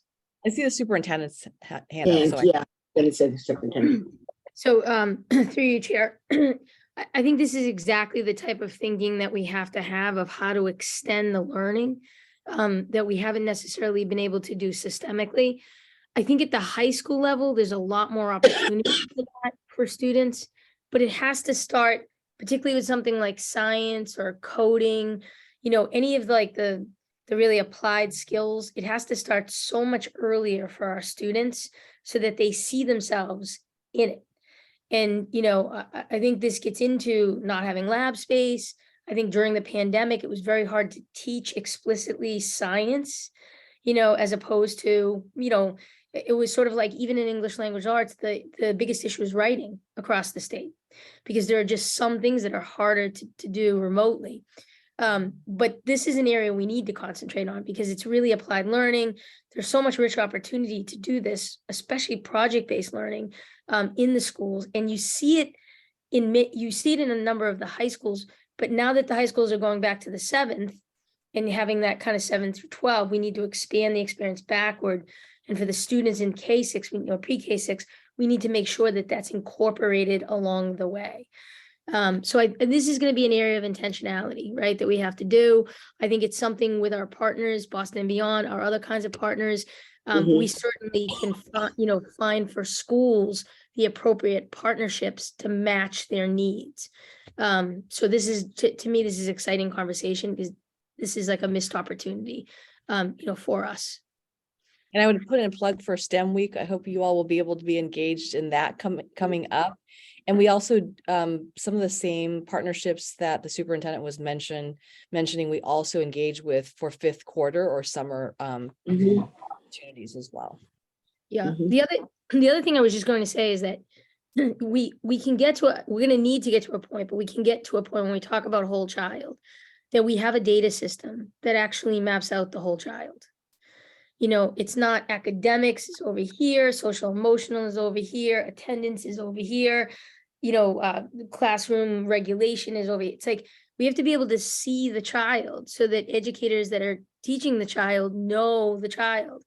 And so finding a way to integrate the data systems so that in a school, you can see the supports the student needs from all lenses and be able to actually develop, shockingly, an individual success plan for every student. That's where we need to get to. So there'll be more to come on that. Get some basics down first, but that's like where I think directionally we need to eventually go. Yeah. Are there other questions before we move on? I have one last question, and I'm picking up on something that Ms. LaPera said around her going outside of the district to get extra math support for a child for not feeling that our curriculum is rigorous and not.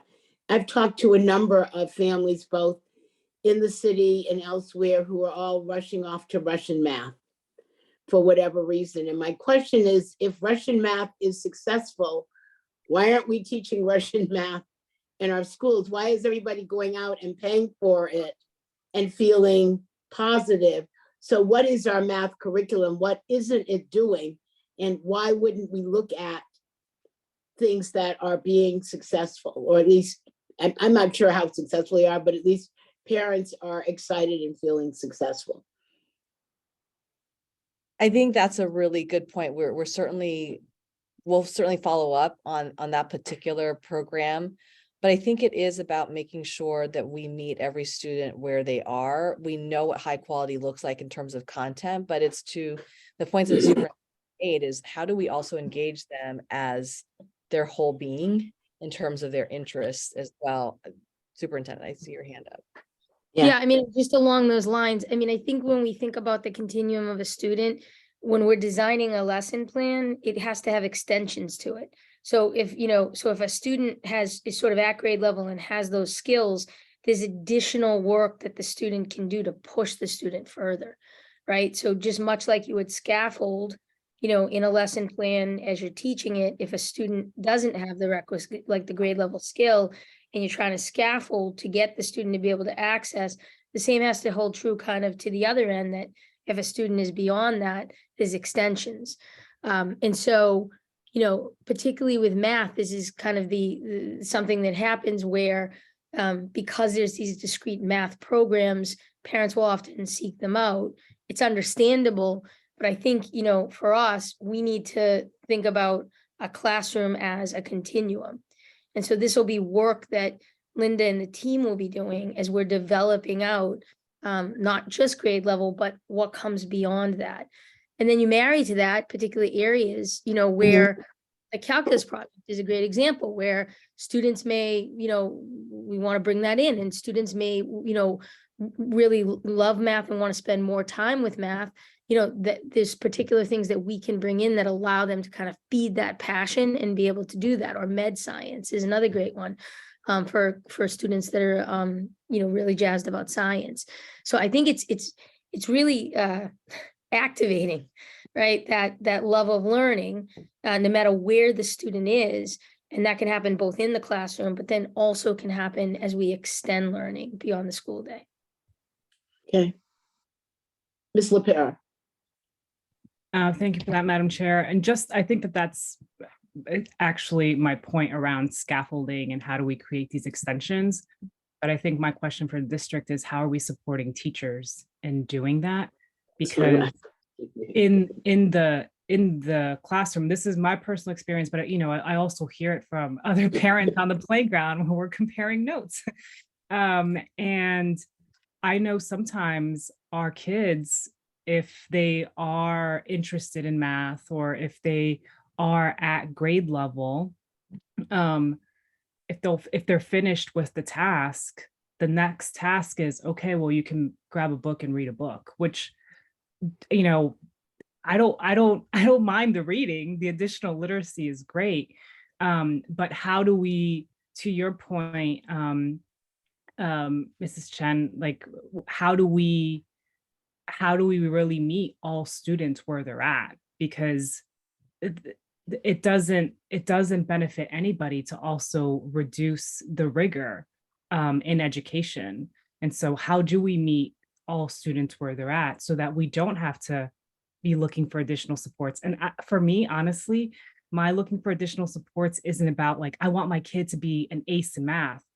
My looking for additional supports is I don't want my kid to get bored. I don't want my kid to get bored. And that's the feedback that I get. Mom, I'm so bored in my math class. And when I tell my teacher, I just get told to read a book, right? Like, and again, not just individual to my particular student, but this is also what I hear from the families in my neighborhood or the people that I'm engaging with at dance or at soccer or on a playground. So some of what we're doing is we have some coaches that are focusing on that acceleration piece and enrichment piece, because it's not just about, okay, you're finished and now you go do something else. It's being able to, and I think that's what we want to actually do, is restructure learning for every student, right? Because then there are multiple entry points in terms of project-based learning. And then there's a relevance to students as to why am I learning this math and how does it apply to something that I could do? And so those are the things that we're doing. We have some coaches who are focused on that work, but we definitely need to expand it beyond. And I think sometimes when we look at the numbers from the MCAS, we tend to want to say, oh, we've got all this catching up to do. But in fact, if you start at a high level that's highly engaging and relevant to students, they rise to that occasion when we create, and those opportunities are also because we know who our students are beyond just the numbers, but their interests. So I appreciate the push to do more of that work, because it is very much needed. Mr. Cardet Fernandez. I just want to circle back, and I know we're probably running close to time on this, so I want to be mindful of that. But I want to circle back to the assessment conversation we're having. I guess two things. One is there's so much stuff here that we talked about tonight.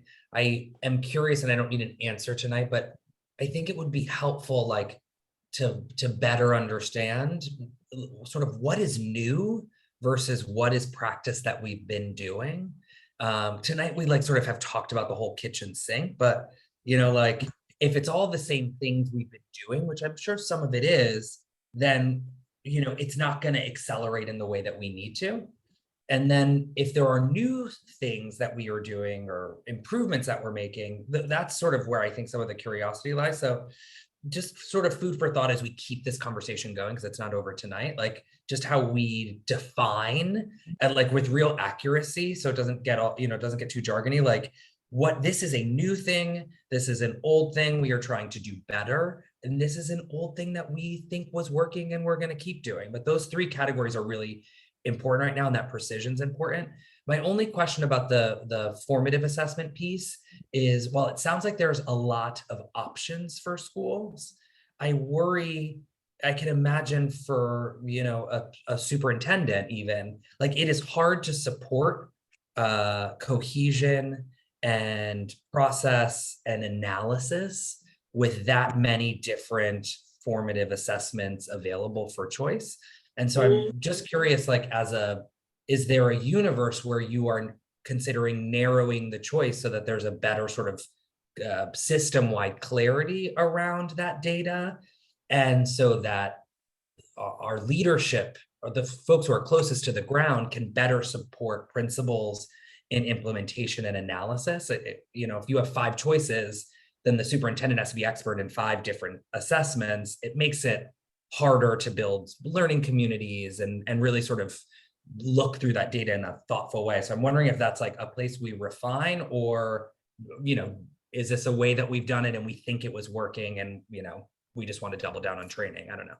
Well, on the assessment piece, we do use MAP across the board. So that is something, and that's why in the PLCs, when the principals are meeting with the superintendents, we are focused on that. Totally that you're talking about. It's consistent. You can do training around that and implications, even if curricular options vary a bit, and there's actually less variability in curriculum than there used to be. I do want to say, I know it's a longer conversation, but one quick example of something that I would say that we're doing differently is around literacy, especially in early literacy, because we are a district that did a lot of work around guided reading and level texts and not really having sufficient opportunities during the course of a day for students to read at grade level. I think that's one piece. And then the other piece in relationship to that is just evidence-based foundational literacy. That was something that was not firmly in place. I think there was a bit of touching upon it, but really that is something that we've doubled down on, and that is a difference. And there's been training for it too. We're not completely there yet. I don't want to paint a picture where, hey, we figured it out and we did this, but that is a very concrete examples of some things that are changing. Thank you. Ms. Clarkson, I saw you had your hand raised. Yeah, I guess I just wanted to say that is my volume better? Great. I appreciate those questions, Mr. Cardet Hernandez. And you're right, some of these things are new, some of these things are old and maybe working. As you know, when you put in a system, a lot of times it's, training on the system, then training the adult on how to use the system for improvement. And then it's waiting to see improvements. And so I would say, like with our MAP rollout, we're kind of in the place where, we know how to use the MAP. We've gotten sufficient buy-in across the district to use it. And so now it's using it and really targeting the interventions and instructions based on that. The FAST Bridge, I mentioned it because it is new. It is a targeted way for us to get diagnostic information and understand where do we need real immediate intervention for these students. And so that is investment that we're hoping does work, but is a need that we saw that wasn't in our portfolio. We require very few of these tools. We have them available and offer them and support schools that might need them. And so it does sound like a lot, but it's because we have a diverse set of students and we need different tools depending on what the needs of those students are, especially coming back from the pandemic. And then the last thing that I wanted to say, your last question, I forget what your last question was. I apologize.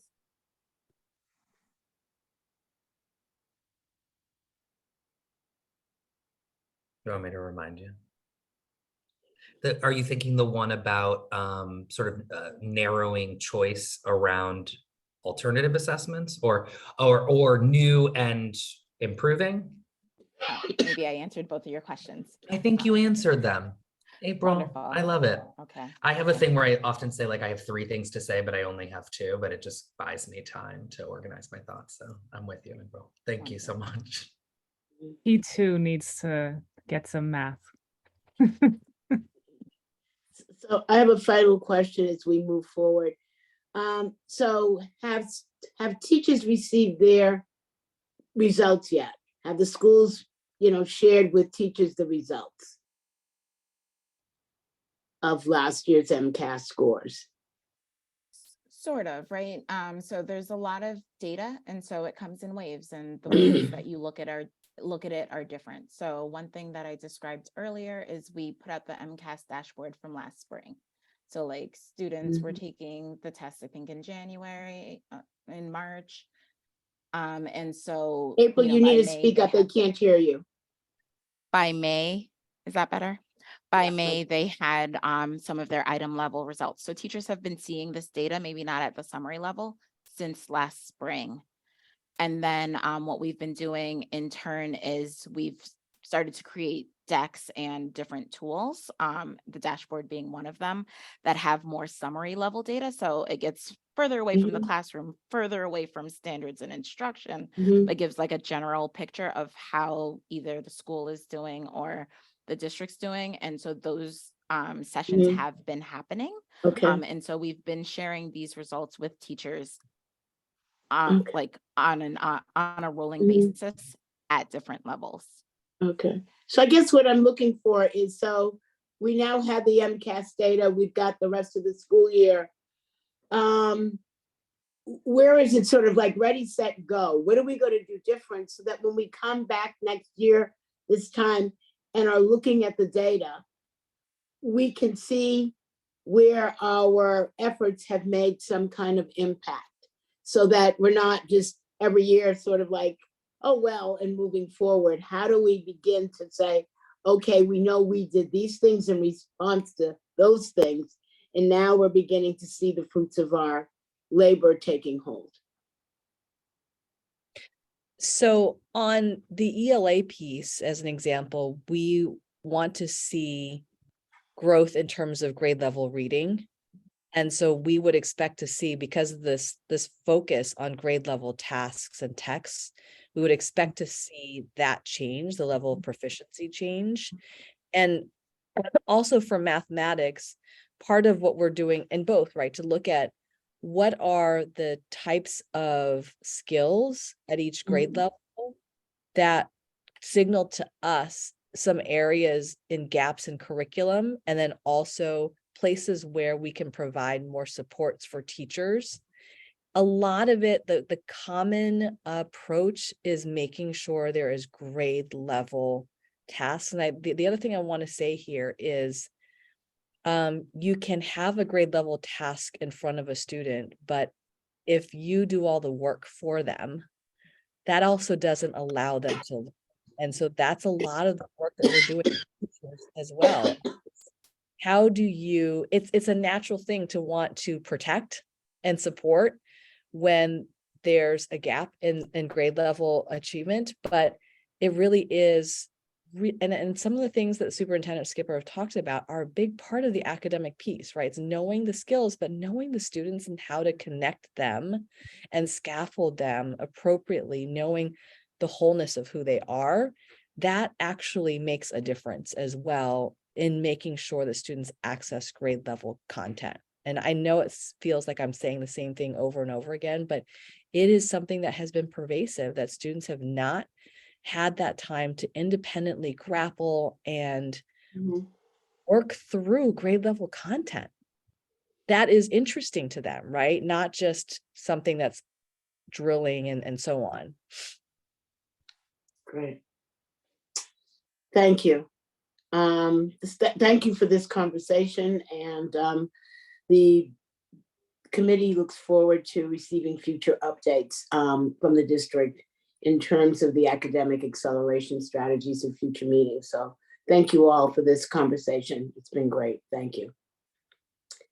Our next report is the Office of Multilingual and Multicultural Education Strategic Plan. I'll now turn it back over to Dr. Linda Chen, Senior Deputy Superintendent of Academics, and Farah Azaraj, Deputy Chief Academic Officer and Interim Assistant Superintendent of the Office of Multilingual and Multicultural Education, who will give the presentation. Thank you, Chair, and thank you once again for engaging us in this next conversation about our multilingual learners. I also want to take a moment to really extend our gratitude for all the stakeholders that were involved in giving us feedback. It's not a one and done either. We had to do things in a short period of time. And I really want to also give a tremendous shout out to Farah and her team for really taking the time to meaningfully engage folks in this process to give us feedback, because this is not something that we can do alone. And we know our parents, families, and communities know our students so well and best. So with that, I want to reiterate some of the things that the superintendent mentioned at the top of this meeting regarding this plan. This strategic plan is an affirmation of a district-wide commitment to our multilingual learners with and without disabilities. And there were some comments made earlier this evening from some of our stakeholders and leaders who gave us feedback. I want to also say, with our multilingual learners with disabilities, it is absolutely a joint responsibility of both the department, our Office of Multilingual and Multicultural Education, as well as our special education teams to ensure the success of all of our students. I also want to note that the importance of home language or native language instruction here. The research is very clear that that program, that type of programming and learning demonstrates the greatest size and effectiveness for our students that are multilingual learners. And I think at the same time, what's great about that is it also provides the identities and the rich mosaic that provides that affirmation of our students across the district. What Farah will now walk through is a robust presentation that helps inform you of not only our strategic plan, but importantly, how we landed on this that involved stakeholder feedback, centering on our students, the importance of bilingual education, and the complexities and the necessity of us as a district committing to making those significant investments, commitment, and resources, and the time to continuously partner and engage our families and communities. Those are all essential pieces of the plan. And then last but not least, I do want to also say, Farah will also talk a little bit about, importantly, the systems infrastructure through her reorganization of the Office of Multilingual and Multicultural Education to ensure that we are positioned for success through this strategic plan. So we obviously have a lot of work to do together, and this is a huge and important big first step. I'm going to turn now over to Farah. Thank you, Dr. Chen. Good evening, Madam Chair, school committee members. Thank you for having me. I'm Farah Asaraj, again, serving as the interim assistant superintendent for the Office of Multilingual and Multicultural Education. This is the first time that we are presenting to school committee under our new name. There have been quite significant changes, so excited to share our vision of the new office, as well as our vision for multilingual learners. Our purpose for the primary goal for the strategic plan as outlined, in addition to our priorities and feedback, impact, and next steps. I want to also just front load that I apologize for the lateness of this evening, in addition to the content that has sort of been condensed from 42 pages of a plan into 20 slides. There is a lot of dense information that is part of the plan, part of the process of planning programs for English learner education. And so I also just want to offer that I am more than happy and willing to meet with individual school committee members to really do a thorough walkthrough of the plan itself, as I know that our time tonight is short, and again, 20 slides is probably insufficient. So as the superintendent mentioned earlier, and as well as Dr. Chen, our vision is really towards our office in addition to a district shift. So previously the Office of English Learners, and that term English learners really sort of denotes that the primary goal for our bilingual and or multilingual learner students is to acquire and learn English. While that is important, clearly it was important for my family and my education as an immigrant arriving here and learning English as my fourth language, it is also important to recognize that we want to ensure that we move towards the preservation, maintenance, and acquisition of native languages of our students and communities. That is our essential mission in our new office, and the vision towards our students feeling a sense of belonging, joyful learning in a multicultural learning environment, and that they also have the opportunity to be academically proficient in at least 2 or more languages and to graduate with the Massachusetts State Seal of Biliteracy. I also want to acknowledge that we have students who arrive with 3 languages, with Indigenous languages, with spoken languages, academic languages, And we have to do a better job of really understanding the language capacity of our students and their backgrounds, as well as creating those pipelines and opportunities towards the Massachusetts State Seal of Biliteracy. That is an opportunity based on the Look Act that was implemented in 2017 for students to graduate with a seal on their high school transcript upon graduation and meeting the language proficiency requirements, as well as all of the other graduation requirements. But essentially, graduating with that seal assures them greater access to colleges, in addition to some colleges that are offering free credit and especially credit towards their undergraduate degree and/or associate's degree. It is also important to recognize that in a global market and economy, that being bilingual and/or having the Mass State Seal of Biliteracy is a huge asset in terms of a college and career pathway overall. So who are our multilingual learner students? So this is based on our snapshot data of enrollment from our September 23rd data. So it is evolving as this time of year stabilizes after October in terms of the overall district enrollment. But essentially, our multilingual learners are 31% of the overall student population in the district, and our former multilingual learners are 14%. English learner language, or that term in particular, is synonymous with multilingual learners. By state definition, they are also adopting and moving towards that language of multilingual learners to really recognize and honor the multiple languages, and that sort of encompasses the bilingual assets of students. So state and, federal definition. Federal definition is still at limited English proficient.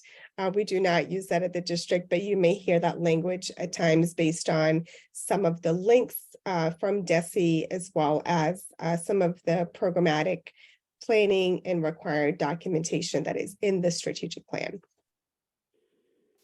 So clearly we have our multilingual learners who have been identified, but there is even a greater percentage of students overall at the district who also have multiple languages, who may have acquired enough English to not have tested in based on our home languages survey and initial assessment as a multilingual learner. Now, our students are identified also by English language development levels, that is when they enter the district, as well as through the Access annual assessment. That is a requirement for every multilingual learner, in addition to obviously MCAS in grades 3 to 8 in 10th grade. Every multilingual learner participates in the Access assessment annually from kindergarten to 12th grade. So we do use that Access information to designate ELD English language development levels. We have had an increase of English language development levels 1 to 3. In this past year of about 1,000 students. We've also had an increase of SLIFE. Those are students with limited interrupted formal education. Those are students who may have had very low level of schooling or native language schooling in their home country. And so they did not necessarily acquire enough of their own native language skills to be able to sort of transfer into our general programming or our state SCI sheltered English immersion programming. So they are mostly designated at ELD 1 to 2. Our ELD 5 students, we have seen an increase of students who have met the state criteria to exit out of English learner services and programming. And so those students are those students who become former English learners, otherwise former multilingual learners. Those students are then monitored for a 4-year period from in the district. We have over many languages, actually over 80 languages. I think that number sort of fluctuates depending on the year. However, our greatest percentage of language speakers still continue to be Spanish at around 80% of multilingual learners. And this data is also encompassing our former multilingual learner students.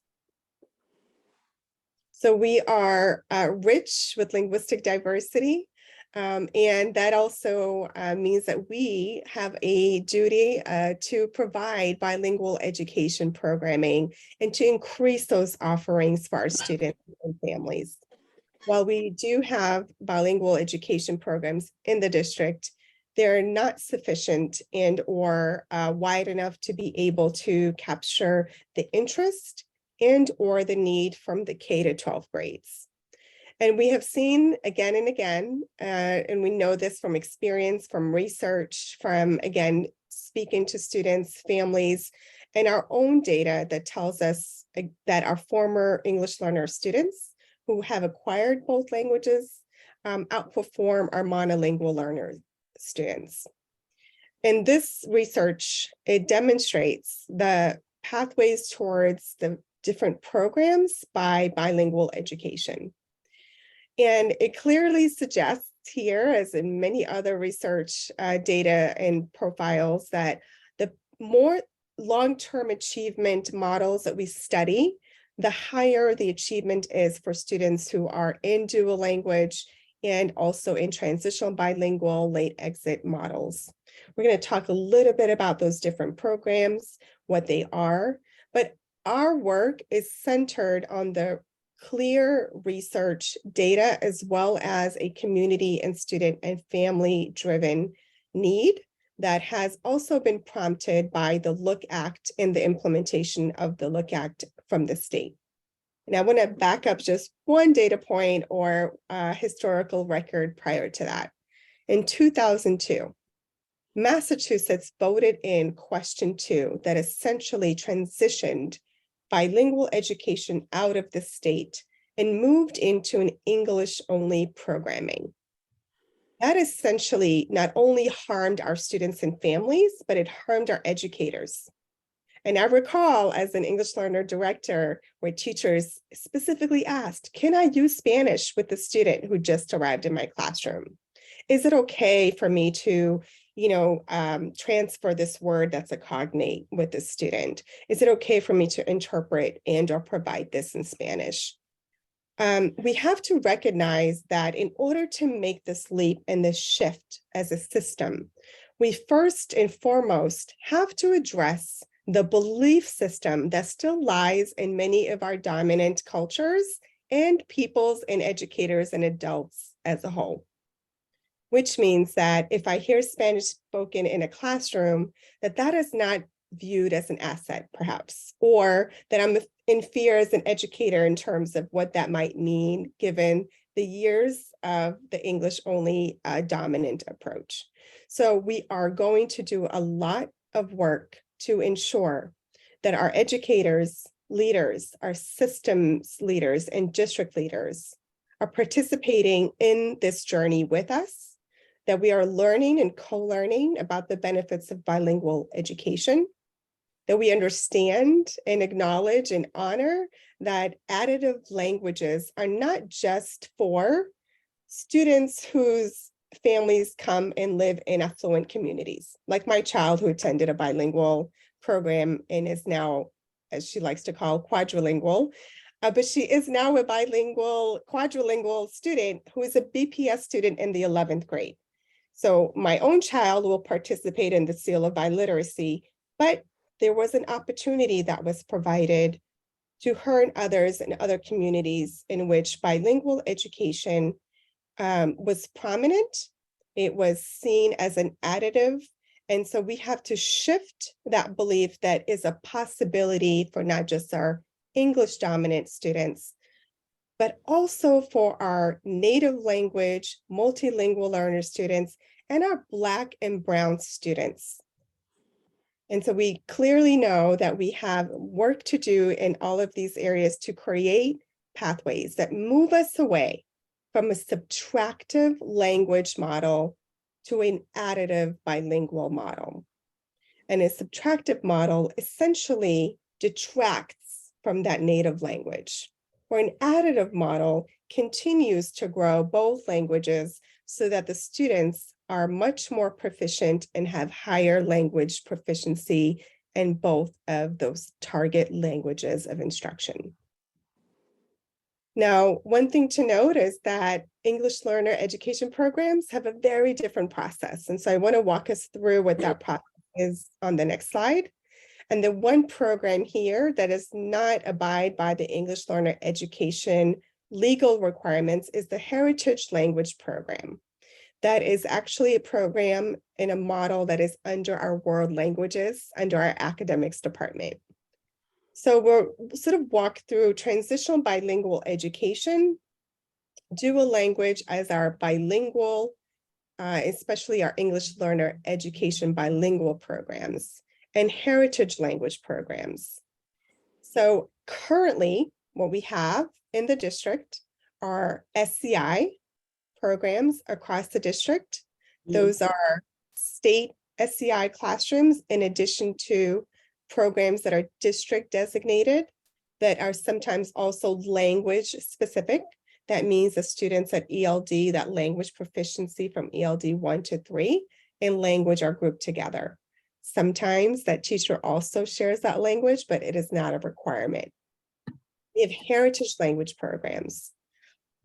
Those are particularly important for, let's say, a 9th grade student whose family is Spanish speaking, but they did not learn to read and write in Spanish. And so these opportunities to create pathways in which students can then learn academic language in their native language that is connected to their heritage is crucial. The other option is a transitional bilingual education program.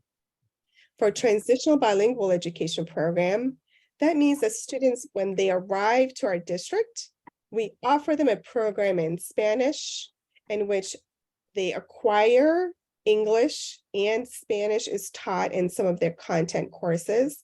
But the more that they acquire that English, the less of that native language in content courses they participate in.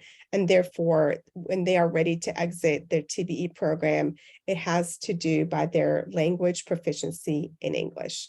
So again, the more English proficiency, the less native language courses and content in the transitional bilingual education program. And lastly, dual language education. This model that we have in the district is a two-way language model, two-way immersion. So that means that you have English dominant students and the other language speakers, and they both learn both languages. So it can be that it's a 50-50% model, so that students are learning 50% in Spanish, 50% in English, but essentially it does require both English dominant and multilingual learners with that dominant language, such as Spanish, to both be educated in that program. That is the one side of the additive language programming that we want to move towards. And again, this is the primary focus for the new shift towards our programming, our office in the district, and increasing bilingual education programs. Now, we also want to acknowledge that the path to getting there is quite a process, and that there are particular regulations and metrics and timelines that we have to meet. And so we are planning backwards, right, from those timelines, and the implementation of the 3-year plan assures us that if this first year, we are preparing our district and our schools for readiness to be able to explore options in terms of programs, again, between heritage language, transitional bilingual education, and dual language education, that schools will then be better prepared to engage their school communities. And it is really crucial that school communities are made up of families, and those communities are made up also of staff, and that it is a process that is driven through equity and all of the voices and stakeholders as part of that school community. And moving towards preparing for the school site council vote, which is also another required aspect, as well as our district English language acquisition council. That is our DLAC group. That is a DESE committee that has been established, and it is also a requirement for any programming that our DLAC committee is involved for any new EL programs. So once that process moves forward, there is a clear proposal that is outlined by Department of Education for any new programs that has to be submitted by January 1st of every school year. In addition to that, we are also under the Department of Justice and the Office of Civil Rights, as many of you know, for many years. And so they also review all of our programming, and that requirement is also in a particular timeline after we receive the DESE approval. So if, for example, we have a program that is voted on by the school site council and the DLAC has reviewed and has approved, we will move forward with a proposal to the Department of Education by January 1st. There is a 90-day window in which Department of Education will return with a response of yay, nay, or you have to make adjustments. And then once that final plan is approved, that will move into then the Department of Justice approval. So all of this happens within that year 2. And then we transition into final schools that have been selected, approved for programming, then to transition to school choice, parent choice, assignment, again, implementation planning for grade level, teacher capacity, language of teachers, and implementation from probable org, budget hearings, and so forth. Any teacher, I should say, that is impacted through our Boston Teachers Union contract has to be notified by March 1st. And so again, this is a sort of a quick snapshot on the strategic plan. I've outlined all of these steps through our district and school readiness for the 3 years. But I think this has been one that we've received a lot of feedback that it just wasn't as clear in the process from the district. So we want to make sure that we sort of go through this timeline so you understand that we are moving as aggressively as we can, but it is also about the intentionality and the planning of the implementation of the plan and these steps. We're going to move into our strategic priorities. And so we do have, again, a process of engagement. I want to also acknowledge that we have started this process of advocacy, myself involved in the English Learner Task Force when I was a member for a few years now. And so I think that this is a tribute to many voices, advocacy, in addition to really ensuring that it is student and community driven. We have been engaging with the English Learner Task Force throughout this past year on investments, aligning the objectives, ensuring that we also develop the infrastructure internally in our office, and grounding the research and aligning to the Look Act overall.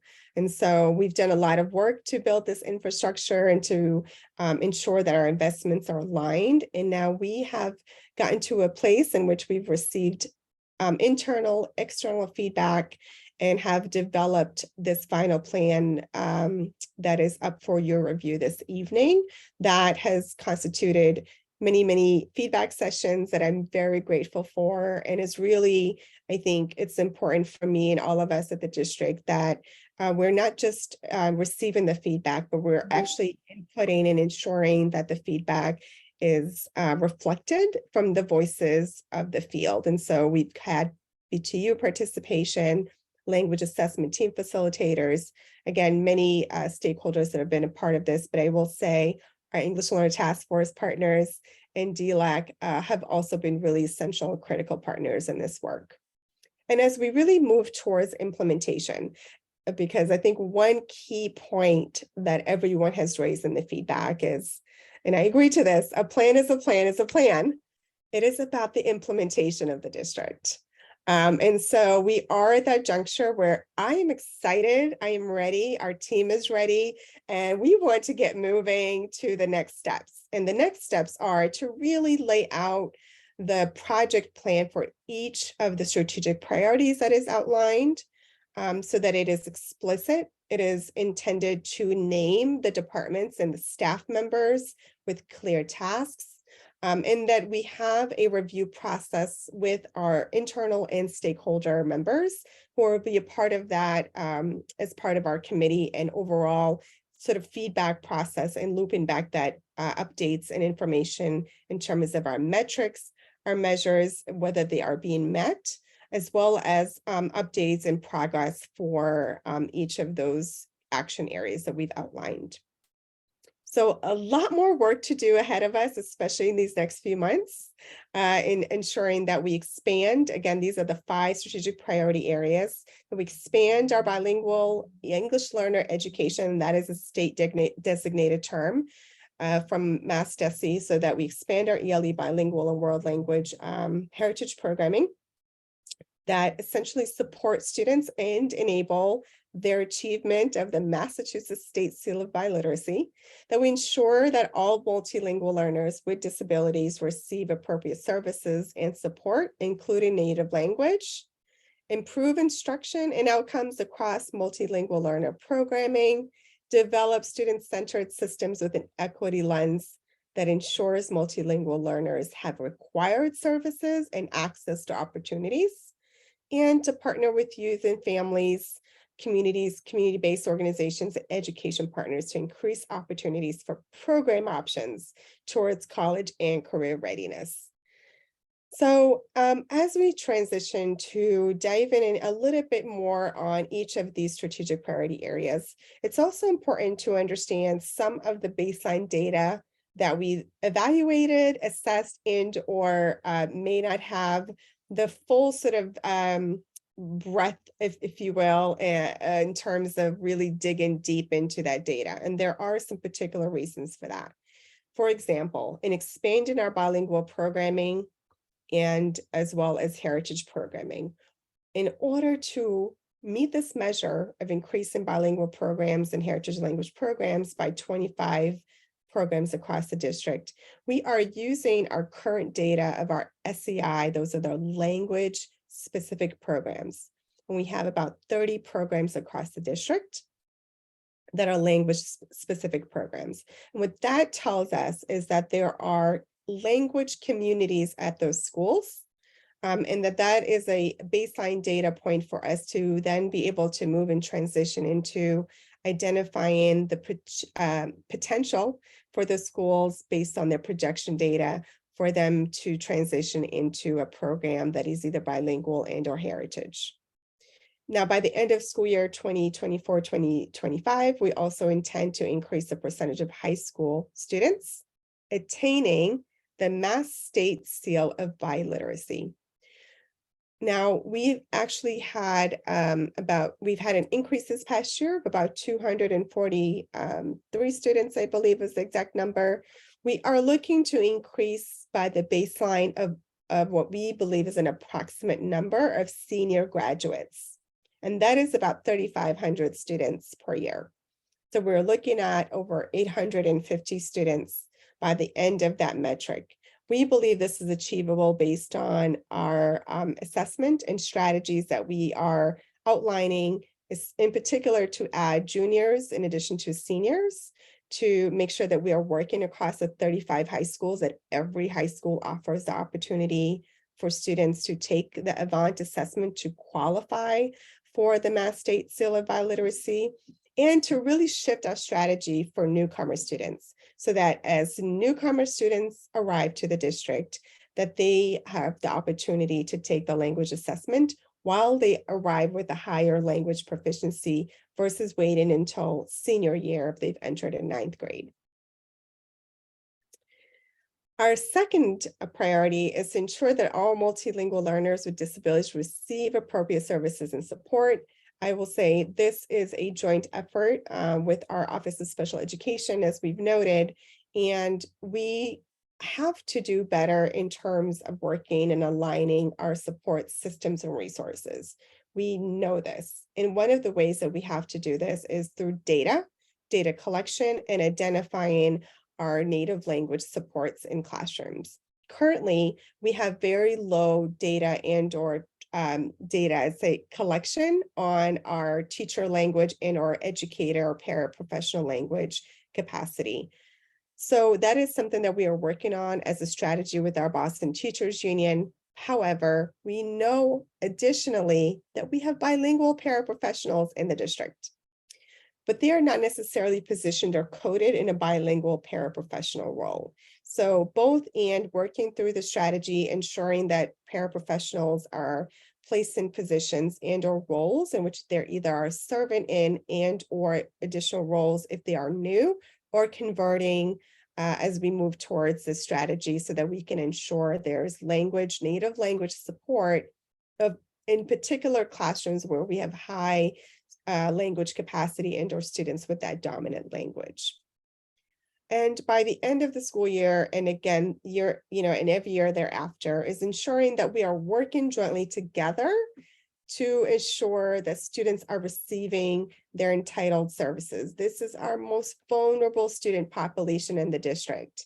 And we know that we have to work closely together to be able to make the shift towards students receiving both their special education services and their language services as required by law.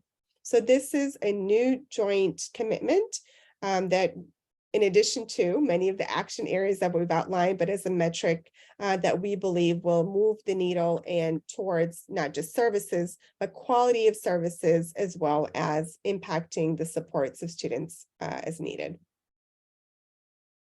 And our area for strategic priority number 3 is all around improving instruction and outcomes across multilingual learner programming. We know that we have a variety of programs, and as you know, the conversations earlier were taking place around MCAS and, for example, math and other metrics. We intend to ensure that we're using a district measure such as MAP that is already available for all students at ELD 1 to 5 and former ELs, to ensure that we are looking at their baseline to make sure that they are meeting or exceeding their individual growth goals. Because we know that the growth is going to be very different for an English learner at an English learner development level 1 versus a level 4. In addition, we are also looking at both reading and math. And this is really important as we sort of think about students on grade level and students above grade level. We have many students who also arrive to the district who are higher in particular skills or content. And so one of our key strategies around this is to also build out bilingual assessments so that we can also align the bilingual assessments with English to then assess where students' content and demonstration of knowledge is across those content. And moving across, this area, it's essential that we think about our language acquisition and development for students. And so every year we are measured by the state, as well as every student has measured in terms of access, which is their annual assessment that is required that they have to make. So based on our historical data on these previous years, we believe that increments of increasing by 5% will ensure that more students are not only targeted with instructional improvement, but also their individualized learning plan, which is a requirement by the state if a student has not met their progress on access. So in this area, we have much work to do with new curriculum materials, both for making sure that ELA has the scaffolds and supports to develop an ESL curriculum and adopting materials to also bilingual materials. And moving to our strategic priority 4, it is certainly centered all around our systems with an equity lens, where we can ensure multilingual learners have required services and access to opportunities. And by the Department of Justice requirement and the state agreement, we have to abide by the services for all students who are multilingual learners based on the English language development level. So I think we are, this is the threshold. At minimum, it is at 90% or above of instructional minutes. And that is because if a student is missing even just 5 minutes due to scheduling concern, that means that that student has not met that compliance metric. So there are some variables such as that, or a teacher on leave, or a newcomer student who just arrived today, for example, that might not necessarily be captured in the scheduling and services immediately at the district. And so that is the reason and the rationale for the metric at 90%, but we believe this is doable and this will move us towards eventually, hopefully within the next couple of years, transition out of the Department of Justice agreement. There are many more areas to this as well in terms of an equity audit, program evaluation, and so forth. I know our time is, so this is our last one, is to partner with youth, families, communities, and organizations to really ensure that we're increasing student engagement and opportunities for program options towards college and career readiness. This is a really critical one that I feel really strongly around. I think, hearing to the conversations again with the superintendent and others earlier, chronic absenteeism is at the root of many of our multilingual learners' dropout or retention and/or disengagement. And so it was important that we identify what is one of the root causes that is a significant barrier for student success for multilingual learners, in addition to graduation, and identifying different program options. I worked with SLIFE students and newcomer and high school students, and I've lost a lot of those students who've transitioned out because we didn't have a night program or we didn't have a GED, for example, as an option. And so we have to work across the city and with our city services and departments and our adult education. And I know that Superintendent Skipper is really, really keen on this area and is prioritizing this work for us as well across the district. And so this will certainly align to her priority and her goal. And it will certainly also mean that we have to work across our departments. So thank you to Brian and his data points where we see from what he shared with me, for example, our former English learners in comparison to our current multilingual learners, there is a 15% gap of chronic absenteeism from the end of last year, from based on last year's data. As of today, there is about an 8% gap. So we think that if we start to sort of move, towards identifying what are the supports in school to maintain students, to engage our multilingual learners, to engage our families early. And so I think adding to that, it's our youth. We have to have a different strategy in engaging our multilingual learner youth versus our parents of younger students, and ensuring that we maintain our students and that we provide the services and the supports. So this is also an area that is multi-layered in this in the plan, but this is the metric and the rationale for that percentage in that increase. And our impact, I know that we'll have much more, and these are sort of again related to our priorities that have been outlined. And I think that one of the biggest ones is to ensure that our students and families have bilingual and heritage options for programming, so that there are more opportunities for our students to become proficient in 2 or more languages. Obviously, providing that native language support for our multilingual learners with disabilities, especially as we think about severe disabilities and how important it is that our language connects to our emotions and our being, that students can then use their native language to be able to communicate.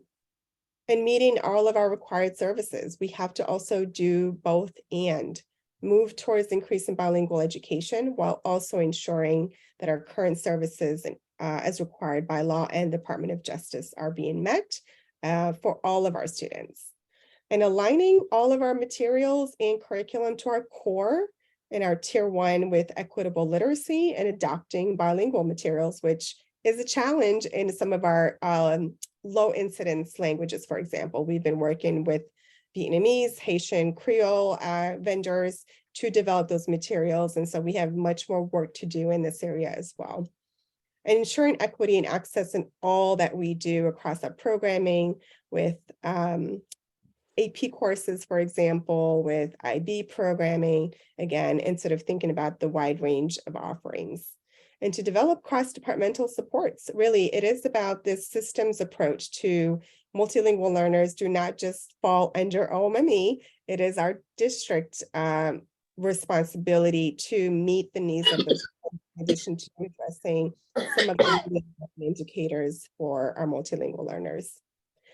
So while we have much work to do ahead of us, we're excited to join all of you, and that we know we will absolutely transition each of these areas into a project plan. There will be a committee for each of these plans that will be working on what are those updates, metrics, and quarterly check-ins. We're also contracting and finalizing a contract with an outside vendor who is also working with DESE on the transitional bilingual education and bilingual dual language programming. So they'll be working with us to develop a district bilingual leadership team that is essential to the work before we transition to the school readiness. We have to ensure that our district is prepared and that we are meeting all of the criteria within the district to transition to the next step in working with our schools. And more importantly, you know, we have to work with our school leaders. This is, I would say, in terms of the short timeline, as DESE obviously was heavily involved in the feedback, and this is a systemic improvement plan requirement. We had very little window of time to engage stakeholders, although I'm really happy that we've gotten through many stakeholders. I will say our most critical, essential are our school leaders, who are going to be tasked with, you know, how to sort of, you know, lead through this process when we get to this stage at the end of the school year. So we'll be working with our school leaders to make sure that outside of those who were able to engage with us through this process, that every school principal is aware of the plan, bilingual education and implementation, and that they feel supported and have their questions answered. And so there's a sign-up form. So if anyone is interested in joining any one of the committees on each of the strategic priorities, we also welcome that from our public and all of our stakeholders. And so again, I apologize for the time. I understand there's a lot of content. So I just I'm going to stop sharing and we'll open it up for questions.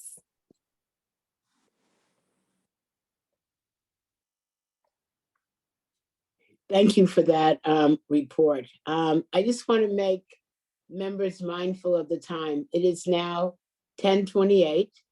I think we could have another 5 hours of discussion on this report.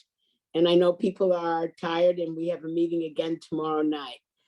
So I'm going to do a chair's prerogative tonight and say that I know that we're going to need to come back to this many, many, many, many times. So if you will indulge me, I think that we'll try to do just one round of questions, and then everybody will please write all of the questions that you have that you will not get answered in your 5 minutes tonight.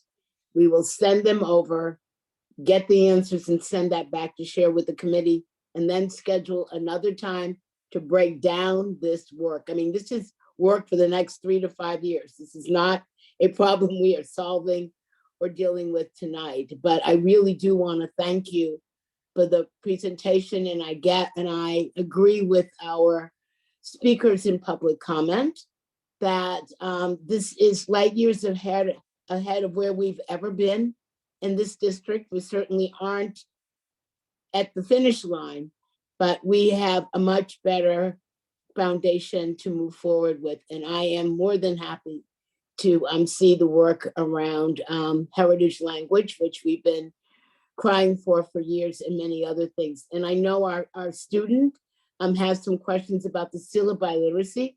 So I'm going to let him go first because it is 10:30 and I think he may need to go home and finish homework and get ready for something tomorrow morning. So I'm going to turn it over to you first, Diego. Well, I'm lucky in the fact that I don't think I have homework today. Okay. That's just my 10:30 brain getting to me. But yeah. Okay. Anyway, so what I was gonna ask about the syllabi literacy is I have a little confusion on like exactly who will get it, because the thing is there's so many bilingual students in BPS because there's people who grow up with both languages and are, by the time they start even early grades, they're fluent in both languages. And then there's also people who become former EL learners and are fluent in both languages at that time. And then there's also people who just decide to learn a language outside of school. So like exactly how about the process do you go about getting that seal of biliteracy? That's a great question, Diego. Thank you so much for asking that. We have an amazing partner, Julie Calderon, who leads our World Languages Department, the Academics Department. She is a one-person shop. And so we have been working very closely with her. And so the schools receive an invitation, the students receive an invitation that they share with the students. Now, if you have the speaking ability without the reading and writing, it will be hard to pass that test. And so there is a test that the students have to take. It's scheduled at the school or other sites. And then based on that test, you have to achieve at a high intermediate level. That's kind of, again, a little up there in terms of language proficiency. So you have to definitely have the literacy skills. So what we found is that we have many students who are speakers of the language. And this is why we have to also offer the literacy and the heritage language courses, as well as more opportunities for world language and bilingual languages.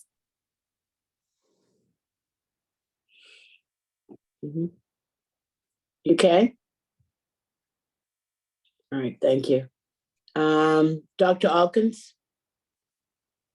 Yes, actually, I mean, I echo the sentiments of that I love the foundation that this starts here, particularly from an equity lens. I'm actually curious, very quick question around how you're engaging the Office of Human Capital also within your partnerships, particularly as we're talking about the engagement of paraprofessionals, but also, the recruitment of teachers who come with this expertise.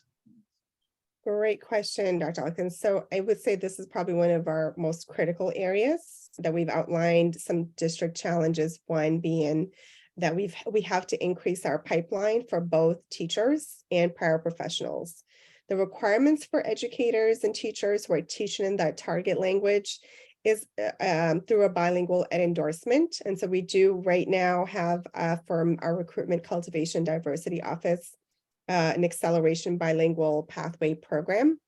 I partner with the Boston College, and they also have a program in which we provide the seats and pay for the program, which requires 4 courses, 75 hours of practicum. So there is certainly a need for increasing both the language capacity for some of our educators to become proficient to teach the language academically, which is different. So I, for example, could not teach my native language because I can speak it. I can't necessarily teach students to read and write in that language. So I would then have to acquire the language and then be able to meet the requirements per the state guidelines. So we're doing both. We're working, we have a team of new instructional coaches that they're also working to identify universities and colleges and working with Julie Calderon. She's offered some trainings for languages to be able to do some training in terms of higher language proficiency for educators who already acquire their listening and speaking, which would be obviously a huge benefit to us. And the other is on the endorsement in the licensure side. For the bilingual paras, there are less requirements there. So we're working also with the Office of Labor Relations and Office of Human Capital. So part of our next steps is around the bilingual policy for hiring. So currently we don't actually have one for example, I hired bilingual coaches, but we actually didn't have a system in place for how do we determine the language proficiency of the coaches or anyone in language with a language. So we have some work to do in terms of the bilingual policy and hiring to make sure that it's equitable and that the languages are available, because the cost by the state standard or test is about $260. For a teacher or someone who's going to come for an interview, they might not take that additional step to go and, pay $260 just to sit for an interview. So we definitely have some more work to do on all of those ends, and we'd be happy to provide an update that is part of this year's work. Thank you. Ms. LaPera? Thank you, Madam Chair. And I'm really going to try to keep it condensed. First of all, again, thank you for the work on this. It's incredibly exciting that this is the point where we're at. This is our starting point. So thank you so much for your work. I know that you've spent a lot of time and energy through this formal role and through your previous work on the task force as well. And so a couple of questions around the human capital piece. I'm glad to hear the recognition around the difference between being a speaker and then being bilingual, and also having the ability to instruct in that language. Those are two different things. And so I appreciate the pieces that you mentioned around this year, doing some work around the planning to think through the systems around the hiring and getting an understanding around proficiency, evaluating proficiency, et cetera. How are we thinking of really engaging with our current bilingual teachers who may, to your point earlier, who may be versed in the language, but haven't necessarily taught in that language? How are we thinking of really creating like that pipeline? So, I mean, I think this is just an emphasis on like, this is a really big thing and it falls apart without really having the staff capacity. And I think the part that gives me a little bit of anxiety, even though I'm also excited, is that we're all currently experiencing staffing shortages, and we're already experiencing difficulty in sourcing those qualities in educators. And so I'm just curious to, I'm curious to really spend more time on that particular piece because you've already answered part of it. I just wanted to make that statement. And then let me actually ask you another piece. I know that there's been a stated desire shift and necessary shift around increasing the bilingual education to really serve our multilingual learners with special needs. But as you and I both know, that doesn't currently effectively happen within our district. You either choose one or you choose the other. And those two worlds have not really worked well together, to the detriment of our students and families. And so how are we really looking at implementing that shift, knowing that that is even a gap within the schools that are doing bilingual education well? That's a phenomenal question. To your first question, just quickly, I think one of our strategies has to be a pipeline through our paraprofessionals. We have some tremendous talent with linguistic capital that we have not really developed towards a bilingual teaching pathway because we've not really increased or had those offerings in the past. And so we know that many of our bilingual paras would be and could be interested. So I think that's one, in addition to, again, that sort of linguistic support and the coaching that is part of the RCD, the Recruitment Cultivation Diversity Office, and their model is this ongoing support. But I also acknowledge that staffing shortages, especially within the ESL world, being what they are. So I think today we're, at 32 ESL vacancies, that is a concern. And so matching that again with the needs for bilingual staff is one that we share in terms of identifying, increased staffing capacity in general. I think that there is potential for how we think about our programming outside of programs for multilingual learners with disabilities if we really focused on the needs and services of students. And what I mean by that is as we move towards inclusion, that inclusion is not necessarily a program, but inclusive settings and practices are beneficial for all students. We also need to sort of shift the thinking and programming around multilingual learners. So some of our goals are to look at programs, but also services and settings to identify our multilingual learners with disabilities served in a semi sort of SCI with an inclusion model, right? And so we're looking at a couple of schools that have adopted that to learn from those schools and those programs.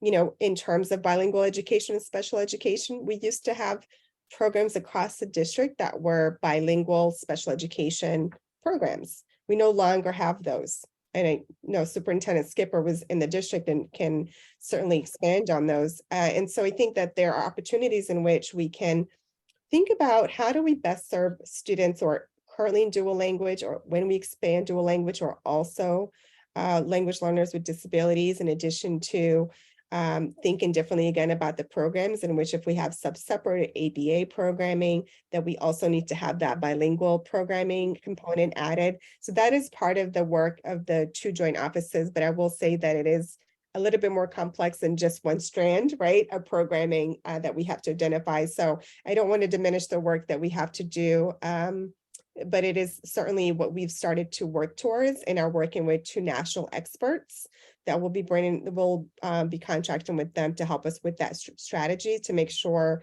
that we are learning from not just experts, but they have worked with districts, urban districts who have done this in bilingual education and implementation of programming and training, so that we have support.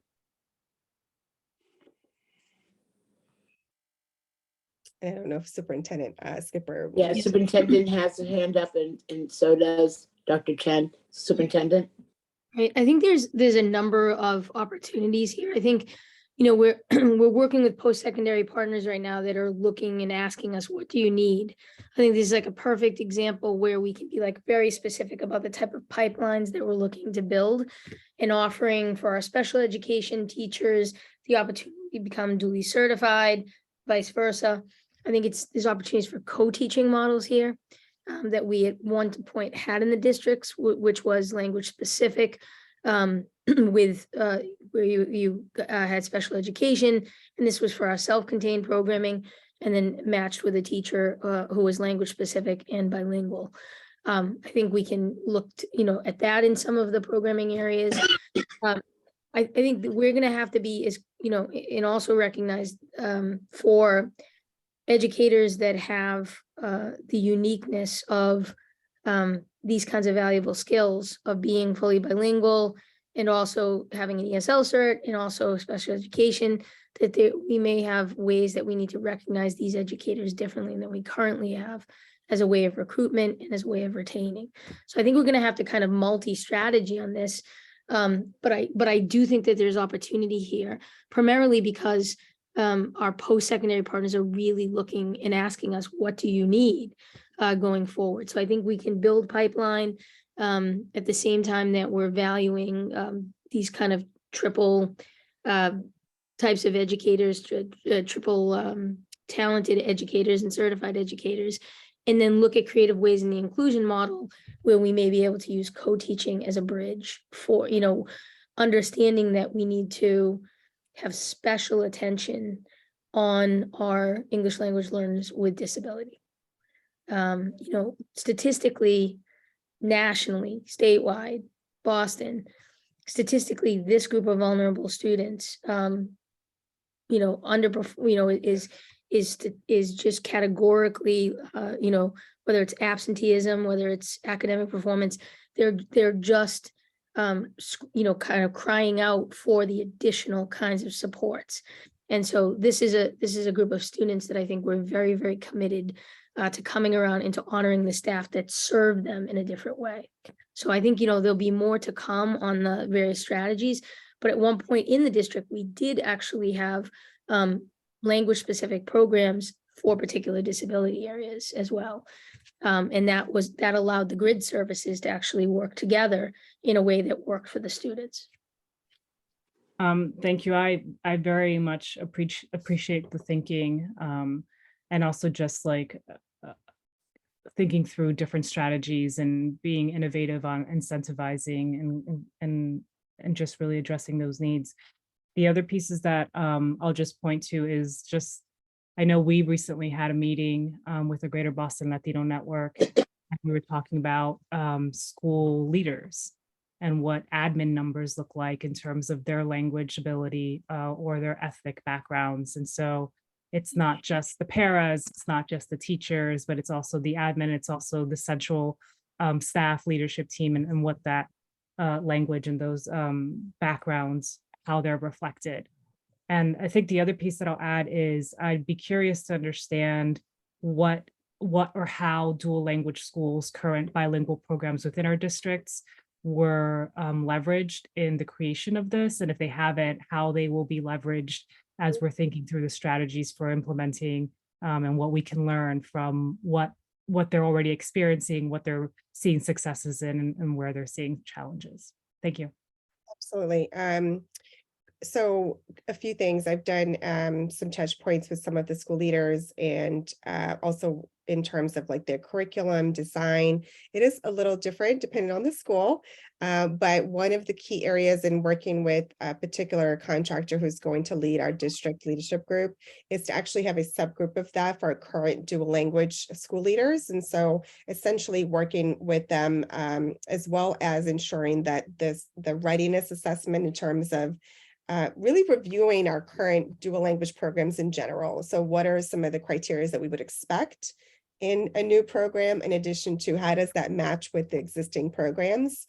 We know that there are schools that need additional support, and so that's where we're sort of building the infrastructure, and we've hired, so currently I've hired 8 coaches. Most of them have another language, but 3 serve in a bilingual role to support directly those schools that are dual language schools and other language schools with bilingual programming. Okay, thank you. Ms. Polanco Garcia.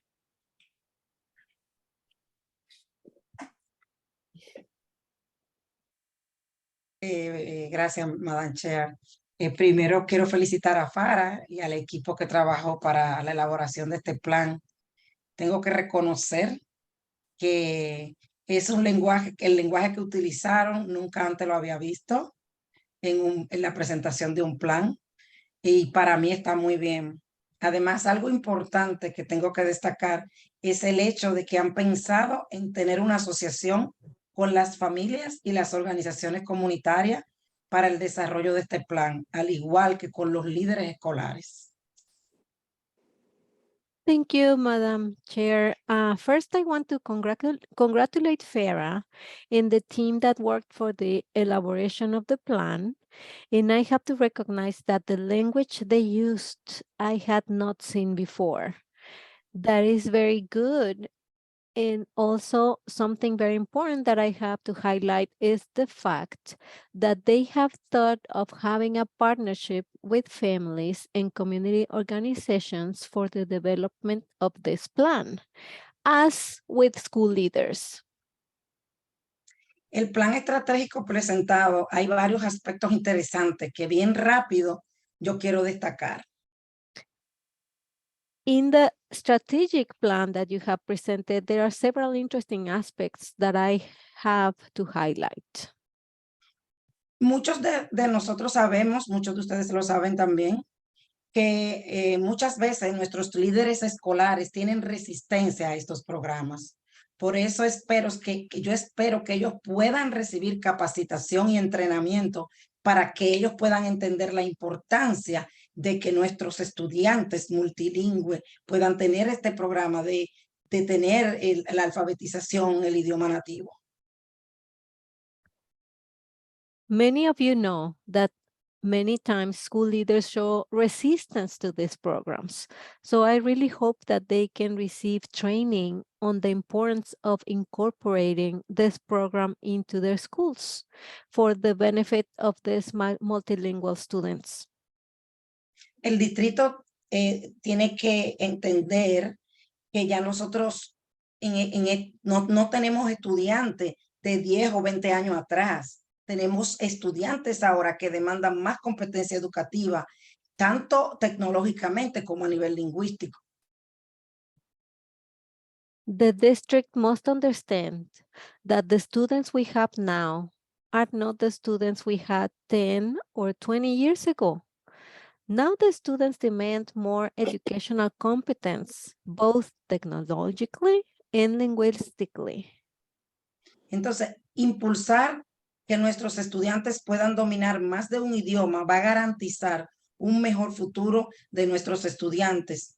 Por eso es importante valorar este idioma de herencia, esto que hace que nuestros estudiantes no pierdan su identidad cultural.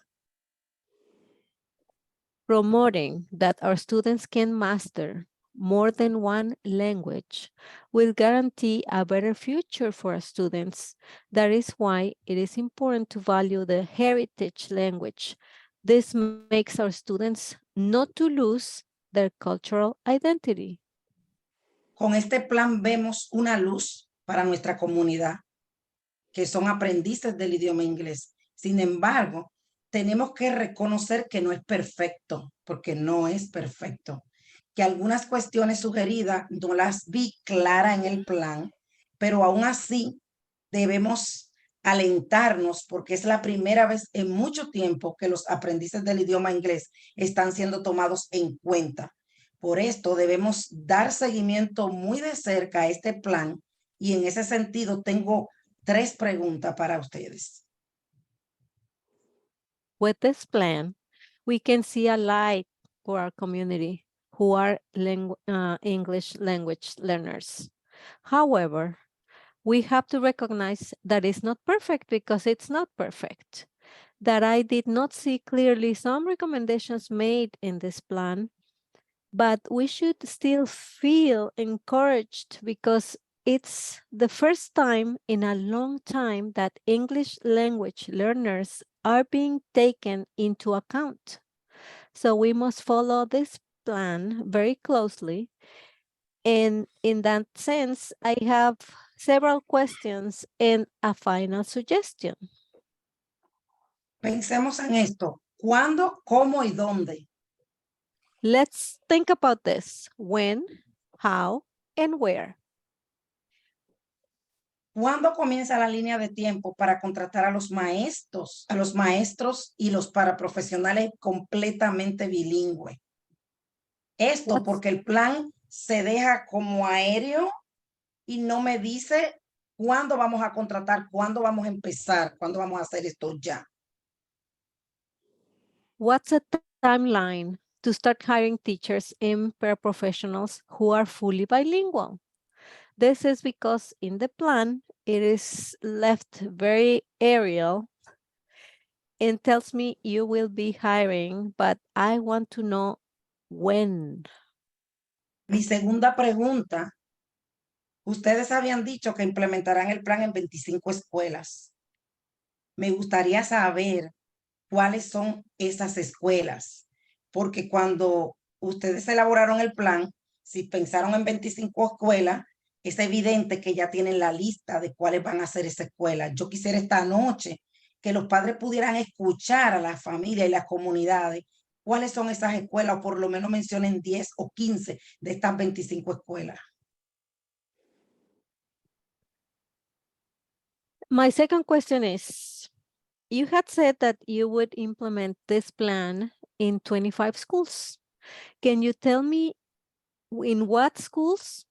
Because it is assumed that if you have already thought about the number of schools to implement the plan, is because you have already done the research. And I would like that the parents here tonight can hear that information, that piece of information from you. Y la última pregunta, dicen que vamos a tener que van a tener asociación con familias y comunidades, y esto es bien importante y me toca mucho porque siempre he sido una abogadora de que las familias deben tomar más participación dentro de las escuelas, pero para esto el distrito tiene que abrirse a programas que involucren a la familia dentro de las escuelas. Entonces me gustaría oír cómo es el plan para involucrar a la familia, qué ha pensado el distrito que van a hacer. And my last question is that you say you will have a partnership with the families and the communities, and this is extremely important. I want to know how you will do this. I want to know operationally how you will carry out this association and how you will engage the families, because we know that we need programs that help families get engaged. And I think this is very important.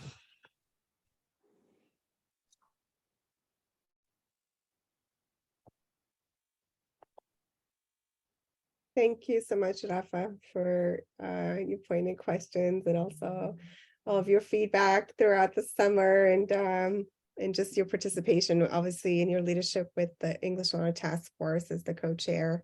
It's been really critical to have your parent voice there and your representation in this process. And it's important that we not only say that we're going to partner with families, but engage in a different way of processing that engagement. So I'm going to start with the last question and then work back. So this is critical as someone who, is a parent organizer and started parent organizing, that we have to essentially think about what is the DLAC representation and connection to the English Learner Task Force. Where can we start to really engage families who are not just, at St. Stephen's, like the ones that or I might know, and others who are already participants and advocate, or those who sit on school site council as part of their school community, that we really have to have a different strategy of ensuring that families understand what are the benefits also of bilingual education programs. And we have families, for example, who are just recent immigrants that don't value as much as maybe third generation immigrants, bilingual education. And so we have some work to do depending on which parents and the engagement with our language community groups is really essential. So part of that is also through the strategic priority committees that we're developing, but ensuring that those stakeholders that participated in the stakeholder feedback are joining us. But for me, it is essentially those parents who may, again, not be as engaged or be, as informed. And so our family specialist team is going to start to move with that strategy now that we have presented to school committee. Strategic priority 5 is where we'll start to work with our community organizations and community-based organizations and schools. And critical to that are family liaisons. We have to coordinate at schools with our family liaisons directly, and we've not really worked with that level of strategy before. And so I want to sort of just touch on the second question in terms of the exact schools. We do not have the exact schools defined. It is essentially increasing 25 programs.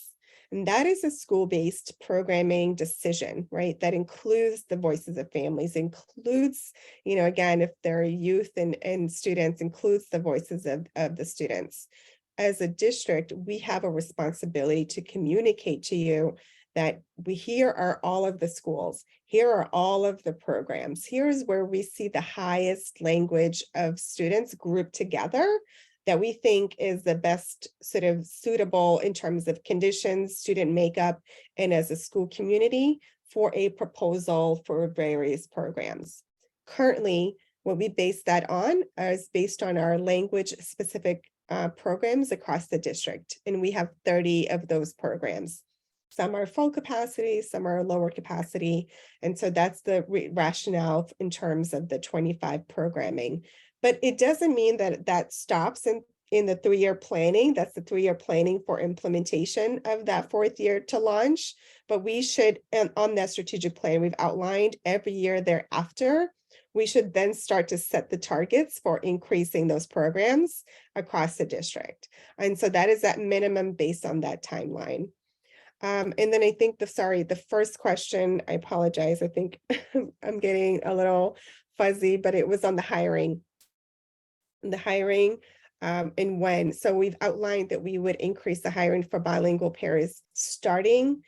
So that's a strategy by the end of this year. Our hiring process and the budget starts to sort of take shape between December, January, February, and hiring starts in March. And so that is the first set of hiring for bilingual paraprofessionals for this year that we've outlined in the plan. I think those are all the questions, but I apologize if I missed something, Rafa, please forgive me. I'm like, I think If there's anything else, please let me know. Gracias, Farah, por la respuesta. Estoy viendo también que sé que hay mucho trabajo, que hay mucho por hacer, pero nosotros necesitamos esta noche hacer una recomendación para que este plan que está involucrándonos a nosotros, a los aprendices del idioma inglés, tenga una supervisión constante. Thank you, Farah, for your answers. I have a recommendation for this plan. I know there's a lot of work to do, and I think that we need a way to supervise constantly this work that is going to be done. Quiero recomendar que el grupo operativo de aprendices del idioma inglés sea quien supervise constantemente de frente este proyecto, este plan, que puedan ir a las reuniones que nosotros hacemos del ILL Task Force y nosotros podamos tener con data real qué está pasando con el plan, los pasos que se están dando oportuno en el espacio y en el tiempo, estamos viendo resultados. I want to recommend that the English Language Learners Task Force is the one who supervises the work of this program, and we would like to see real data in the steps and the results that we are achieving with it over time, and that you can meet with us in our meetings, and we can all together look at all the progress of it. Sabemos, perdón, Farah, sabemos que el IL Task Force recomienda al comité, hace recomendaciones al comité, pero nosotros queremos una participación. Este grupo ha trabajado muy duro, ha trabajado mucho, me consta, no ha habido sábado ni domingo para este grupo que ha estado trabajando, y me consta porque me he estado en reuniones hasta domingo, trabajando por este plan y para el plan. Entonces, necesitamos que este grupo operativo, o sea, que esté supervisando de frente este trabajo, este plan. I know this task force for the English language learners has worked very hard, and they have made recommendations to the school committee, but I know that this is the entity that should supervise directly the progress of this.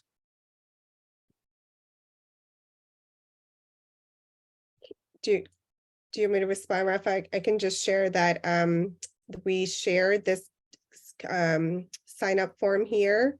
I believe you can see my screen, which is the interest priority for each of the strategic priorities. Most of the task force members have signed up for the different groups. I would just say based on the strategic priority. And so our hope is to, and this is also in different languages, but our hope is to really ensure that that is the process in which English Learner Task Force, as well as other community members and parents, can participate in.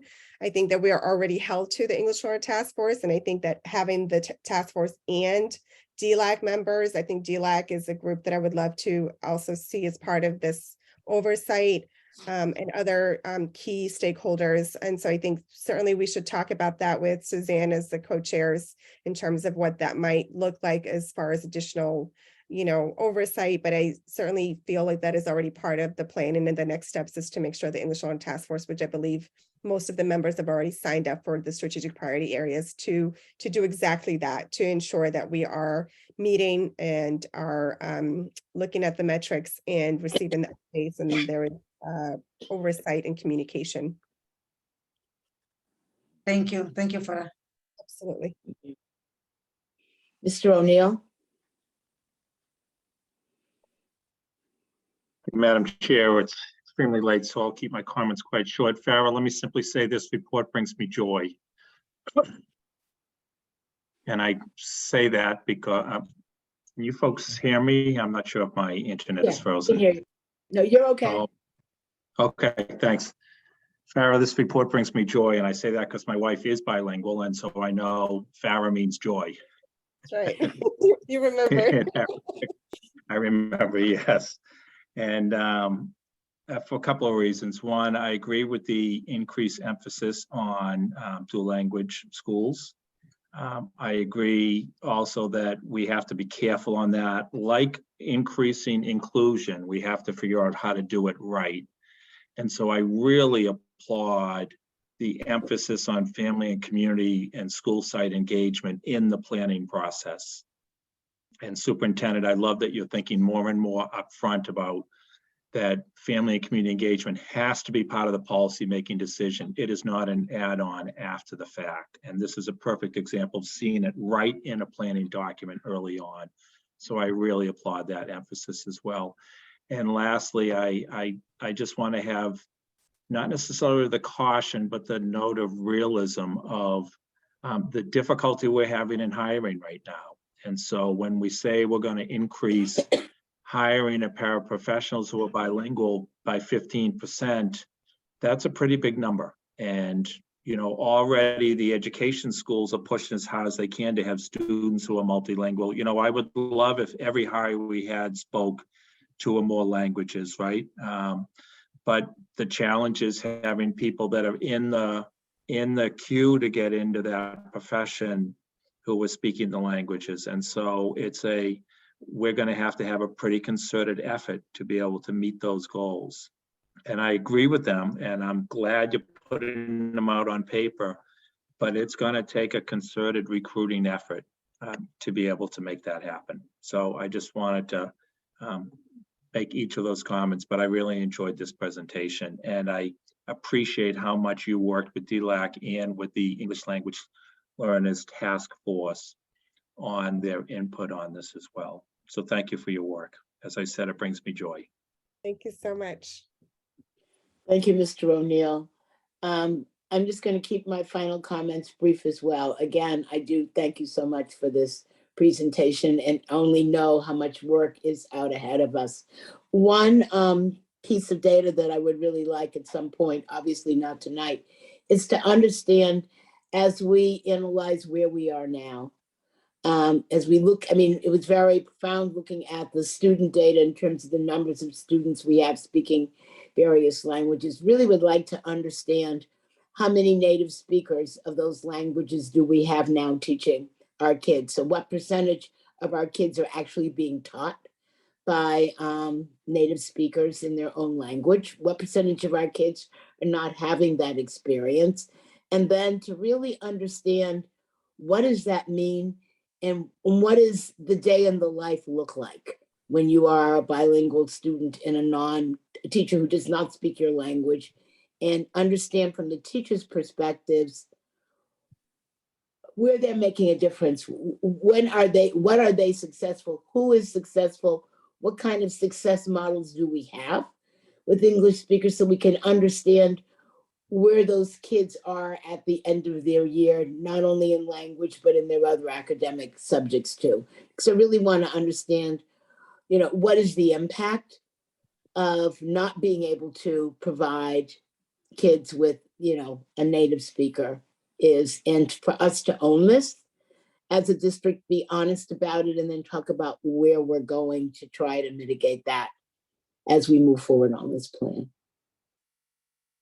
Absolutely, Madam Chair. I just will say quickly that that is an area that we've been advocating for and working with our partners, the Boston Teachers Union, in terms of being able to collect the linguistic proficiency of our educators. It is something that I think we probably could hopefully get to a resolution on soon in their work together in terms of, you know, we hear their side as far as leveraging teachers and pairs to provide interpretation or translation or being pulled out of their core functions. So I think, you know, we want to make sure that we get that information and data. That's been, I think, for many years, a question that we have, but it is a need. And so that is part of the work that we also have to do. And additionally, I think, again, it's the staffing and the matching of those languages. But as soon as we have more information on that, we'll definitely be able to share that data.